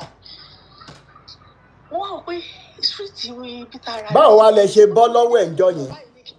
àbó ti mọ̀ ní kó àdé so anything for anybody àti àṣẹ̀ṣe foundation àti ìṣèkọ̀kan wọ́n rò pé bí wọ́n ṣe pe ọkọ mi lórí fóònù wọ́n ní ẹgbẹ́ street ibi tara lẹ̀ sí mà ní bàbá yìí gbé ó ní ẹ ṣáà má débi bẹ̀yẹ ọ̀dọ̀ bàbá yẹn nìkan ni kò lọ kò má lọ sí i wọ́n ní mo ti gbọ́ má dẹ̀ yẹ kí bàbá yẹn mọ̀ o pé a fẹ́ ṣe kankan bẹ̀rẹ̀ mi ní láyé mi ìjẹ́ sọ fún wọ́n ṣe pé wọ́n ní wọ́n ní dáàdì nǹkan bàbá yìí máa ní wọ́n wà ní wọ́n fẹ́ bá mi sùn pé táwọn bá ti sàbálẹ̀ oyún yẹn pé màá kọ bí ọmọ yẹn wẹ́rẹ́ báyìí ni kó máa kọ jábọ́ lára mi pòrọ̀ ṣé bàbá fẹ́ fi bíbá sùn sọ yín di Hebrew woman ni. mo wá sọ fún body of Christ. wọ́n ní bàbá ìkó ṣeé ṣe bọ́n mo ṣe máa ṣe irú nǹkan báyìí mi ní kò ṣeé ṣe mi ì ṣe rí láyé mi pé lágbà tí mo ti mọ ọkọ mi nǹkan bẹ́ẹ̀ mi ì ṣe mi ì mọ nǹkan tó ń jẹ́ pé dáàdì ẹ má bínú wọn wá nu oyún mi lè ṣe nǹkan bẹ́ẹ̀ tí bàbá ti lè ṣe prayer fún mi kí n kúnlẹ̀ kẹ́ gbàdúrà sómi omi ni mo gbé dání àtòróró bèbí ti wò pé iṣẹ́ tẹ fẹ́ ṣe fún mi nìyẹn prayer sínú omi àti sínú òróró ló bá dáhùn pé rárá o èké mi níṣòro yàrá mo ní láyé wọn tàkàdà àgbà ìfọlọ́hùn mi jẹ́ kí n rí rẹ̀ mo ṣe bọ́tà nínú sitting room yẹn ni mo yẹ bọ́tà mo yẹ get out school bẹ́ẹ̀ tí mo ṣe débẹ̀ mo ti di èní ni. ṣé ìdẹ̀mọ̀ bóyá rú bàbá pálapàla yẹn sì wà láyé. mi wọ́n mọ̀ wọ́n ti àná ti wó gbogbo bẹ̀ dànù. ẹ ṣe ìyá mi. ilé tó ń gbé yẹn gan wọ́n ti lé wọn bẹ̀ wọ́n ní wọn ọ̀rọ̀ ní wọ́n fún wọn ìwé kan kúrò wọ́n ní wọ́n ti gẹ́ẹ̀tì bàbá yẹn pé oníṣẹ́ bí ni wọ́n ní iṣẹ́ bí wà lọ́wọ́ ẹ̀ pé lálọ́ọ̀dún ti fún níwèé ó ti kúrò torí gbà táwa wá padà wá lọ síbẹ̀ tí mo mọ́kọ mi lọ pé ilé bíbá yẹn wọn àwọn ti kó lọ wọ́n ní ó ṣe wá so quick bẹ́ẹ̀ yẹn pé kò tí yẹ kó lọ ó dùn ọkọ mi ó dùn gbogbo wa pé torí àwọn àgbàlagbà dání pé báwọn ní irú pásítọ̀ yẹn ṣe máa sọ fún rèmi ọmọ kékeré yìí nígbà yẹn pé kí wá ṣe nǹkan báyìí ó dẹ̀ mọ̀ pé wọ́n lé ọkọ mo wà mo wá wò pé ó ti pẹ́ táwọn pásítọ̀ yẹn ṣe nígbà tí tẹ wá jáde tẹ gbé gbogbo àwọn pásítọ̀ yẹn jáde mo ní wọ́n ti ṣe ti pẹ́ àìmọye obìnrin tó ti máa wọnú victim yẹn bẹ́ẹ̀ni àìmọye obìnrin tó ti bà ilé ọmọ ẹ̀ jẹ́ àìmọye obìnrin tí kò lè bímọ ọmọ látara àwọn pásítọ̀ àìmọye. tí n bá ní agbára lọ́la tí ò bá rẹ̀ mí. látara wọn tó ti bà ohun wọn jẹ́ tó ti bà ayé wọn jẹ́ tó ti ṣe oríṣiríṣi fún wọn tó ti lò wọ́n tó ọ̀dẹ̀ mọ̀ títí dọ̀la ẹlòmíín sì ń ronú pé ó yẹ kóun lóyún kóun bímọ ṣùgbọ́n kò lè rí bí torí pé pásítọ̀ ó ti bá ní àjọṣepọ̀ wọ́n ti bà ìrìn àjò yẹn jẹ́ so ìgbà tí programu yìí wá. so ó mi wípé ẹ má bínú o sísì mi ó mi gbé gbogbo ìgbà tẹ́ ẹ máa lẹ́yìn ń lọ sí chọ́ọ̀chì ẹ ní sùúrù náà. ẹ máa rí mi bẹ́ẹ̀ mo ń follow yín ní back to back because mo wá rí i pé ohun tó rọ ni ọmọkùnrin yìí sọ gbogbo àwọn pásọ olóògùnkùn wọn sì wà kọ́nà kó jọ. sísì mi sẹ́. lẹ́yọ̀ kọ̀ọ̀kan. ṣé ẹ mọ̀ nǹkan ṣé ẹ mọ̀ nǹkan ṣé ẹ mọ̀ nǹkan ṣé ẹ rí gbogbo ìgbà yẹn kó tó dijọ́ yẹn bẹ́yìn ṣe máa ní ẹ̀yin ṣe ń jó lọ ẹ̀ ń jó bọ̀ ẹ dẹ̀ mọ̀ bẹ́ẹ̀ ṣe máa ń jó ní CAC tẹ́ máa jùdí bíi ṣẹ̀kẹ̀rẹ̀ ẹ mà lẹ́ ẹ yẹ mú ọ̀rẹ́ yín wá síwájú o ẹ̀yin á máa lẹ́ ń jó lọ ẹ̀ ń jó bọ̀ ẹ̀ ń sọ gbogbo ẹ̀ kùlùkùlùkùlù kí lẹ mọ̀ tí bàbá ń lò bukanvo thank you so much bí bàbá ṣe fẹ́ dáná bó ṣe fẹ́ dáná yá yín ló wà lọ́kàn bàbá gan ní mọ̀gbà tó máa sọ hallelujah níbi tán ṣẹ̀ ti bẹ̀rẹ̀ orin inú hímù náà ó ní ṣẹ́gun hallelujah o àbádáde àṣẹ bẹ̀rẹ̀ orin ni ó yẹ kọ́tà wọn ní mọ̀ pé sista adétúkàsì ló ń jẹ́ kí bàbá confuse bọ́dí àṣẹ Èdùmàrè ṣe ìyá mi thank you so much. bàjẹ́ láéláé. Àṣẹ Èdùmàrè. Ọlọ́run á túbọ̀ máa dá lé Àṣẹ. sókè. Àṣẹ bẹ̀rẹ̀ ni liberation ṣẹ̀ṣẹ̀ bẹ̀rẹ̀ ní sẹ́. Ká nírú bàbá yẹn wà láyé ní sẹ́. Ká náà sì mọ́rú ibi tí bàbá yẹn wà. Foundation wa la máa fi kọ lẹ́tà sí. Torí, I want everybody to know this fact. If we don't start calling them out today, especially those of us that have evidences, our neighbors, our children might be next victims in line. And that is why it is important. Torí mo ṣe ń bá gbàlagbà sùn, náà ń kọwọ́ bọ ọmọ ìkéré lára. Ọlọ́run, wọ́n ṣe. Àní mo tún lọ sí ilé mẹ́mbà kan, mo lọ kí ó bímọ. Bí ọ̀rẹ́ ni ẹbí àbúrò ló ṣe jẹ́ sí mi, mo lọ kí.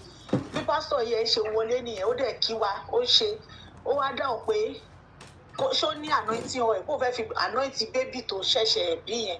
Ó máa wá ní àwọn anointing oil pé òun ṣẹ̀ṣẹ̀ ìrora náà ni pé àwọn pásítọ̀ náà bá wọn pray sí i. Wọ́n ní kó máa fi sórí ọmọ yẹn, kó máa fi pa lára pé agbára Ọlọ́run wà lórí ẹ̀gínlẹ̀ kan. Ó bá ní kó gbé anointing oil yẹn wá, ló bá gbà lọ́wọ́ ẹ̀. Mo wá sọ fún mo ní níbo ni pásítọ̀ yìí ti wá? Ó ní nínú street wọn ni church ẹ̀ wà, ọmọ Igbo ní àwọn church Igbo yẹn. Mo wá ní pé wọ́n rọ̀ǹgì, ó ṣe máa gba anointing oil lọ́wọ́ yín. Ó wá ní pé ṣe mo fẹ́ fi pray fún òun náà. Mo ní òkè ká máa wò bọ̀. So bí pásítọ̀ yẹn ṣàṣe pray yẹn, ó fèdè fọ́, ó ṣàṣe gbogbo ẹ̀. Adédọ̀dé ó ṣà anoint ìyá ọmọ àtọmọ. Ó wá ní anointing oil yìí pé òun gbé lọ sí church pé Olúwa sọ pé kò fi lò ó fún gbogbo àwọn mẹ́mbà, kò fi ṣe anointing service fún gbogbo wọn. Bí mi ṣe pé padà yẹn, mo ní hello sir, you can't take this anointing oil, it's for this baby and it's our pastor that pray to it. You can't take. Only no, madam, is ordained by God that I should take it and anoint everyone that is in that church. When I ask, who are you? What is the name of your church? Olúwa ni ọ̀rẹ́ yìí wá ní ẹ̀fín lè jẹ́ kó máa mú lò, jẹ́ kó máa mo ní irú kéde lè báyìí, mo ní iṣẹ́ kò lè lọ ra anointing oil ni èló náà ta góyà. Ó wá lọ sínú ilé ẹni tó ṣẹ̀ bímọ, ó wá gba anointing oil ẹ̀, ó wá fi ṣe, ó wá ló fẹ́ lọ fi ṣe prayer fáwọn tó wà nínú church. Mo ní kì í ṣojú lásán. Mo dé church yẹn báyìí, mo ní nǹkan bẹ́ẹ̀ lóòótọ́. Ẹ ṣe ìyá mi, ṣé rí nǹkan tó wọ́n ti kó wọn láyà jẹ gan. Wọ́n ti fọ́ wọn náà àwọn èèyàn, wọ́n ti fi kọ́rọ̀ jọ, wọ́n ti fi ṣe gbogbo nǹkan. Ẹ ṣe ìyá mi. Ìdáríjì kí àní ká mọ̀ tú wọn láṣìírí kí wọ́n mọ̀ bára wọn ní police station àti ọgbà ẹ̀wọ̀n. Now I have to say this. Some of you are still operating under fear due to what they have told you. But Sister Adewuyi Margaret, thank you so much for the star on Facebook. I appreciate you, man. Thank you so much. Thank you.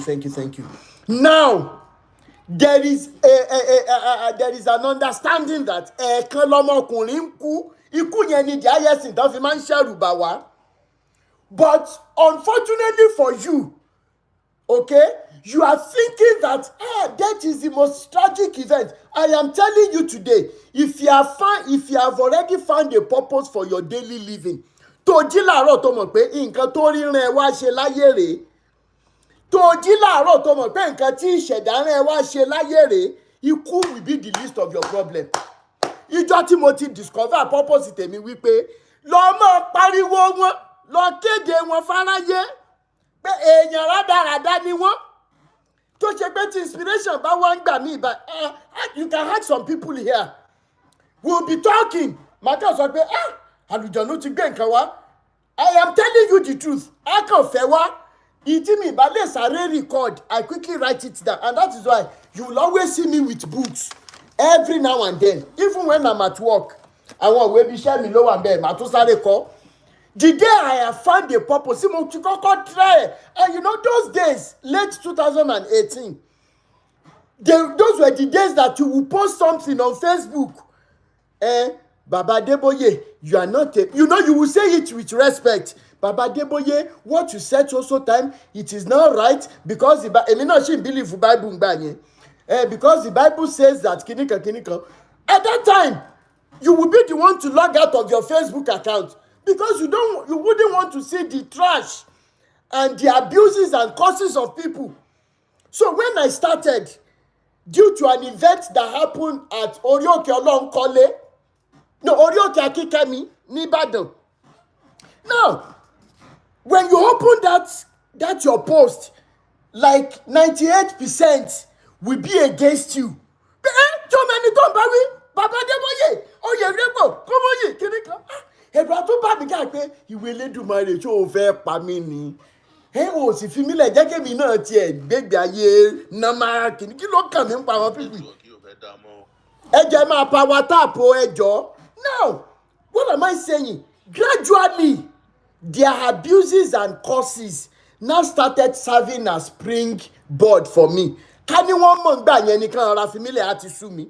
Bọ̀bọ́ ṣe máa ń bú mi yẹn, èmi náà wá grow, èmi náà bẹ̀rẹ̀ sí ní grow wings, èmi náà. So the percentage started changing from 98 against 2 ó wá di 50-50. Ló wá di pé mo bẹ̀rẹ̀ sí ní ju àwọn fídíò kéékèèké, ló di pé Facebook page mi grow gan.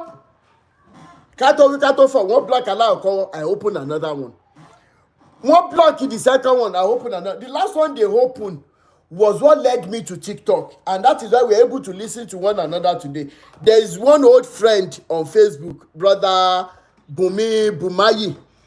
He saw me about 2 weeks ago on TikTok. One battle worry life for me. Mr. Wilco Karo, ti gbowó ni.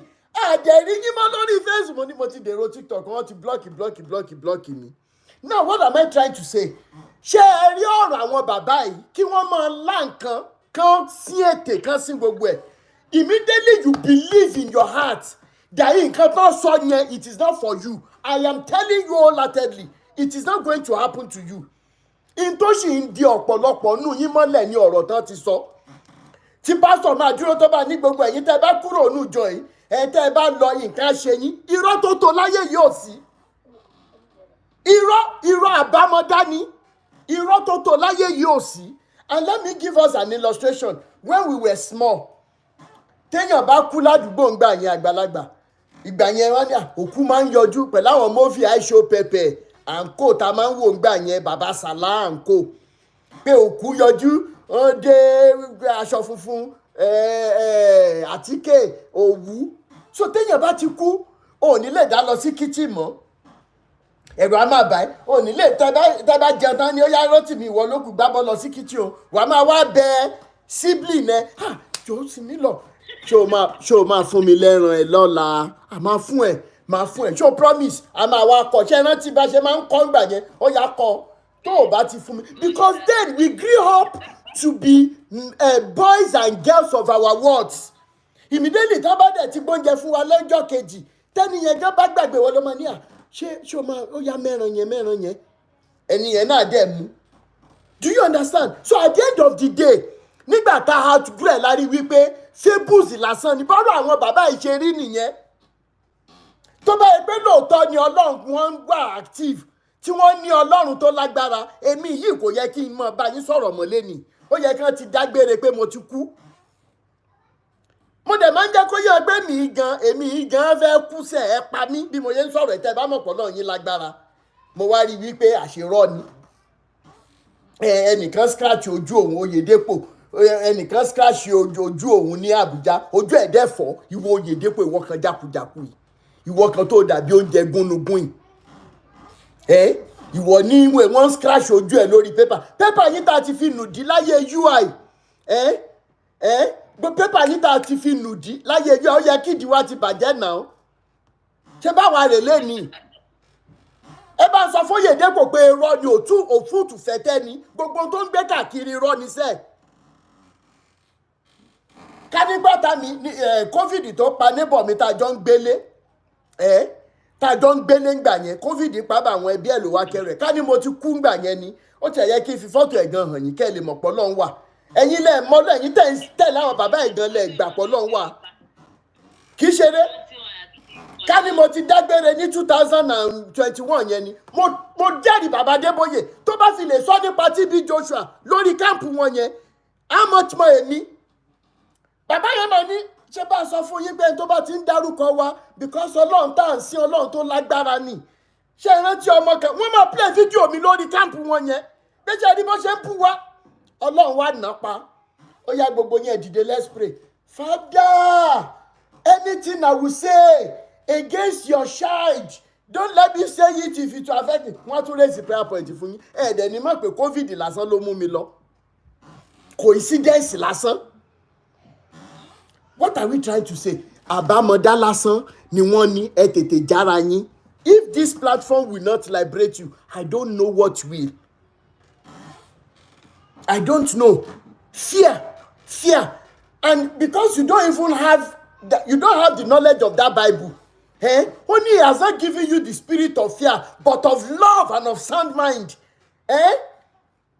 Mọ Bíbélì yẹn ó máa ń dùn mí gan. Àwa tá àti ẹ̀ bìlíìfù náà ẹ̀ mọ́ gan. A sì ní lórí pé àwọn orin ìjà kọ̀ọ̀kan sì wà ń bẹ̀. Gbogbo ẹni tó ń ṣe bí ọba lórí ayé mi o. Adébóyè tó ń ṣe bí ọba lórí ayé mi o. Oyèdépò tó ń ṣe bí ọba lórí ayé mi o. Kúmúyì Olúkọ̀yà tó ń ṣe bí ọba lórí ayé mi o. Tọ́lọ́run ò fi jọba tán fi ra wọn jọba. Tán ní lẹ́yìn Ọlọ́run àwọn lóde tún kù. Ẹ̀mí mímọ́ rọ̀ wọ́n lóyè kan yé ṣe bí ọba. Àsìkò tán máa rọ̀ wọ́n lóyè ti dé. Ẹja gbóhùn sókè. Ayọ̀lá, ó yẹ sáré gbóhùn sókè. Àwọn bá wò. Ayọ̀lá, ó yẹ sáré on mute. Ẹ kúrọ̀lẹ́ jàre. Ẹ mọ̀ rẹ́rìn ẹ̀rín ayọ̀ ní àní rí bànújẹ́ lágbára Èdùà. I just started following you recently, and everything you've been saying is kind of oh God, this is interesting. Thank you so much. My experience, you know, I could remember when the team at the communication went. Yeah. So being a church person in here, CAC. Wọ́n yé introduce the church sí yín. So wọ́n gbàdúrà ń tẹ̀lé mo bá bẹ̀rẹ̀ sí lọ bẹ̀ ọkọ mi ṣàyàrí pé kí ló ń ṣe ẹgbẹ́ sọ pé o ní problem ní àbò oníṣòro tó wọ́n mú ká. Mo ṣe àfọ́sọ̀ ọkọ mi ní church yẹn.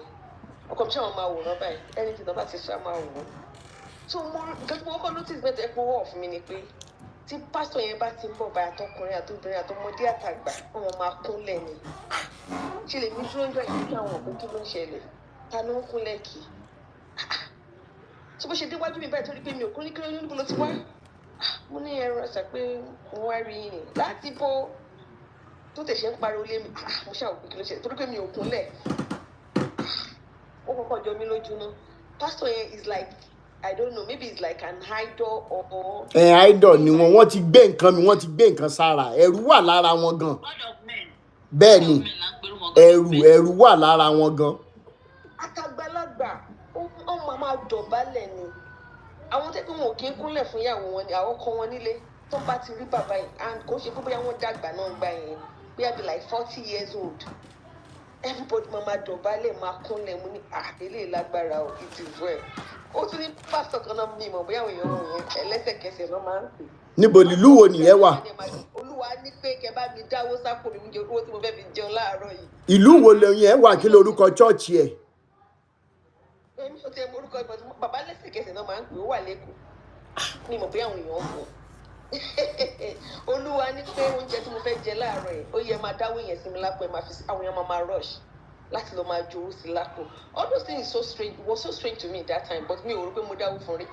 Because no, ṣé ó possible ṣé ẹ̀mí mímọ́ náà ló dé sọ̀rọ̀ pé kán máa dáwó sí àwọn èèyàn lápò àbí kán máa dáwó, because ọ̀rọ̀ owó every time it has been the root of the problem that we have in Nigeria, and that is what all the youth now, without money they can't do anything. They don't even think about anything but how to make money or how to get the money. They don't even know where the money is coming from. Ẹ̀wọ̀n kan tó ń ṣẹlẹ̀ tó máa ní ká gbogbo foundation kan tó ń ṣẹlẹ̀ ní Nigeria, I think it came from church. Bẹ́ẹ̀ni, you can say that again. Bẹ́ẹ̀ni. To be sincere, because look at these children, look at all the young age, look at them. What they are after is how to make money and how to flex and even show visits to the world, and not go to church and be doing Thanksgiving where God did not even provide the money. They cannot even say the root or the source of their money. It is the church, because every church in big buildings, and the pastors, the so-called pastors too, They will not see vision. It is what they thought, because anybody can think and say anything out. It is their thoughts that they will say, God says, when God did not say it. The Holy Spirit says, when the Holy Spirit did not even tell them anything. I just pray that people will continue to be enlightened. More about that COVID, only open eyes among Nigerians. It is the COVID. And thank God for that. I thank God for that liberation. Because if not because of COVID, I know a lot of people will still be in darkness. Ben. Not see, because, okay, Ọlọ́run gbàdúrà ní camp, whatever camp or whatever, okay, when everybody was indoor in 2020, ṣé Ọlọ́run ò gbọ́ àdúrà? Ṣé àdúrà wa ò gbà? Ṣé bí pa àwọn èèyàn àbí nǹkan tó ṣẹlẹ̀ ò máa ṣẹlẹ̀? But because tẹ́ ẹ bá ti dorí òkè yìí, tẹ́ ẹ bá ti lọ sí camp, tẹ́ ẹ bá ti tẹ bíbá ilẹ̀ mímọ́ ni, Ọlọ́run ò ní gbọ́ àdúrà. Ó ṣe so. Ẹ ṣé ìyá mi. Thank you so much. Thank you so much. Àṣẹ Ìdùmarè. I always enjoy you. Thank you so much. Sister Beauty, ó yẹ sáré gbóhùn sókè pápápá, ẹ jẹ́ ká ṣe pápápá torí gbogbo àwọn tó fẹ́ sọ̀rọ̀. Beauty. Sister Beauty, please unmute. Yeah, I'm unmuted. Good evening. Good evening. Yes, ẹ jọ̀ọ́ mi ò gbọ́ Yorùbá dáadáa o. Ẹ sọ òyìnbó. Òyìnbó better. Okay. So I'll just mix it. Okay. Actually, I love. I think this is the third time I'm seeing you. I usually watch your comedy episode, the one you cook. Oh, okay. I think that is the first time. Yes, I watched it on your page. So this night I'll just scroll and I love this topic and I would have loved to. A man asked a question. Ṣé Ọlọ́run ló ná owó yẹn? Unfortunately, most of us practice religion. We embrace religion without going, deep into the concept, the real concept of that religion. I want to share ìṣẹ̀ṣe. They don't even know what it entails anymore. Those days, our baba wa, mama wa, they will tell you the truth behind Orisha tí wọ́n ń bọ̀. Do you understand? Àwọn èèwọ̀ àti everything. But do the people who inherited it from those our mothers and fathers, are they still doing it? No. Most of them have been corrupted. Go to the Muslim background. Those ones embraced another religion, another foreign religion. I want to share tipẹ́, they dwelt in love and in peace and in truth. But this day, is it the same? No. They now come to our own beloved Christianity.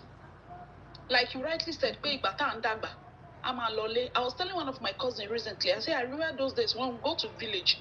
This moon, there's one time they say moon and the sun and whatever they are fighting. We will all wear. I know there's one particular red pants. I love that pants. That is what I wear. I don't used to wear clothes. I said that was how we would dance. But now you cannot wear red though. It is for the devil. We would dance. So we said the moon and this. I can't remember which of them that fight. I don't know. I said we will dance. Then that's how we now end up in somebody's house. The mother invite us to come and eat. We will eat. We'll come back. Tell our grandmother, Mama, I am not journey by you. What church do you still attend now? Sister Beauty, what church do you still attend now? I still attend Redeem. I'm going somewhere. No. So when I was not growing, I now grew up, I started seeing a lot of things in the church. A pastor whom my mother embraced, I was cooking for. As a minor, I was very small. I think age 12. My mom sent me to go and give him food. This man said, Omo kini oti yoyon. Spoke Yoruba, I swear. Fine, come. You're going to be a queen. That is a redeemed pastor. No, he was. I can't remember the name. Then my mom was not attending Redeem. So I can't remember the name. Christ Kinigon. Which state was that? Kwara State. Then we were in Kwara State. So he took me to Pastor Kayode. I can't forget that man's name. Before I could shout, because I have a tiny, my voice was very tiny then. I couldn't shout. He just put me to the bed. The only thing I knew I did was I hit something on his head. and I ran away. Getting home, I called mommy. I couldn't tell her. I was so scared. Since that day till now, anything called pastor, because this man, they do miracle. People, they kill. That time, immediately I ran out of his room, out of his sitting room that morning. I saw a lot of women lined up early in the morning. Now, so all those women where you they see, then they enjoy Bola. No be miracle. Some of them they look for. Forget. It was after his secret exposed. They started confessing. Àwọn ìyàwó níyàwó ti bá wọn lọ. Ó jẹ wọ́n rọ́ìrọ́ì. Kó tó kúrò nílùú yẹn. Later, they now discovered that I used to enter bush to bury things, to do sacrifice, of which my mother, nobody even knew in that village. So now growing up, I started using that, I grew up with that mentality. One day I now started and said, come, I have to read this Bible to understand why they do Christianity. Okay. When I started reading the Bible, I started understanding many things, that the reason why many of us are under such slavery is because we don't even understand the Bible. We don't have the time to understand. The reason why you're going to. The Bible says you are church. We are the church. You see that gathering? That gathering is just a fellowship. Cherry and auditorium tí ó pull kini yẹn. Fantastic. Lásán ni o, asán ni o. Ọlọ́run ò sí ńbẹ̀ o. Ben. Your mind is where God is. And the Bible clearly told us that whoever does not love his neighbor, ó ní ẹni ò ní rí Ọlọ́run. Who is our neighbor? The Muslims are our neighbor. Àwọn Òṣèṣe is our neighbor. Everybody in the society is our neighbor. And not until, and like my last sister rightly said, when we look at Nigeria problem, we could link it to the church. Parents do not tell their children the truth again. Ben. We, the children, we are not even ready to embrace the truth again. So at the end, what I want to, in a nutshell, what I want us to embrace this night is go and search for your God. Search for God yourself. When you search for God yourself, know the truth about God. Have a relationship with your God personally. Because when you die, you account everything.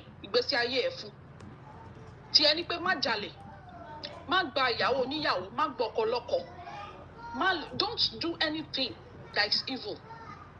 Love your neighbor, love everybody. Thank you so much, my sister. That you have a religion. Let me allow another person. Because a time will come, you will still realize that book you're reading, when it comes to love, our forefathers had been expressing the real love, truth, and humanity even before they brought it. It was when they brought this book that we now started singing, no, I can do bad thing for 70 times 7, my neighbor shouldn't do anything. So, but don't worry, I know that you will study that Bible to an extent, you will see that it is not God's book. It is a man-made book to control us in Africa. Thank you. Easy bliss, sir. Esare ba mi gbon soke, sir. Ká máa ṣe pápápá torí time. Easy bliss. Hello? Ó jìnnà voice yín jìnnà, ṣé lo earpiece ni? Mi ò lo earpiece. A ti ń gbọ́ yín dáadáa báyìí. Ẹ kú ètò, sir. Yes, sir. Ọlọ́run máa fi ń ṣe. Yes. Jẹ́ rí nǹkan tí mo rí nípa àwọn tó ń pera wọn ní òjíṣẹ́ Ọlọ́run àbí Jíù àbí kíní. Motivational speaker ní púpọ̀ wọn ò ní nǹkan kan. Bẹ́ẹ̀ni. So àkọ́kọ́ nǹkan tí mo fẹ́ sọ ni pé púpọ̀ wọn á sọ pé àwọn wọ́n lo olive oil, èmi àtàǹkì, èmi àtà different thing. But púpọ̀ wọn Nàìjíríà sì èmi tí ò ní security details, ó ní security, ó ní police like 5 or 6, èmi ní more than 10 tó ń guide ẹ̀. Èmi lo bulletproof car, ó dẹ̀ ń tànà tí oil fún kíní. So kí ló fẹ́ ká believe? So ìyẹn àkọ́kọ́. So the other aspect èmi tí wàá rí tí mi ò fi really ní believe pé going to church is a big deal. Because wọ́n ní Ọlọ́run ta ní Ọlọ́run ibi gbogbo ni. Bẹ́ẹ̀ni. Presence God. So ó ṣe wá jẹ́ pé ibì kan tẹ́nìkan kọ́ wọ́n kò fún wọn. Wọ́n fi ń ṣe business ẹ̀ jẹ́jẹ́. pé ìbẹ̀rẹ̀ àdúrà ti fẹ́ gbà kò possible èmi bí pé tèmi ti sọ̀rọ̀ yìí Ọlọ́run wà pẹ̀lú mi nǹkan tí bá dẹ̀ sọ Ọlọ́run gbọ́ tèmi ni pé mo gbọ́dọ̀ jẹ́ kí ìwé mi pure nìkan tí mo rí so púpọ̀ àwọn táwa pè ní kíní occultic people ni wọ́n ẹlòmíì wà ní different kíní tó yẹ pé tọ́lọ́ bá ṣe ẹlòmíì lójú láti rí nǹkan tí jíro wọn jẹ́ ẹlòmíì ò ní lọ ṣọ́ọ̀ṣì láti jọ ẹ̀ èmi ti gbé ọ̀dọ̀ babaláwo rí tó yẹ pé ó rán mi lọ sọ́dọ̀ pásítọ̀ láti lọ fún pásítọ̀ níṣẹ́ mo dẹ̀ rí babaláwo babaláwo tó máa jó ikú gún ọṣẹ gún gbogbo kíní tó dẹ̀ ní lọ fún àáfàá tó ní kí n ṣe kíní so mo á wò pé kò yé mi gbà mo yìí kéré díẹ̀ mo wò pé kí ló ṣẹlẹ̀ Ìjẹ̀bú-Òde tẹ̀ mo wà gbà yẹn pé kí ló ṣẹlẹ̀ bọ́ tí mo kàn máa ń sọ sínú gbogbo kan bẹ́ẹ̀ tí bá rí máa dàrú mi kàn fẹ́ mi lè sọ fún àwọn èèyàn so púpọ̀ àwọn èèyàn tá a rí ẹlòmíì lo iṣẹ́ nu wọn wàhálà kan wò wọ́n pé kíní so nǹkan tó yẹ kẹ́lòmíì máa bẹ̀rù wọn tẹ́lòmíì ò fi lè come out openly and wọ́n ti really study àwọn èèyàn wọ́n ti rí wọn so wọ́n ti wá ṣiṣẹ́ lórí brain box oníkálukú so ẹlòmíì wà pé brain box ẹ̀ ń ṣe ó ti ní fault kò sí nǹkan tẹ́ fẹ́ sọ kò lè gbọ́ láti dọ́là so ó ti bìlí pé tí o bá ti ṣe pásítọ̀ òun kì í ṣe kíní ni ẹni tí tẹ́ bá sọ nǹkan gbogbo ẹ̀ sọ nípa wọn ni so another aspect tí wàá rí ní ti Nàìjíríà táwa wà yìí àwọn ìjọba àkọ́kọ́ fọ́tìta ní tó bá bẹ̀rẹ̀ sí ní tax àwọn churches yìí ẹ máa rí pé púpọ̀ wọn ni wọ́n máa sit off but ìjọba tá a ní wọn ní fẹ́ tax wọn why because wọ́n mọ̀ pé tí election bá dé wọ́n máa rí wọn lò ní wọ́n fẹ́ ṣe gbogbo nǹkan bẹ́ẹ̀ so thank you so much fún ẹ gẹ́gẹ́ bẹ́ẹ̀ nìkan tí mo ti lọ ṣọ́ọ̀ṣì since more than 2 years even kí ìyá mi tó kú gan wọ́n ti kì í ṣe iye small ìjà pé kí ló dé ó ṣe wá yẹ ẹlẹ́mìí ìgbàgbọ́ tẹ́lẹ̀ bá wí pé à ń lọ sí kíni because mi ò bí ẹ ṣe máa sọ kí n máa gbàdúrà wọn àdúrà over and over pé kíni ṣé bí ogun ayé ṣe le tó náà nìyẹn ni.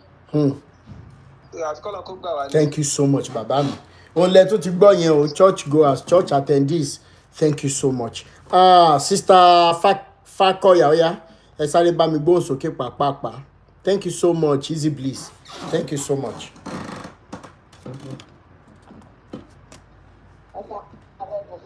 ẹ kálẹ́ ìyá mi.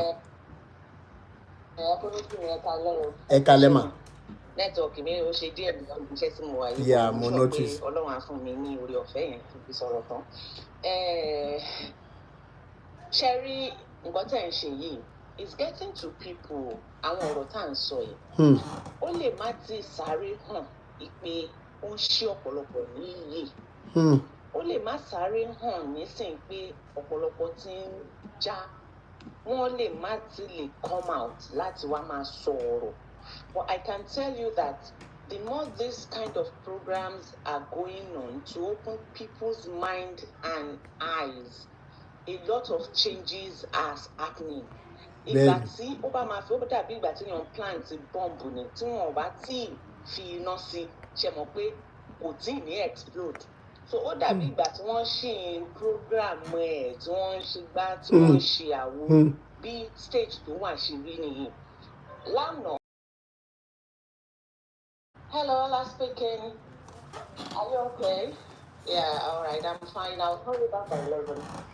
All right, later. Yeah, bye. Enjoy my dinner. Yeah. Yeah. So,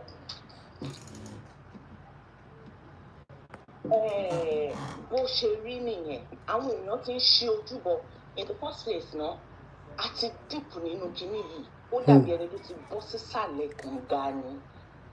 Àbí ìsàlẹ̀ omi ó tó sún ìmọ̀ jáde á struggle gan á ṣẹ̀ṣẹ̀ máa wá confident àti breath tó máa fi jáde òun ni nǹkan tó sì dàbí ẹni pé àwọn èèyàn ń gbé tí wọ́n ṣe tí wọ́n struggle láti jáde.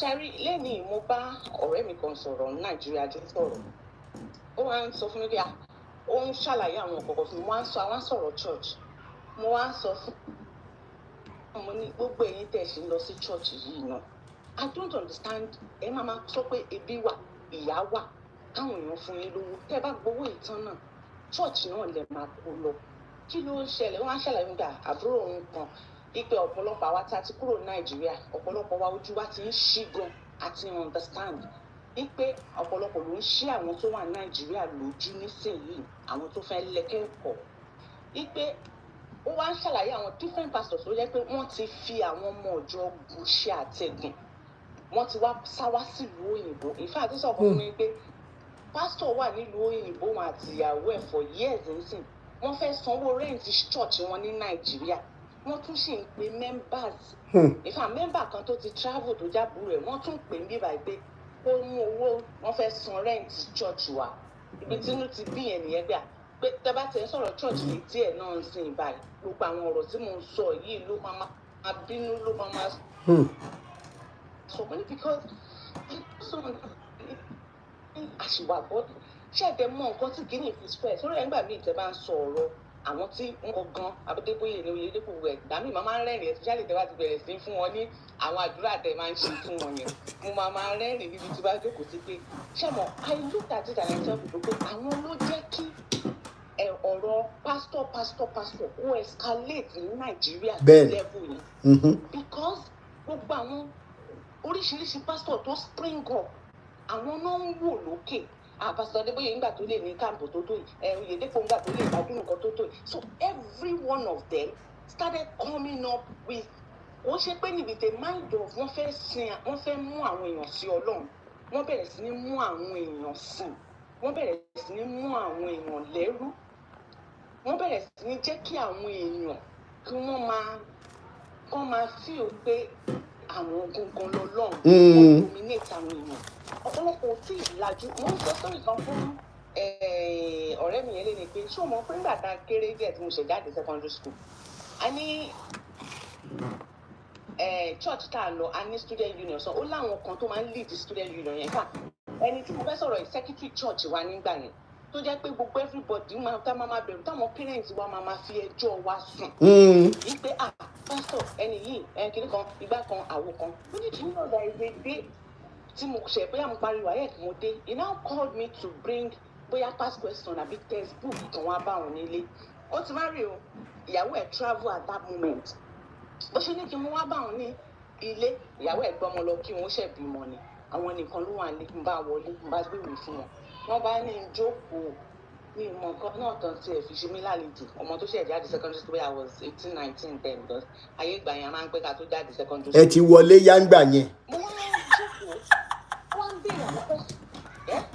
mo lẹ ti wọlé yáǹgbà yẹn. a ti wọlé yá a ti gún àyà díẹ̀ gbogbo ẹ̀ ó wá ń béèrè àwọn questions lọ́wọ́ mi pé kí ló ń pè ṣó ní boyfriend mo ní yẹn ṣé boyfriend ẹ ti fọwọ́ kàn ẹ́ rí tó máa ń lọ lé boyfriend ẹ ó ṣàbẹ̀rẹ̀ àwọn questions yẹn lọ́wọ́ mi I was wondering pé kí ló dé tẹ̀ ń béèrè àwọn questions but torí pé mo bẹ ní kékeré gan mo bẹ gan tó ó yọ feel pé bí mo ṣe bẹ yẹn ọmọ tó ti ṣe kinní ni mí tó ó ṣe wá ń béèrè nìyẹn are you a virgin mo ní yes ó ní ìzìlá yàrá yẹn ó yá nìṣó nínú yàrá kóun lọ test mi wò pé mi ń gbàgbé ọ̀rọ̀ yẹn di ọlá nìṣó nínú yàrá kóun lọ test mi wò ipe ṣé virgin ni mí wọ́n á bẹ̀rẹ̀ sí ń sákiri pé àárọ̀ irú ẹ̀ o ẹ ṣe máa lọ test mi wò pé ṣé virgin ni mí ipe irọ́ ó kọ́kọ́ ń lé mi kiri inú sitting room yẹn lẹ́yìn chair later ó wá ní ìgbà tó wá rí pé I'm not going to give in because mi ò ń ṣerú àwọn ọmọ mi ìwà mú láwọn ọ̀rẹ́ tẹ́gbọ̀n nǹkan tó ti ń ṣe fún wọn ní gbogbo ní káwọn òbí wọn bìlíìfù pé àwọn táwọn ń fi ọ̀rọ̀ lọ́ọ̀kọ́ wọn tí wọ́n fà wọ́n lé wọn lọ́wọ́ nìyẹn so àwọn ó wá sọ fún mi pé mò ń tẹ̀sí ẹ̀ wò ni mo rò bó máa wọlé ni bí mo ṣe kéré tó ń gbà yẹn torí pé Ọlọ́run fún mi ní orí ọ̀fẹ́ bójú ọmọ tí mo lọ́gbọ́n mo wá rẹ́rìn ìgbà tí mo ṣàráyè bọ́ taṣá pé ẹ fẹ́ tẹ̀sí mi wò ẹ ní kí n nìṣó nu yàrá definitely tí n bá wọnú yàrá yẹn ẹ máa kì í bọ́ mi nídìí ní ẹ̀sọ́ ẹ̀mí sọ pé ẹ fẹ́ tẹ̀sí mi wò mo délé mo sọ fún àwọn mi pé ṣe rí àwọn tí ẹ̀yin máa ń feel pé àwọn lèèyàn Ọlọ́run tẹ̀ ń fa ọmọlé lọ́wọ́ a lot of these young ones cannot tell the stories of what these people have been doing and they are still doing to them up till today oríṣiríṣi ọmọ wọn ti kí oríṣiríṣi nǹkan bọ̀ lára a lot of stories máa ń sọ pé àníṣe ẹ pé àwọn obìnrin ló jẹ̀bi ọ̀rọ̀ yìí jù ẹ pé àwọn obìnrin jáde sẹ́ pé tí wọ́n bá listen sí experience kankan nínú wọn ẹ̀rẹ̀ wọn fi kinní kan gbé wọlé ni èmi ni máa fi kó mi gbé jáde èmi ni máa fi kinní kan gbé wọlé èmi ni máa ṣe most of them in fact every day ni mo máa ń sọ experience ni mo máa ń ní. Thank you so much brother Kola Animashaun, thank you. pẹ̀lú àwọn pastors kí ló ń gbé wa kiri. kí ló ń gbé wa kiri a fi hàn pé a níṣòro a fi hàn pé mo sọ fún yàn kan lẹ́yìn mo ní sórí Nigerian problem is not ogun ayé is ogun church mo ní church gangan ló yẹ ká dojú kọ nísìn tá a bá ti face problem church out of Nigeria ìgbà yẹn la ṣẹ̀ṣẹ̀ wá fẹ́ padà sórí ìjọba mo ní bọ́ tó bá yẹ pé ìjọba la kọ́kọ́ ń fight a lè resolve Nigeria yẹn láyé àti láyé bẹ́ẹ̀ni mo ní bó ṣe máa bá lọ nìyẹn ẹ ṣe ìyá mi bẹ́ẹ̀ni nothing is going to change torí wọ́n ti jọ pàdé àpòpọ̀ wọ́n ti jọ wà ní lọ́dún kan náà mo sọ fún ẹ mo ní ẹ̀yin ń dáwó ní church every Sunday Oyedepo fẹ́ ṣe birthday mo ní èwo nù yín ló tú ẹni tó ń wọnú gate ibi tí wọ́n ti ń ṣe birthday mo ní ẹ̀yin dẹ̀ wọ́n á bẹ̀rẹ̀ sí ní kó dignitaries síwájú tí mi bàbá bá wá ṣe pásọ Oyedepo adébóyúdóyè àbíòye kí náà ń pè redeem bá wá ṣe program for Sunday àwọn ọba lọ́ba àwọn dignitaries lè máa rí níwájú ẹ máa lé gbogbo ọmọ ọjọ́ tó ti ń ṣe sábìsì. the only poor people that entered làwọn tí wọ́n sáré níwájú Rolls Royce kán má bàa gbé lọ. ẹ máa lé gbogbo wọn ẹ máa lé wọn lọ sẹ́yìn so èmi believe pé we still have so much to do. bẹ́ẹ̀ni. Relenting is not only no retreat no sorrow. no bí mo yẹ wá mo sọ pé ẹni tí mo tẹ̀lé gangan nígbà tó bá ti gbọ́ gbogbo nǹkan tí mo ṣe torí pásítọ̀ ni ó máa lóun kọ́ mi ní àbúrò èmi gan dẹ̀ rẹ́dì láti sọ fún pé lóyún fi ti. ìyá tèmi náà kọ́kọ́ kọ́ mi lọ́mọ wọ́n pariwo títí ní ìsín ojú wọn ti là. wọ́n ti sọ value ìfẹ́yìn nínú family. Ìgbà tẹ́ ń sọ̀rọ̀ wáyé ìgbà yẹn ṣé dábàá fún Christmas ni bá a ṣe máa ń jẹun káàkiri ẹran iléyà ni wàá tún máa gbóúnjẹ lọ fáwọn èèyàn máa fún wa lówó mo máa ń ṣe program ní every iléyà àti Christmas máa ń sọ fáwọn èèyàn pé tó o bá ti ní jẹ oúnjẹ táwọn èèyàn ń gbé bọ̀ wá fún ẹ má gbà lọ́wọ́ wọn èyí ká oúnjẹ àwọn èèyàn lò wọ́n. bẹ́ẹ̀ni. so it is really ẹ ṣe ìyá mi it is kò sí wọ́n ti gbà lọ. bẹ́ẹ̀ni àṣẹ ìdùnnú. Ọlọ́run jẹ́ kí àwọn èèyàn kan torí ẹ bá sì di Sunday báyìí ẹ rí wọn fi omi ní church mi ẹ máa bèrè pé kí náà ń bá ká gan. ṣé mọ nǹkan tó ṣẹlẹ̀ ni wípé lóòótọ́ a pọ̀ kí lẹ wí mo ní lóòótọ́ bá a ṣe ń wòra wá ń sìn a pọ̀. ẹ má bínú ẹgbẹ́ ìṣó lè lọ mo máa ń bèrè pé ṣé kò ń ṣe preaching wọ́n ti ń preach ní years ago náà sì ń preach fún wa ní every Sunday tá a lọ ń gbọ́ tẹ̀bí lọ sí church ní every Sunday ṣé kò ń ṣe nǹkan tó ń sọ last year náà tún retwist topic yẹn náà tún gbé wá lẹ́nìí ṣé kò ń ṣe vigil tẹ́ ṣe night vigil fasting and prayer 100 days ṣẹ́yìn lẹ́pa Jésù ní kí ló dé gan kí ló ṣẹlẹ̀ mo fẹ́ lè ṣàlọ́ ẹ ṣe ìyá mi. Now the mindset is this my very wonderful sister Ayodele Cole on Facebook Awikoko, the liberation movement is moving like wildfire. The two Abrahamic religion is being on the hot seat in Yoruba land and across Africa. That is a very beautiful one. And a lot of comments here and there that I can't even read. I will quick timba eje ká máa lò bóyá bí 2 minutes so that we'll have as many people before we close down today and come back tomorrow. Evangelist Dukes. Oh yes, sorry about me bones, okay. On mute mic ni. Hello? Ẹ jọ̀ọ́ máa power tap, ẹ bá power tap ẹ jọ̀ọ́. Mo fẹ́ on mute. Oh, sorry. Okay. Ṣé ń gbọ́ mi? A ti ń gbọ́ yín sìn. Ṣé òkè tẹ́ ẹ bá gbọ́ mi tó kódà pé ojú ọ̀nà mo wà kó ẹ ká lẹ́sà ẹ má bínú ọ̀rọ̀ mi ṣókí náà ni mo máa ṣe. Okay. Ó wù mí kí n lo àsìkò díẹ̀ ṣùgbọ́n torí pé gbogbo wa 2 minutes lẹ fún wa. Bẹ́ẹ̀ni. Ẹ jọ̀ọ́ àwọn obìnrin ni mo fẹ́ bá sọ̀rọ̀. Okay ma. Especially our mothers and grandmothers. Ẹ jọ̀ọ́ why ta ṣe gullible tó báyìí náà? Why are we so gullible? In the 30 years of my following these people, mo notice pé nǹkan kan wà tó jẹ́ pé ó jẹ́ ohun fà tó fi ń fà wá. Èmi especially tí n bá ti join àwọn people wọ̀nyí, wọ́n á ṣàláwọn fẹ́ tẹ̀lé mi lọlé. Tó má fi lè tẹ̀lé mi lọlé báyìí, ogun wọn ti mú mi. Nǹkan tọkọ mi ṣe tí ò dáa, ìdí tí ò ṣe wá sí church ní Sunday, màá máa fagídí yẹn, màá ṣáà máa fi mú wọn. Kí ni nǹkan tí wọ́n ṣe fún wa tó jẹ́ pé ó máa ń mèkì wa wà gullible?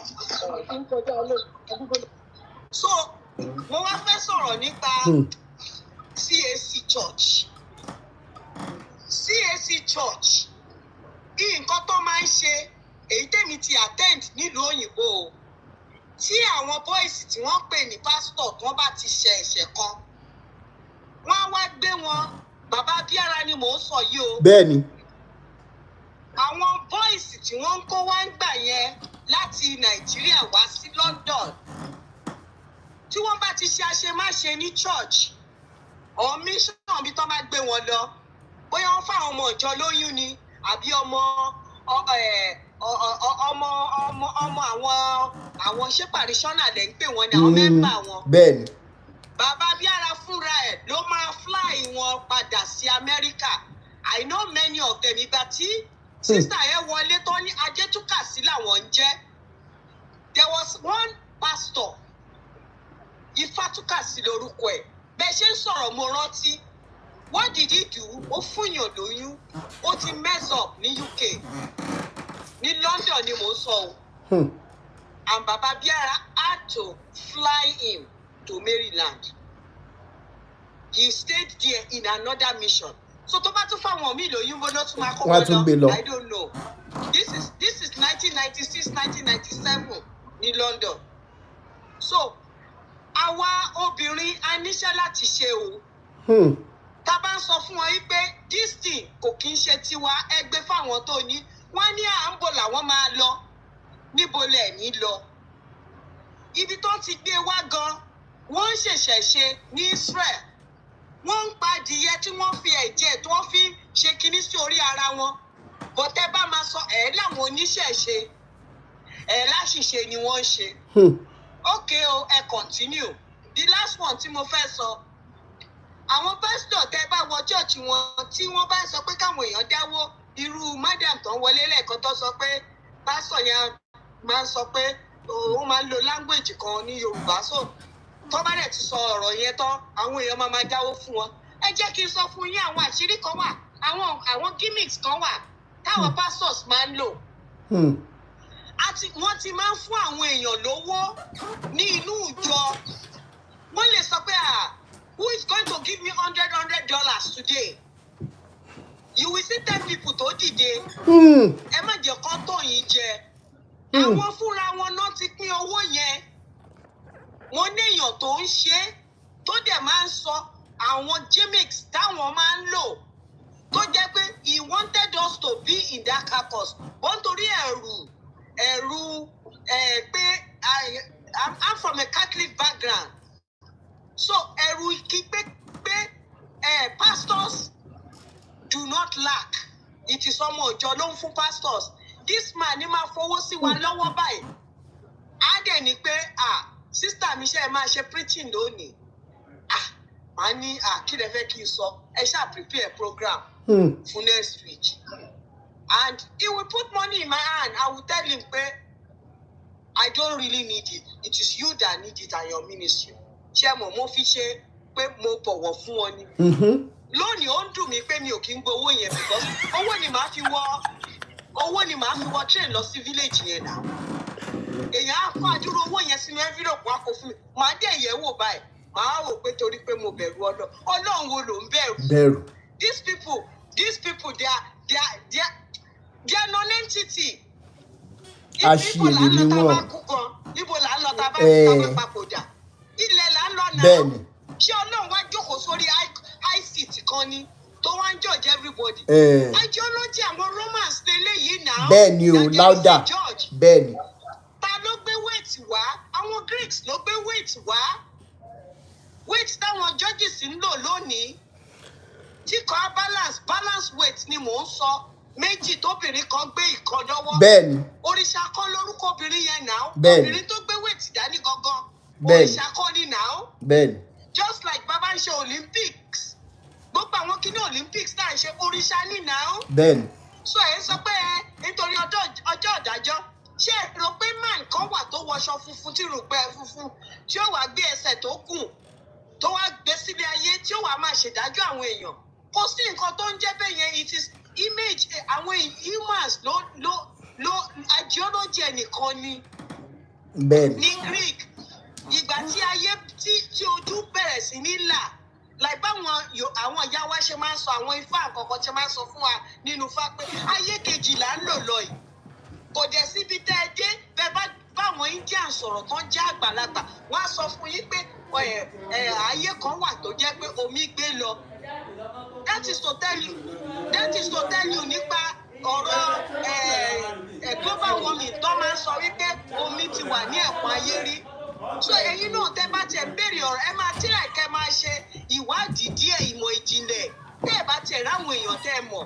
Èmi ti pàdé àwọn fámìlì kan láti Turkey rí àgbàlagbà lẹ́ni yóò dẹ̀ máa sọ fún mi pé nílùú àwọn o bàbá òun tó ti kú tó ti 90 tó ti kú ti sọ fún òun rí pé earthquake kan ṣẹlẹ̀ ní Middle East tó dẹ̀ separate àwọn craters wá sí ọ̀dọ̀ àwọn. So that is to tell you pé àwọn ìṣẹ̀lẹ̀ wọ̀nyí ó ṣẹlẹ̀ káàkiri ayé ní ọ̀nà oríṣiríṣi ni ayé kan ti wà rí ẹ má jẹ́ kéèyàn kọ́kọ́ tọ̀ yín jẹ mọ́ ẹ lọ sínú ilé yín kẹ́ ẹ jókòó kẹ́ ẹ wò pé I will not be the gullible person tí pásítọ̀ kan máa lò kò sí ìdájọ́ kankan bí kankan I am telling you bíbélì kan ti sọ fún ẹ pé ìwọ you are God Ọlọ́run ìwọ fúnra ẹ̀ náà àwọn Greeks máa ń sọ wọ́n ní gods làwọn the Greeks ẹ lọ study Greek mythology ó máa sọ fún yín pé everyone is God the God of Atlantis ọba the God of ocean nìyẹn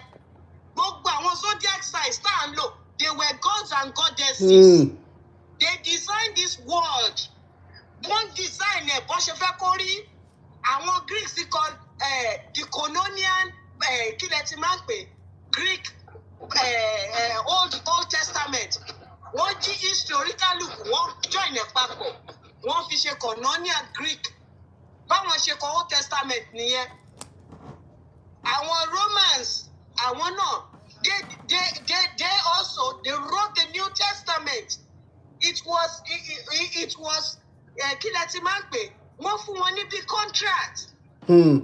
Many families in Rome gathered together, put money down, especially during slavery. And a boy to discover, a man to discover America here, he didn't do it on his own. The guy that discovered America.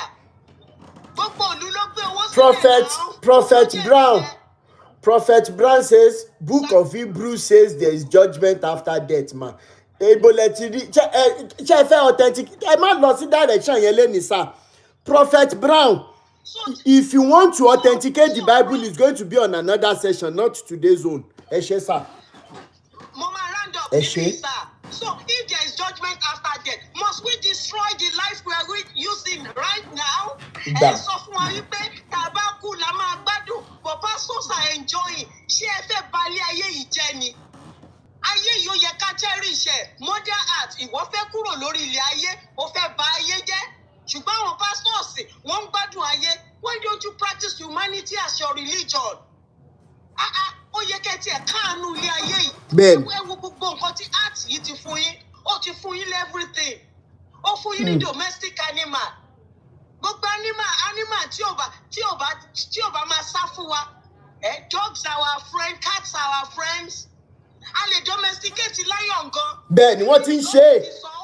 Wọ́n ti ń ṣe é. Bíbélì yẹn sọ ó ní a time will come where lions will be eating straw. That means pé technology or whatever tá a bá máa gbé sílẹ̀ ṣé láwọn òyìnbó in tó máa ṣẹlẹ̀ ní 100 and 200 years ó wà nínú Bíbélì yẹn. I'm telling you. Because wọ́n ti mọ bọ́ ṣe ń program everything. Bẹ́ẹ̀ni. Ẹ ṣé ìyá mi.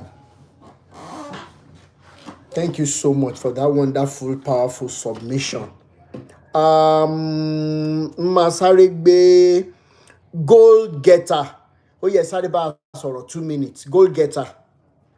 Prophet Brown, ẹ jẹ́ má gbé Bible wá síbí báyìí o. Ẹ ní lè dúró wò tán o. Ṣé gbọ́? Goal getter sir, ó yá. Yes sir. Ìyá mi evangelist ẹ ṣé gan.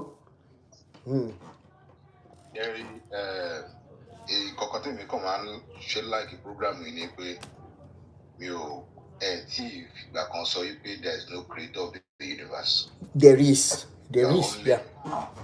You are only trying to condemn the atrocities of and the lies that they are spreading then. And the physical kan gbogbo wọn agbogbo àwọn tó ṣe bàjẹ́ ní ìbá ṣe bẹ́ẹ̀ni Islam ìbá ṣe Christianity. So ó jẹ́ kó fún mi ní confidence láti máa follow yín àti láti máa contribute. Bẹ́ẹ̀ni sir, thank you sir. Because that is what we stand for. Àwa lè má lè ṣe bẹ́ẹ̀ àwa má lè front bẹ́ẹ̀ ṣe ń front báyìí. Because àwọn kọ́ni táwọn bá ti gbà àwọn kì í tẹ́rí sí i. Kọ́ni olúkálùkù ọ̀tọ̀ọ̀tọ̀ bẹ́ẹ̀ni. You understand? So now nǹkan tẹ́lẹ̀ kan máa ń fẹ́ káwọn realize ni wípé kò sí nǹkan tó ń wrong pẹ̀lú ẹ̀sìn olúkálùkù ń ṣe. But olúkálùkù ṣe ń ṣe the problem. And I will give you 2 examples. Ṣé káwọn oníṣẹ̀ṣe máa ń sọ kínní kan? Àwọn oníṣẹ̀ṣe gidi ni o, àwọn gidi àárín wọn ni o. Wọ́n á ní orí ni wọ́n ṣe wọn ní ṣèkà. Ìbá díbí ìpàdé ìdọ̀hún o. Mi ní ìdájí pé àwọn prefer láti kú kí káwọn ṣèkà. Àbí bẹ́ẹ̀ kọ́? Bẹ́ẹ̀ni. A bá lọ wo inú Bíbélì náà, you understand? Ibi Jésù fúnra ẹ̀ ló sọ ìgbà tó béèrè lọ́wọ́ ẹ̀. Wọ́n ní what is the greatest law? Only love your God with all your heart, with all your mind, with all your soul. Ó ní ìkejì sì dàbí rẹ̀. Ní fẹ́ràn ọmọlàkejì rẹ̀ gẹ́gẹ́ bí ara rẹ̀. Ẹ jẹ́ ká wá wò ó. Ìwọ tó bá pera ẹ̀ ń pásítọ̀ tó bá fẹ́ràn ọmọlàkejì bí ara rẹ̀ tó tọ́. Ó ní kó máa dúró de ìgbádùn tiẹ̀ ní heaven. Ìwọ dẹ̀ ń gbádùn tiẹ̀ láyé. Ṣé o fẹ́ràn gẹ́gẹ́ bí ọmọlàkejì ẹ̀ nìyẹn? O fẹ́ràn gẹ́gẹ́ bí ọmọlàkejì ẹ̀. Àbí o fẹ́ràn gẹ́gẹ́ bí ara ẹ̀. You understand? Bẹ́ẹ̀ni. The thing is just that from my own observation, àwọn oníṣẹ̀ṣe they have created a lot of problems. Gan. And I will see why. Because gbogbo àwọn pastors àwọn àfáà tí ò dá yìí. Àwọn tí ò dánú wọn ni mo sọ o. Bẹ́ẹ̀ni. Tí báyìí jẹ́ wọ̀n wọ̀nyí. Àwọn oníṣẹ̀ṣe tí ò dá ló ń bà kí wọ́n up. Bẹ́ẹ̀ni sà. Bẹ́ẹ̀ni.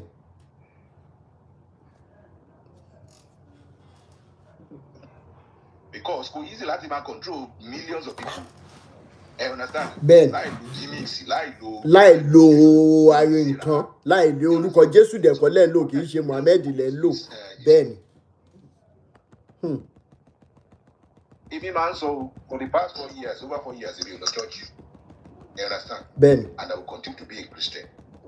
Èmi personally, I believe in spiritual independence. I personally believe in spiritual independence. Ọlọ́run tí mi bá ti lè pè fúnra mi personally, tí mi bá ti lè relate personally fúnra mi, tó bá ti jẹ́ pé mo láti go through èèyàn kan ni, I don't want that kind of God. Bẹ́ẹ̀ni. Èmi ò fẹ́ rú Ọlọ́run bẹ́ẹ̀. Because gẹ́gẹ́ bí nǹkan tí bíbélì sọ fún wa, ó ní tí àwọn bàbá wa tó jẹ́ bàbá wa láì jù, tá a bá béèrè àkàrà lọ́wọ́ wọn tó ní fún wa ní nǹkan mi, ó ní how much more Ọlọ́run tó dá ayé àti ọ̀run, báwo la ṣe máa béèrè nǹkan lọ́wọ́ ẹ̀ tí ò ní fún wa ní nǹkan tó dáa. So olúkálùkù especially àwọn ìyá wa lóbìnrin tó ń wá nǹkan tí ò sọnù kiri, tó máa wá di pé wọ́n ń gbọ̀rọ̀ yìí, tó máa di pé wọ́n fi gbólà máa lé wọn kiri. Àwọn tó ń wá nǹkan tí ò sọnù kiri, olúkálùkù mọ̀ yìí pé Ọlọ́run ò rí nìkan. Bó o bá ní nǹkan tó bá dẹ̀ kọjá agbára èèyàn lèèyàn ń bẹ Ọlọ́run fún. Ọlọ́run ti fún olúkálùkù wa lọ́pọlọ. Bẹ́ẹ̀ni. Ó dẹ̀ ti fún wa ní ohun gbogbo tá a ní àti survive láyé. Ìgbọ́n nǹkan tí èèyàn bá fi ló kọjá agbára ìwọ̀n, èèyàn lè sátọ̀ Ọlọ́run fún. Kó lè fúnra ẹ̀ bèrè lọ́wọ́ Ọlọ́run láì jẹ́ pé o gbójú àáfàá kankan àbí pásítọ̀ kankan. Nǹkan tó lọ bá dẹ̀ máa ṣe ló máa ṣe. Bẹ́ẹ̀ni. Nǹkan tí ò ní ṣe kò ní ṣe. Bẹ́ẹ̀ni. Àbá àkúrí sílẹ̀ ká kẹsẹ̀ sókè. Àbá lọ mountain ká lọ valley. Ní tí ò ní ṣe ò ní ṣe. Bẹ́ẹ̀ni. So, Ọlọ́run kó ṣàánú wa. Ẹ ṣé bàbá mi. Spiritual development for me is so important. Ben, I love that word. Thank you so much, sir. Thank you. Packaging, masari gbe yin wọlé ṣe bon ṣe ṣókí 2 minutes. In the next 30 minutes, I want to end the live show. I have to do some things relating to work, so that we'll be back tomorrow. Packaging, oh yeah, sorry bag bones, okay. Yes, sir. Sir, I'm very one or two questions. I could do one or two questions. Okay. So I always tell people that if we are not competing with the world is always there to compete with us. Sir,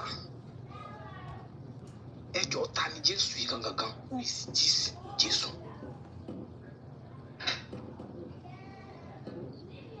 Tani Jésù yìí tó ń wá sí Áfíríkà kó wá báyé wa jẹ́. Àti Mohammed. Yóò jẹ́ ká lọ́pọlọ lórí, kò jẹ́ ká ní ọpọlọ ọ̀kan lórí mọ́. Ó ti sọ àwọn òbí wa. Jesus of Lubeck. Ó sọ wọ́n di dìdìrín, ó sọ wọ́n dòpò ní ẹni tí ò lọ́pọlọ lórí mọ́. Àwọn òbí wa wá di ẹni tó ń parọ́ fún wa. Now, we see a grown-up man, a vibrant man. Wọ́n ní ọpọlọ láti lè wọ́n lè produce ordinary toothpick. Wọ́n máa láwọn ní ìmọ̀.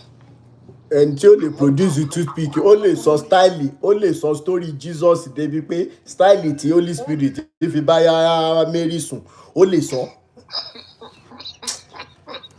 Ẹni who na quote Bible for you from Genesis to Revelation kò lè produce ordinary toothpick. Bible ti fọ orí ẹ̀, Bible ti dọ̀pọ̀lọ́ ẹ̀. Kò lè dánù, kò lè ronú. Sa Mr. Rotimi ẹ̀dá mi náà sà ó, tani Jésù yìí sà. Mental God ni, mental damaging God ni Jésù. Mental damaging God ni Allah. Kò sí pé lílọ ṣàìlọ. Òótọ́ ọ̀rọ̀ ti délẹ̀ ká sọ báyìí. Ẹ lọ wo Jesus of Lubeck. Irọ́ ni gbogbo ẹ̀. Tí orí èèyàn bá pé sà, torí èèyàn bá pé, torí èèyàn pé, torí ẹ̀ pé, tó jẹ́ pé ọpọlọ ẹ̀ ń function dáadáa sà. Ìwọ tó wà tó lè sọ fún mi, ayé tó ń gbé kan tó bí ẹ. Ìwọ wá sọ fún mi pé tí n bá kú ibi àìní mò ń lọ. Are you crazy? Ṣé ẹni ti mad sà? You tell me that when I die, I will go to hell or I will go to heaven. What kind of heaven? Where is that heaven located, sir? That hell, on apart ibo ló wà, ibo ló dá sí. So, sir, then my second question is that Ọlọ́run tá à ń sọ yìí, àwọn ló ṣe némi fún. Ta ló ṣe némi ẹ̀? Ta ló ṣe némi fún? Ṣé wọ́n pa màálù ni àbí wọ́n pa ewúrẹ́ níbi tó ti ṣe némi Ọlọ́run yìí sà? Tó fi fún ní orúkọ tó ń jẹ́ yìí. Because I don't understand all these things. A máa bọ̀. Wọ́n lọ ṣọ́ọ̀ṣì ní Monday, wọ́n lọ ṣọ́ọ̀ṣì ní Tuesday, wọ́n lọ ṣọ́ọ̀ṣì ní Wednesday, Thursday, Friday, Saturday. Kí ló ṣẹlẹ̀? Ṣé wọ́n ya wèrè ni? When is our people go to Azi? When are they going to think that all these things is a scam? Jesus scam, Muhammad scam, Orunmila fúnra ẹ̀ gan scam. Because àwọn mẹ́tẹ̀ẹ̀ta ẹ̀ Jésù Muhammad àti Orunmila ibo náà wà tó fi ń ta epo ní 1,200 naira ní Nàìjíríà. Ibo náà wà tó fi ń ta bag of rice ní almost 100,000 naira ní Nàìjíríà. Where are they? Ṣé etí wọn ti gé lọ́wọ́ ọgbọ́n wọn? Ẹ ṣé bàbá. Ọgbọ́n ìmọ̀ àti òye sà kò ní kú lórí yín sà. Àṣẹ Ìdùmarè. because èmi tẹ́ ń wò yìí mi ò ń forúkọ Ọlọ́run gbàdúrà mọ́ mi ò ń fi Jésù gbàdúrà èmi mi ò tiẹ̀ ń pray mọ́ gan for the. tẹ́ ẹ̀ bá ti robi sọ́mọ làkejì tẹ́ ẹ̀ dẹ́ ṣiṣẹ́ yín tẹ́ ẹ̀ ń gbádùn ayé ara yín kó ẹ̀ ní ìrìn kankan.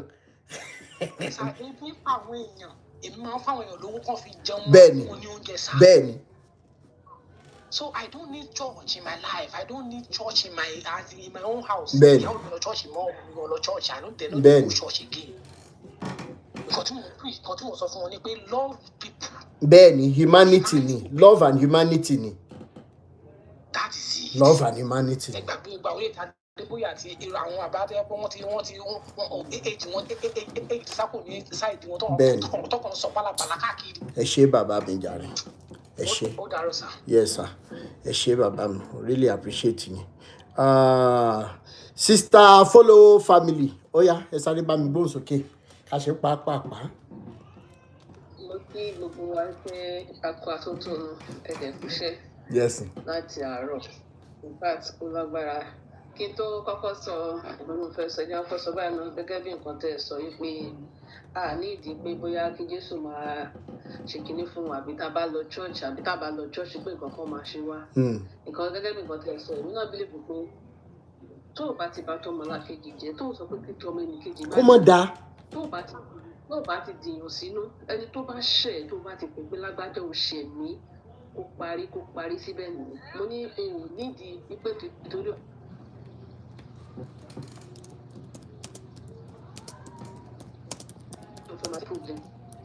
bí mo ṣe wà yìí over 3 years mo ti lọ ṣọ́ọ̀ṣì gbẹ̀yìn ṣọ́ọ̀ṣì tí mo ti ẹ̀gbà tí mo tẹ kọ́kọ́ máa lọ ṣọ́ọ̀ṣì wọ́n bí wọ́n mú 2 hours àbí 3 hours láti rìn dé ṣọ́ọ̀ṣì àti máa wọ train dé church wọ́n wá padà dé ṣọ́ọ̀ṣì tán ẹ jọ̀ọ́ ẹ sọ fún mi tí bá ti fún ogún ṣáájú tí pásítọ̀ yẹn jẹ́ èmi tí mo ṣe wọ ṣọ́ọ̀ṣì níjọ́ yẹn tí first time tí mo wọ ṣọ́ọ̀ṣì tí mo máa rí ẹ rí oníkémi wá ṣe ìyá àjọ mo wá wò pé imagine gbogbo àwọn ìyá àjọ gbogbo àwọn èèyàn tó wà ṣọ́ọ̀ṣì nǹkan ṣé ò rí wọn ni mo wá rí pé àwọn eléyìí ti mọ̀ pé àwọn tó máa ṣe kiri nílé mo ṣe yà sún kúrò bẹ́ẹ̀ nìyẹn kọ́ńtà ìgbà sọ ní pé don't dìyàn sínú rárá just be on your own just dey on your own just dey on your lane everything will be fine everything will be okay for you. Bẹ́ẹ̀ni bẹ́ẹ̀ni lórí ọ̀rọ̀ tí a jọ sọ so àti mo bá wọn máa yẹn sọ̀rọ̀ lánàá. Okay. So wọ́n wá ní pé ìpè torí èmi àti woman yẹn ti máa ń sọ̀rọ̀ tí lè bí oṣù kan nìsín ẹ̀gbọ́n mo sọ́ngbà yẹn gbà tí mo explain ọ̀rọ̀ yẹn pé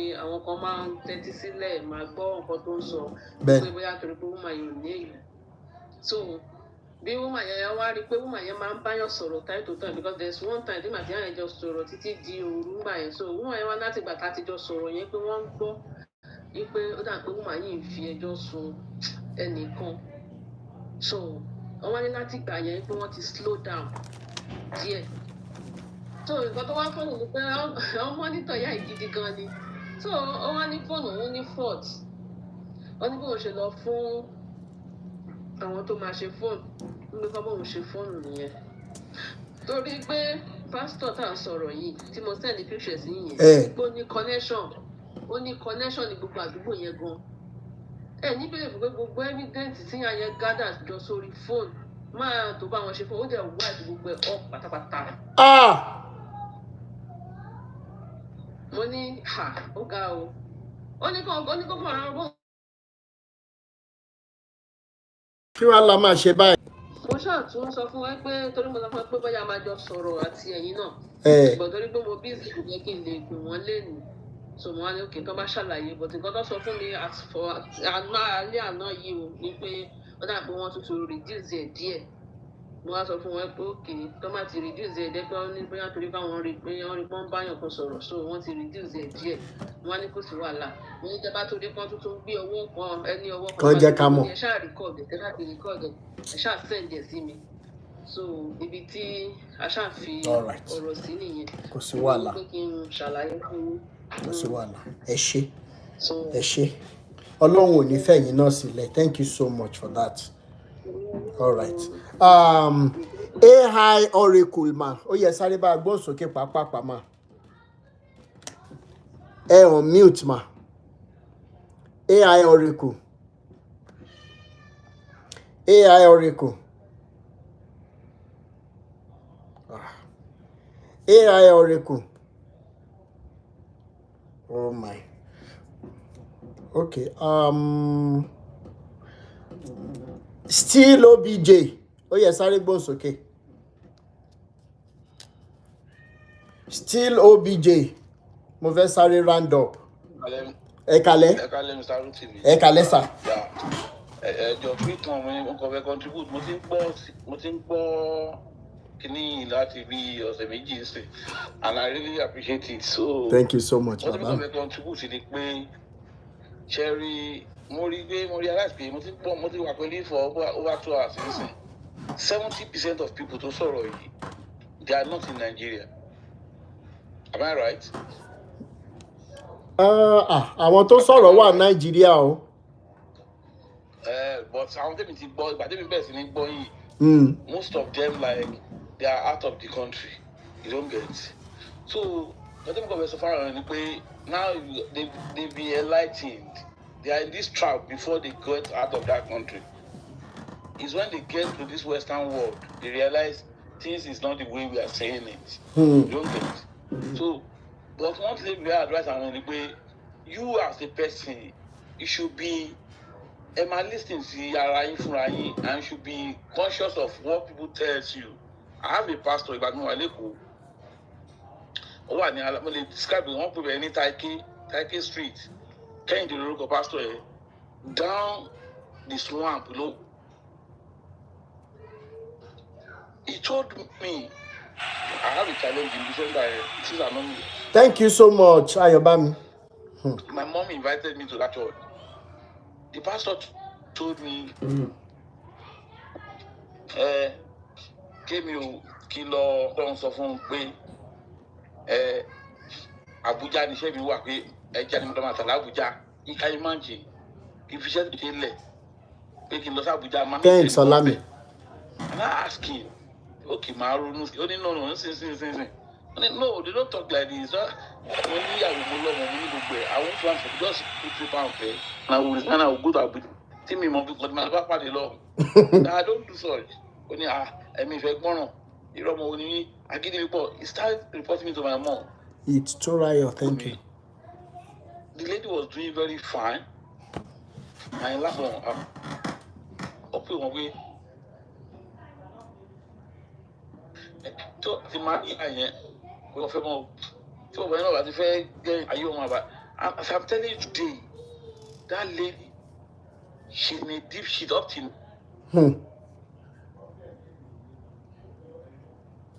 Network is still OBJ. Sister, it's Turayo. Thank you so much for the gift. Oh my God. Network OBJ down. Optimistic farm. Eba mi bones, okay. Optimistic farm. Optimistic farm. Ekale, sir. Ekale, baba mi. Yes, sir. Ekushena, sir. Yes, sir. Ṣé rí iṣẹ́ tẹ́ ṣe yìí, Elédùmarè nìkan ló lè san yín lẹ́san torí ẹ ti la ojú ọ̀pọ̀lọpọ̀ èèyàn láti rí ìwà àbàjẹ́ tó ń ṣẹlẹ̀ lọ láì orúkọ ẹ̀sìn. Personally, Pentecostal church wọ́n destroy family mi. Wọ́n destroy family mi. Ohun tó ṣẹlẹ̀ ni pé ìgbà tí mo kéré mo ní sickness kan. Yẹ pé mo máa ní difficulty láti breathe, so tó bá ti wá di òru màá mọ pariwo gan lóru yẹn pé tí màá harùn.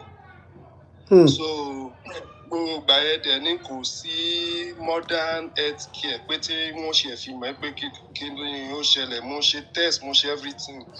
Ìgbà tán pastor sọ̀rọ̀ yẹn báyìí náà bá nípa àwọn ẹ̀mí òkùnkùn tó wà nú èmi ló ń pariwo. Ló ń pariwo jáde yẹn. Wọ́n ṣe to the extent pé mo ní láti believe wọn. Èmi náà ní láti believe pé bóyá ẹ̀mí òkùnkùn ń lò mí tí mi ò mọ̀. Imagine pé irú nǹkan tí kinní yẹn tó ṣe bó ṣe affect me mentally. Pé as a teenage pé àìmọye first deliverance. Tí wọ́n láwọn fẹ́ tú mi sílẹ̀, wọ́n jù mí sínú bíríbírí wọ́n ṣe gbogbo ẹ̀. At the end of the day kò tún wá tún rí problem yẹn solve. Mo rí solve. Èyí tó ṣe fún àbúrò mi pásítọ̀ kan ó chain àbúrò mi fọ́sẹ̀ méjì ọmọ yẹn ti dọmọ tanis. Kí lorúkọ pásítọ̀ yẹn kí dẹ̀ lorúkọ church ẹ̀ tẹ́ bá rántí? Church yẹn CAC Harvest Church Ọ̀fà Àmúyú area mi ò rántí orúkọ pásítọ̀ yẹn. Wọ́n wá dè mọ́lẹ̀ for 2 weeks. Wọ́n chain ẹ̀ mọ́lẹ̀ lábẹ́ àbúrò mi gangan. Imagine gbogbo nǹkan tó ń ṣe bí ó ṣe affect ọmọ mentally. Bẹ́ẹ̀ni. Normally gbogbo wa ọmọ líle ni wá pé a burú gan cause all boys ní gbogbo wa so ẹ̀dẹ̀ mọ́ pé situation bá yẹn táyọ̀ ẹ pé ọkùnrin 5 kò sí àwa kan burú yàtọ̀. Bẹ́ẹ̀ni. But instead pé kẹ́sùn tọrọ fún wa pé this is this thing kẹ́ máa mú mi believe pé mo lẹ́mìí èṣù. Ó ní cousin mi kan tó ń gbé pẹ̀lú wa wọ́n sọ pé ní ẹ̀gẹ́ yẹn pé àjẹ́ ni wọ́n sì mí dẹ̀ lè kúrò nítorí ẹ̀. Pé lẹ́ni tó pè lájẹ yẹn mo rí àǹtí yẹn ní last week lọ́rin báyìí mo tún rí pé àfìgbà tán pásọ̀ tán ṣáà fọ́ gbogbo fámìlì wa irú ẹnìyẹn báyìí òun àti mọ́ mi sọ̀rọ̀ bọ̀ ṣé ẹrù ipá lè nífẹ̀ẹ́ ara wọn. Due to pé tí irun tán pásítọ̀ sọ fún wọn ni. So tẹ́ bá ní kẹ́ mọ̀ wo àwọn negative effect tẹ́yẹ̀ Pentecostal church tán ti ní lóyún torí pé bóyá fẹ́ jẹun tán ti bàyé àìmọye family tán ti bàjẹ́ lọ bá yẹn.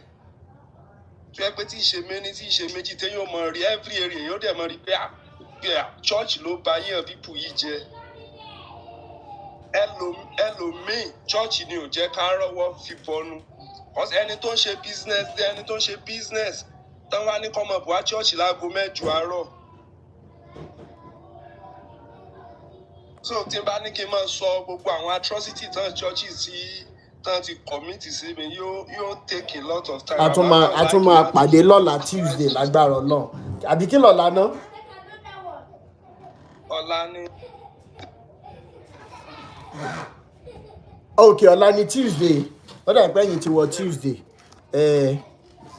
Ó dà pé ẹ̀yin ti wọ Tuesday.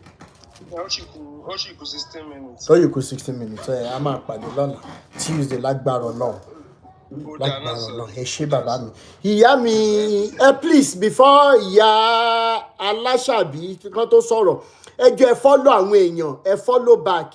Ẹ jẹ́ ká follow ara wa. Let's begin to spread the tentacles like I always say. Ẹ jẹ́ ká follow please. Let's begin to follow. Ẹ jẹ́ ká follow there. Ẹ jẹ́ ká power tap. Ẹ jọ̀ọ́ nítorí Ọlọ́run. Power tap and follow. Follow. Let them follow you back. Let's begin to spread these tentacles of liberation please. Bá a ṣe máa ṣe lọ náà lélẹ̀ táyàn fi máa at least ní ìsìn ó kéré jù tabaléyàn 5 kan bọ́ tí wọ́n lọ mọ́ṣáláṣí lọ yọ ṣọ́ọ̀ṣì mọ́ tó yẹ pé love and humanity náà gbámú báyìí àti achieve nǹkan kan. Okay, please let's follow and follow back. If you have not followed my page, follow. I will follow back once I'm done with the live video. Ìyá Aláṣàbí ó yẹ bá mi gbóhùn sókè mà. Ẹ on mute kẹ́ sọ̀rọ̀. Kí n wá round up. Ìyá mi Aláṣàbí ṣe wà ńbẹ̀. Ó dà ìgbà tó pé wọ́n ti sùn. Anyway, ẹ jẹ́ kí n sáré sọ ilé. Gbogbo ẹ̀yin tí ẹ ṣì wà ń sàlẹ̀ tí a lè gbé wọlé, I'm really sorry. By tomorrow we would come back. Now, number 1, there was a time Baba Adeboye said that people that were coming from Sele, whatever, they were not born again. Because àwọn Ọlọ́run fún ni àwọn ní biblical God fún ni criteria to make it to that their imaginary heaven. God so good. We did everything they asked us to do back then. Baptism new, so Bible school new, gbogbo àgbà gbogbo certificate yẹn tí n bá wọlé dáadáa mo ṣì láwọn certificate yẹn bóyá màá tiẹ̀ wá wọn jáde màá bẹ̀rẹ̀ sí ní sùn máa dàlú wọn láyà. Now, an opportunity came for Baba Adeboye when he was invited to Esther Ajayi's church. I don't know what Esther Ajayi was doing then. Mi mọ occasion tí Esther Ajayi ń ṣe ń gbà yẹn, gbogbo yín lẹ rántí. Wọ́n dẹ̀ pé bàbá Adébóyè pẹ̀lú ìyàwó wọn pé kí wọ́n wá minister. Ṣùgbọ́n bàbá Adébóyè ló jẹ́ kí n mọ̀ wípé ọmọ àlèyàn ló máa sọ̀rọ̀ tí wọ́n máa wá pè pé ó yá nǹkan tó sọ yìí wá tún sọ tó máa débẹ̀ tó máa lóhùn ò sọ bẹ́ẹ̀ mọ́. Kí ni díẹ̀ tí mo ṣe sọ bẹ́ẹ̀ ni wípé nígbà tí bàbá Adébóyè dé chọ́ọ̀chì Esther Ajayi tí í ṣe CNS, èmi rò pé ọ̀tọ̀ the major issue tí mo fẹ́ sọ yìí làwọn èèyàn máa sọ, but ẹ mọ̀ pé àwọn èèyàn mọ bọ́n ẹ máa ń fi ẹ̀tẹ́lẹ̀ pàlàpàlàpà. Àwọn ará CNS jáde ń gbà yẹn kí ló dé tí Esther Ajayi jẹ́ kí bàbá wọ bàtà wọ pẹpẹ, ṣé bàbá special ju àwọn àgbàlagbà CNS? Wọ́n ṣàdá gbogbo ẹ̀rú. Ṣùgbọ́n àwa kọ̀ọ̀kan tí orí wa wà lọ́rùn wa, a béèrè kan jọ́ náà lọ́hùn. Mo ní ẹ má bínú o bàbá Adébóyè, mo wà lára àwọn tẹ́ ẹ sọ fún torí ṣẹlẹ̀ náà bí èmi sí. Ṣẹlẹ̀ Mọ́kọ́lá láyé ìgbà bàbá Adékànbí, ọ̀kí bàbá Adékànbí tó jẹ́ olùṣọ́ àgùntàn Mọ́kọ́lá náà bí mi sí Mọ́kọ́lá ń gbà yẹn. Ok, now mo wá láti Ṣẹlẹ̀, mo gba CAC kọjá kí n tó wọ slave camp yín. Ẹ wá ń sọ fún mi sìn wípé torí pé mo wá láti White Garment Church mi tí di born again Christian, a wá ṣe gbogbo rudiment yẹn. Bàbá Adébóyè lórí ìwà àgàbàgebè tẹ́wì, gbogbo àdúrà tí mo ti ṣe fún yín ó máa mọ yín tọmọtọmọ. Torí gbà tẹ́ dé church Esther Ajayi, mo wá ń dúró wo mẹ́sẹ̀gì yín, mo farabalẹ̀ gbọ́. Kò síbì kankan tẹ́ ẹ ti sọ fún gbogbo àwọn tó wà ní church Esther Ajayi wípé wọn kì í ṣe born again, pé tí wọ́n bá fẹ́ lọ sí heaven pé wọ́n gbúdọ̀ jáde wá fàyè wọn fún Jésù kẹ́kọ̀ọ́ wọn lọ redeem kan lọ ṣèrìbọmi. Kò síbi tẹ́ ẹ ti sọ ní ìtò fi hàn wípé àgbà òṣì àgbàyà àgbà olórí burúkú ni yín. Àgbà àríjẹ nídìí mọ̀dàrú ni yín. Àgbà lọ́wọ́ mẹ́ẹ̀rí baálẹ̀ jàntolo ó ní yín bàbá Adébóyè, mi ìyọsọ. Ní ìtò jásí wípé àtẹ̀yìn pẹ̀lú àwọn tó kù àti Esther Ajayi ní Olúkọ̀yà tí gbogbo yín ní òkè. All of you are friends. All of you are accomplices. All of you are kò sórúkọ mi ìta lè fún ẹgbẹ́ burúkú tẹ̀wájú pé occultic members ni yín. Àwọn occultic members gangan wà láyé ìgbà tá a wà ní UI. Wọ́n máa ń ṣe dáadáa náà. A ti wà ní kẹ́gáìtì rí níwájú Zik ń bẹ̀ yẹn. Ara wa tá a mọ̀ pé wọ́n wà nínú ẹgbẹ́ kan tàbó mìíràn.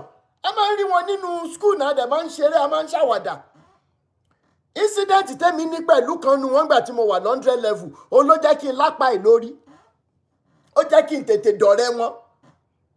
So at the end of the day, a máa mẹ́mú bẹ̀. Wọ́n dẹ̀ máa wá ẹ má wọ̀rí, ẹ má sanwó. Èrò tẹ́ àbá iye kìnnìkan. Ó yẹ ra pọ̀ mọ́ sí iṣẹ́ mú nìkan. You know, wọ́n tún ṣe fún wa. Wọ́n dẹ̀ sanwó lẹ̀ ìgbà míì gan àkì náwó yẹn tán.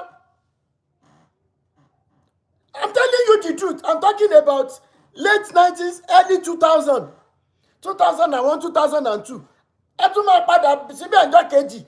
A máa fi ra aṣẹ ẹ pé ó ti rẹ́mu Francis ó fẹ́ kú sí. Kí wọ́n ló dé tẹ gbẹ̀yìn tẹ̀ ń polówó Jésù olórí ibú ni yín ní gbogbo òkè yẹn.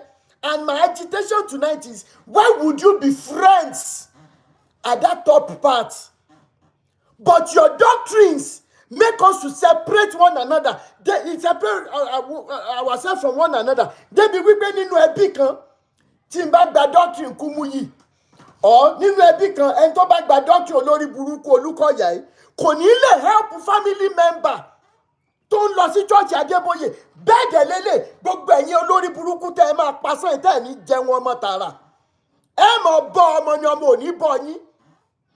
Gbogbo yín pátá lókè yẹn ọ̀rẹ́ ni yín. Bẹ́ẹ̀ ló lórí burúkú Esther Ajayi yẹn náà tó bá ti rí Oyèdépò tán jọ wà ní ẹgbẹ́ òsì tán ń ṣe yẹn ló máa rá bàbà ló máa rákòrò. Ẹ wá ṣe yín gangan ìbànújẹ́ òsì fẹ́ ni téyìn ẹ̀ tààtà. ẹgbẹ́ òṣìwò lẹ́ ń ṣe káàkiri ayé tára ọ̀rọ̀ ọkùn tára ọ̀rọ̀ adìẹ ìjọ tá a bá ti lè sòtọ́ mọ́ kí Elédùmarè máa fa òkun ẹ̀mí wa já lọ níṣẹ́ torí ẹ ti ba ayé jẹ́ ẹ ti ba future ẹ ti ba mental ẹ ti kó bá àwọn èèyàn mentally so at the top part ẹ lè jọ jẹran ẹ lè jọ mú ẹ lè jọ fly private jet olówó ń ṣọ̀rí olówó ẹ wá sọ àwọn members yín di màálù ẹ wá sọ wọ́n dìdàkudà débi pé doctrine yín wá dàbí táàgì bí ìgbà tí farmer animal husbandry farmer ó wá fi táàgì sáwọn ewúrẹ́ lára gbogbo yín ò dẹ̀ ní kúre tó bá kújọ́ kan the only reason why your life will be prolonged ni pé kẹ́ ẹ lè ráre gbogbo yín látòkèdélẹ̀ gbogbo yín wá sọ members yín tàbá rí member Deeper Life àti mọ táàgì tí bàbá olórí burúkú kúmú yìí fi sí wọn lára ẹ ti sọ gbogbo àwọn ọmọge yẹn darúgbó ọjọ́ ẹ ti sọ wọ́n dìdàkudà láti àárọ̀ ọjọ́ ayé wọn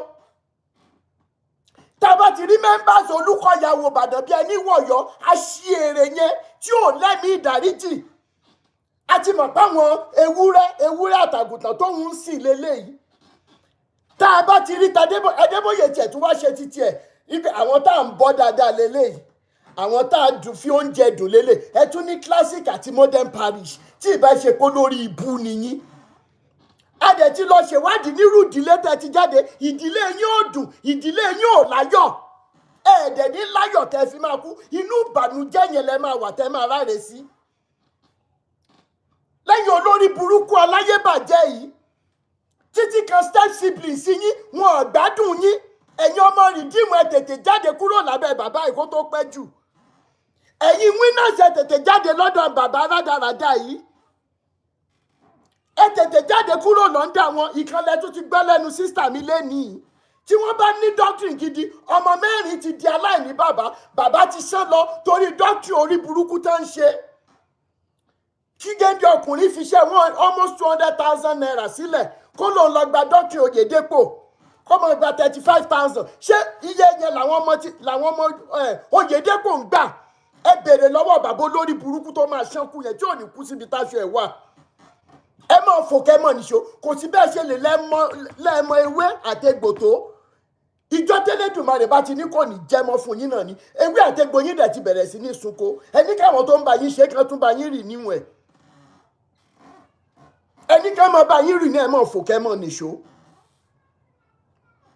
ṣé iye táwọn ọmọ títí ẹ ń gbà tó fi owó olówó owó kòkó tó fi rán wọn lọ sí abroad ṣé òun ló ń fáwọn pastors tó wà lábẹ́ ẹ ó wá da àwọn ọmọ ọlọ́mọ wọ́n wá ń sáré lọ níwájú Rolls Royce tó máa pa ẹ́ dànù tó máa kú ikú gbóná ní gbogbo yín máa kú dànù ẹ̀yin aṣièrè olórí burúkú yìí òṣìwò ló ta yín òṣìwò ló ta àwọn bàbá àtìyá yín tí ara ọ̀rọ̀ ọkùn tí ara ọ̀rọ̀ adìẹ tó ṣe pé nínú ọ̀rọ̀ tẹ́ ti fi èrú kójọ ẹ̀rù òṣì yẹn sì ń bà yín tẹ́ẹ̀dẹ̀ tún ti groom àwọn ọmọ yín sínú òṣì yẹn ká máa dúpẹ́ lọ́wọ́ bàbá tó bíyàn lọ́mọ ni wọ́n ní pé ká dúpẹ́ lọ́wọ́ etí tí ò jẹ́ kó rí dàbí àpò láàgì ká dúpẹ́ lọ́wọ́ èjìká tí ò jẹ́ kẹ́wò bọ́ ká dúpẹ́ lọ́wọ́ òbí rere tó bí ni lọ́mọ. Irrespective of how rich you are, if there is no integrity, truth, love, and humanity, you are a useless person. Then what are we talking about? Gbogbo ẹ̀yin tẹ́ẹ̀dẹ̀ ṣì ń lọ mò ń bẹ̀ yín mò ń rọ̀ yín ẹ̀yin tí MFM ẹ tètè sáàsálà fẹ́mi yín kó tó pẹ́ jù don't become a victim tá a máa dáwọ́ fún ìyẹn tẹ́ ẹ bá ṣì wà láyé. Their method of control is way out of this life. Kí n lọ sí church kí n late níbi tí Nàìjíríà bàjẹ́ dé kí olórí burúkú kan tó máa pàdánù kó ní kí n dọ̀bálẹ̀ kí n nínú oòrùn ọ̀kan máa lù mí.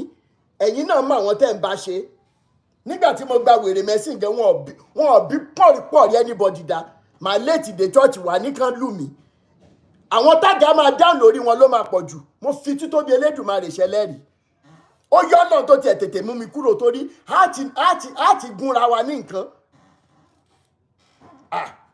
kì í ṣe ọ̀rẹ́rẹ́ ẹ̀yin tẹ̀dẹ̀ ń lọ lélẹ̀ jẹ́ kí n fún yín ní analogy kan because you people don't understand. In the business of beekeeping, there is an importance of smoker. How many of you have seen when they want to go and harvest honey, okay, bee honey, they must use a smoker. Most of you don't understand the importance of that smoker. The importance is that it disallows the soldier bees to communicate. And that is why I tell you pé iṣẹ́ òkùnkùn táwọn bàbá olórí burúkú yìí ṣe sí gbogbo bí tẹ́ ẹ pè nílé ìjọsìn Ọlọ́run yẹn tó jẹ́ ilé ìjọsìn òkùnkùn, nǹkan tán gbé káàkiri, it will never allow you to have communication with your creator again. Tó bá ti forí kó jàǹkárí wọ bẹ̀ báyìí, o ò lè gbọ́ nǹkan kan mọ́.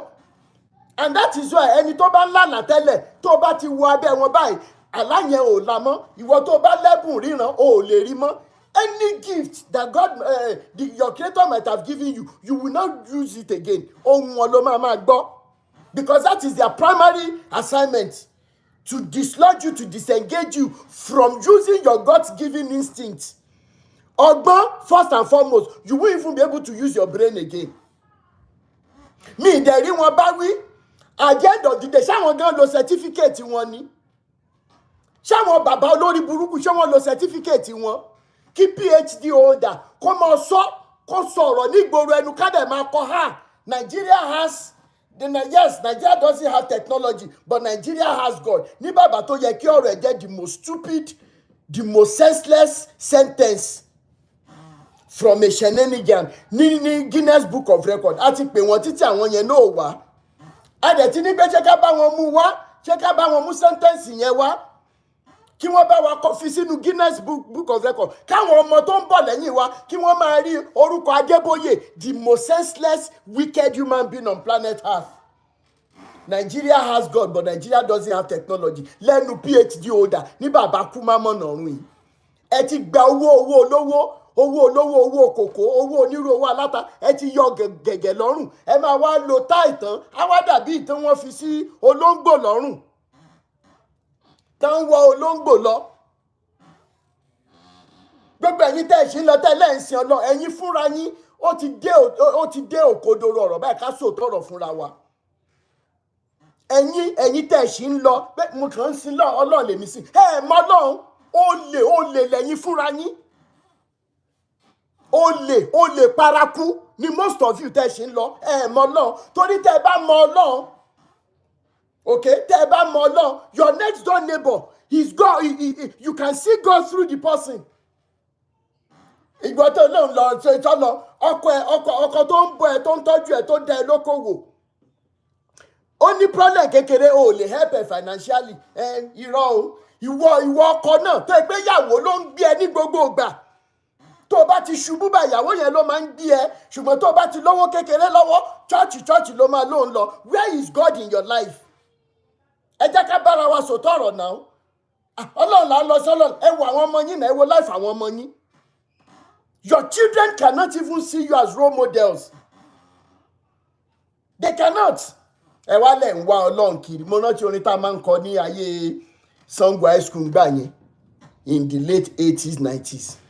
Ọba tó dá ayé, tó dá ọ̀run, tó dá ilẹ̀. Ọba tó dá oòrùn, tó dá òṣùpá, tó dá ìràwọ̀. Ọba tó dá ènìyàn láwòrán ara rẹ̀, Ọlọ́run mi ni.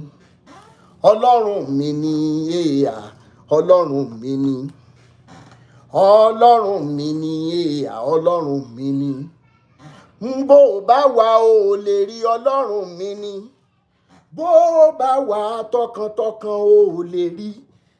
Pẹ̀lú gbogbo ipá, pẹ̀lú gbogbo ọkàn, pẹ̀lú gbogbo ayé rẹ̀, wá ẹlẹ́dàá rẹ̀ kó o lè rí.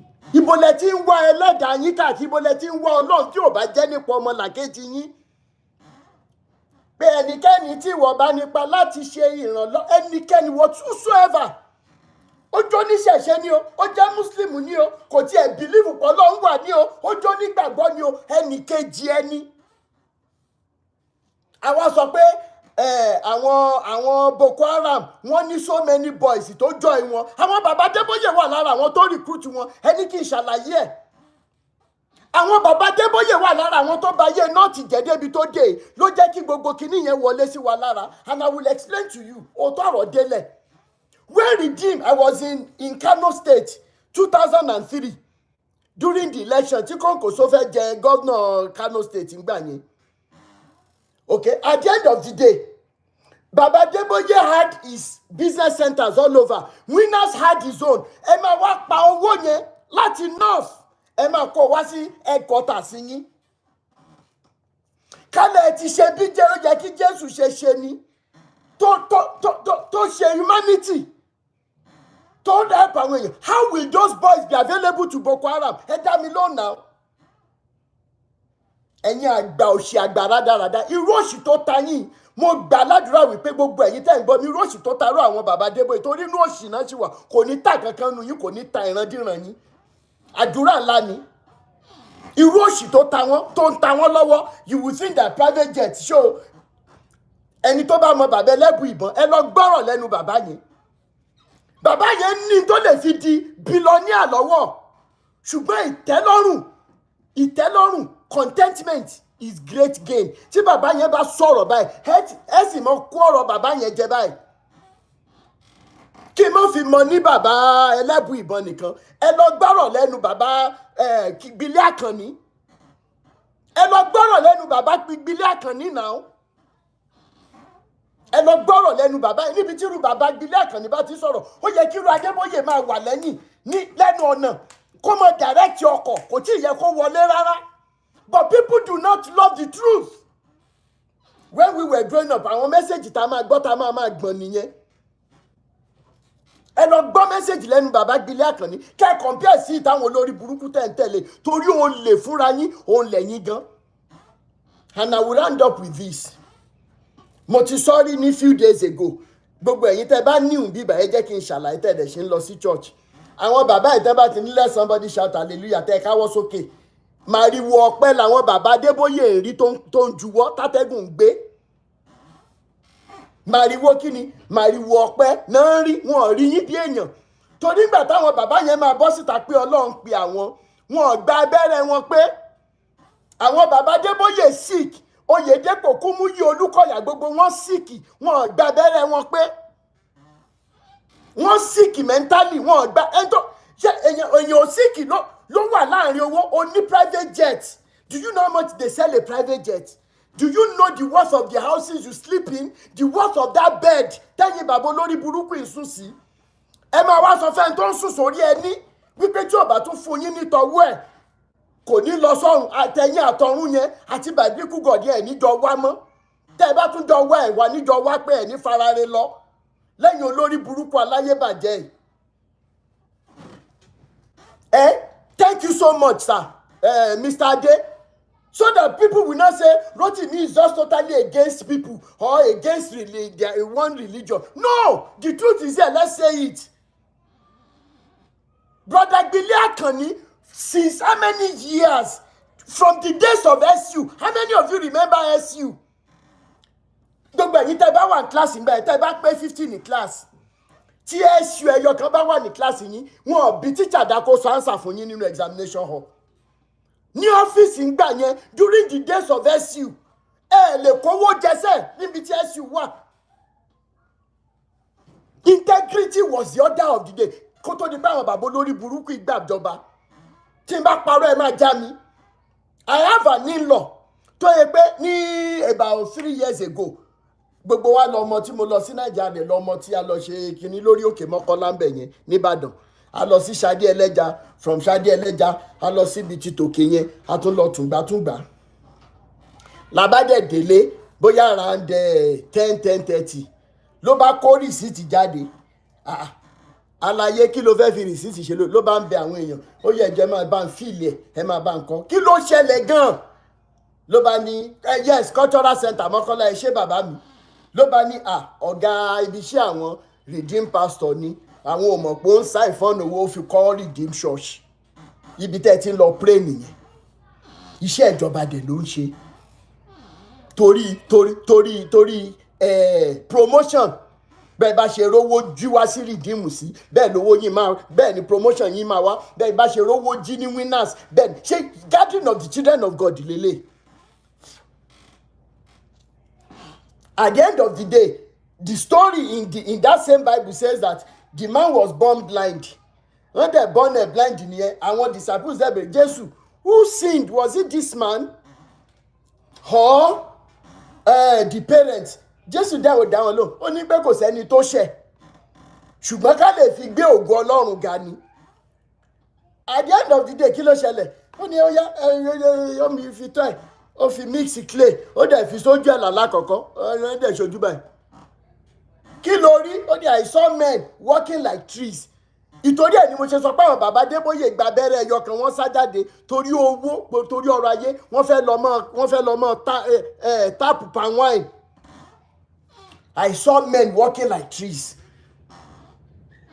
I saw men walking like trees.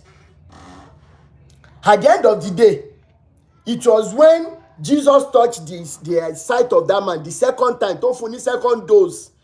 That was when he began to see human beings like human beings. Wọ́n wá jáde tán after the first shot. Kí ló ṣẹlẹ̀ ńsìn? Wọ́n bá dá ọ̀pẹ tán bá kọ ẹmu lórí yín. Lára ẹmu tán gbà lórí ara yín, wọ́n ń ṣe ògógóró ń bẹ̀ because if you carry out distillation, distillation. If you carry out distillation of palm wine, you will get shepe, original alcohol. If you don't know, go and know. Then, because that emu is called ethanol, C2H5OH, if I still remember. Ẹ̀yin chemist ẹ̀ràn mi létí ó ti pẹ́ tí mo ti ṣe. Ethanol should be C2H5OH because OH is the logo of ethanol, alkanol families. Bishop Andrew Manoti. If you carry out the heating, if you heat palm wine, you carry out distillation to run kini yẹn, distilling yẹn through the cold pipe. Ó máa fún ẹ ní original ògógóró. Gbogbo nǹkan táwọn bàbá Adébóyè fi yín ṣe in different forms nìyẹn now. Tẹ́ bá tún gé ewé ẹ̀. Yes, bàbá mi dairy dupsy. That is chemistry. Organic chemistry 1. At the end of the day, when tẹ́ bá tún gé igi yẹn, tí wọ́n bá gé ewé yẹn, kí náà tún máa ṣe? Wọ́n á tún fi yín ṣe ìgbálẹ̀. Ìtorí ẹ̀ ni some of you ṣe ń gbá toilet. Wọ́n á fi ìgbálẹ̀ yẹn lé yín lọ́wọ́. Sorry sister mi. At the end of the day, tí wọ́n bá tún mú ewé yẹn ọgbà and everything, wọ́n tún lè fi ṣe òrùlé. Ìtorí ẹ̀ ló yẹ pé some of you, ìtàlẹ́ máa wàṣà, protocol, only police and everything. Wọ́n fi yín cover roof ni. Ìjọ́ tí bàbá máa dé, ẹ̀yin nìbọn tún kọ́kọ́ máa bà káwọn ìyókù tó sá lọ. Àwọn tó wọ́ọ̀chì tó ń sáré lé Rolls Royce olórí burúkú Oyèdépò, wọ́n fi wọ́n ṣe roof ni. Lẹ́yìn ìgbà tí wọ́n bá tún wá harvest palm kernel tán, wọ́n á ṣe epo tán, wọ́n á ṣe òróró. Ìtó bá tún kù the way product yẹn, wọ́n tún fi ń ṣe animal feed. Ìtorí ẹ̀ ló yẹ pé máa rí pé wọ́n lè bọ́ ajá, wọ́n lè ní ọ̀kọ̀rẹ́ tajá lé, wọ́n prefer kí wọ́n bọ́ ajá yẹn ju kọ́ ọmọ ọ̀jọ́ wọn jẹun lọ. Lẹ́yìn ìgbà tí wọ́n bá wá ṣe gbogbo product yẹn tán, ẹ gẹ́sì the last thing táwọn tó máa fi yín ṣe, wọ́n wá fi yín ṣe ògùsọ̀. Mi ì mọ English ògùsọ̀. Olórúkọ mi ìtàn tún pè ní different places ní ilẹ̀ Yorùbá. Wọ́n á fi ṣe ògùsọ̀. Ògùsọ̀ yẹn la fi ń dáná ńgbà tá kéré. Source of fuel. That is why tell you pé ńgbà tán bá lo àyè yín tán. Fire lighter, thank you so much ma. Lẹ́yìn ìgbà tán bá lo àyè yín tán, ẹ gẹ́sì nǹkan tó ṣẹlẹ̀. Òkú yín, wọ́n tún gbowó lọ́wọ́ ẹbí yín kán tó sin yín. Lagiri, thank you so much. Ògùsọ̀ làwa mọ̀ sí. So ẹ wo ọgbọ̀n ọ̀rọ̀ òkun àgbọ̀n á tún pàdé ní Tuesday yìí lágbára Ọlọ́run bọ̀. Mi ìmọ̀ táì tí máa wá kémi náà lè sùn díẹ̀. Èní àtọ̀la ni days off mi ń biṣẹ́. Gbogbo ẹ̀yin tẹ́ ń bú mi wípé kí n lọ wáṣẹ́, mo níṣẹ́ gidi lọ́wọ́ o. Ṣùgbọ́n liberation movement yìí and struggle yìí ó juṣẹ́ tí mò ń ṣe lọ. Because tí wọ́n bá lé mi ń biṣẹ́ yẹn lọ́la, I will still find another one. Okay? Ṣùgbọ́n ṣé ẹni tí bá stop liberation movement yìí ṣe ló máa dàbí ìgbà tó yẹ pé wọ́n gba oxygen lẹ́nu mi. Tó lára mi, I wish I could wordify, I could quantify how I feel when the agitations are on me to speak. That's why ilé tí mo submit lánàá. How many of you saw it? Ibi iṣẹ́ ni mo wà. Àlùjọ̀nù kan fàtẹ́gùn yẹn wá ni. Mo bá dẹ̀ sáré excuse ara mi níbi tí mo ti ń drive train dẹ̀gbẹ́ fóònù bẹ́ẹ̀ láàrin 3-4 minutes. Nígbà tí màá fi wo fóònù yẹn after 2 hours or 3 hours, views ti lọ bí 1,000 plus. Àlùjọ̀nù tún rélé sọ. pé àwọn èèyàn máa lọ síbi iṣẹ́ láàárọ̀ Monday èèyàn máa gbé Bible wèrè káàkiri pé ẹ fẹ́ preach fún wọn during the week ẹ ní wá mọ́ ẹ̀yin èèyàn rádaràda ẹ jọ̀ọ́. As I round up, please follow people, let them follow you back. Facebook family, I appreciate you. You guys were so wonderful today. And please, don't forget to follow Auntie Adoni, Real Talk with Auntie Adoni. She is back on Facebook. Please make sure that you always connect with her. And also on TikTok, she's active on TikTok too. Please make sure you follow her page, please, because she's always having current things going on in Nigeria. Especially, so please try and follow our page. She will follow you back, and please follow my page too.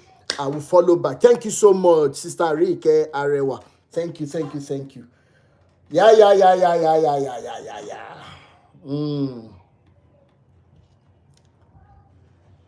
Nibo.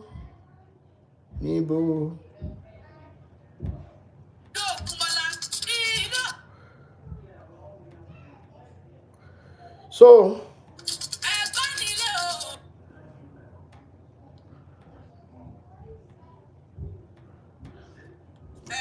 follow back. So we see tomorrow by God's grace. Eshe, YouTube family, thank you so much. People like thank you so much. Thank you. TikTok family, you are the best. I will follow back once I am done now. Willow Heart, your network didn't allow me to hear from you today. Tomorrow Tuesday, I will make sure that we have your submission. We'll continue in this line of discussion. Sister Remy Oduala, thank you so much. Brother Taiwo Olagunju, Sister Fumi Anima Shawn, I appreciate every one of you. Sister Yodele Cole, Enyinise, Adasa Olabode Adeniji, thank you so much. Oladapo Bolanle Boris, ẹ̀yin tẹ́ bá wà l'Ondo State, tẹ́ bá fẹ́ ṣe kéèkì tó wà pa gan, ẹ kàn sí Sister Oladapo Bolanle, she's GGC on TikTok. Please follow. Then ẹ jẹ́ ká bẹ̀rẹ̀ sí ní patronize ara wa o, tá bá ní business ẹ jọ̀ọ́. Thank you so much. See you tomorrow.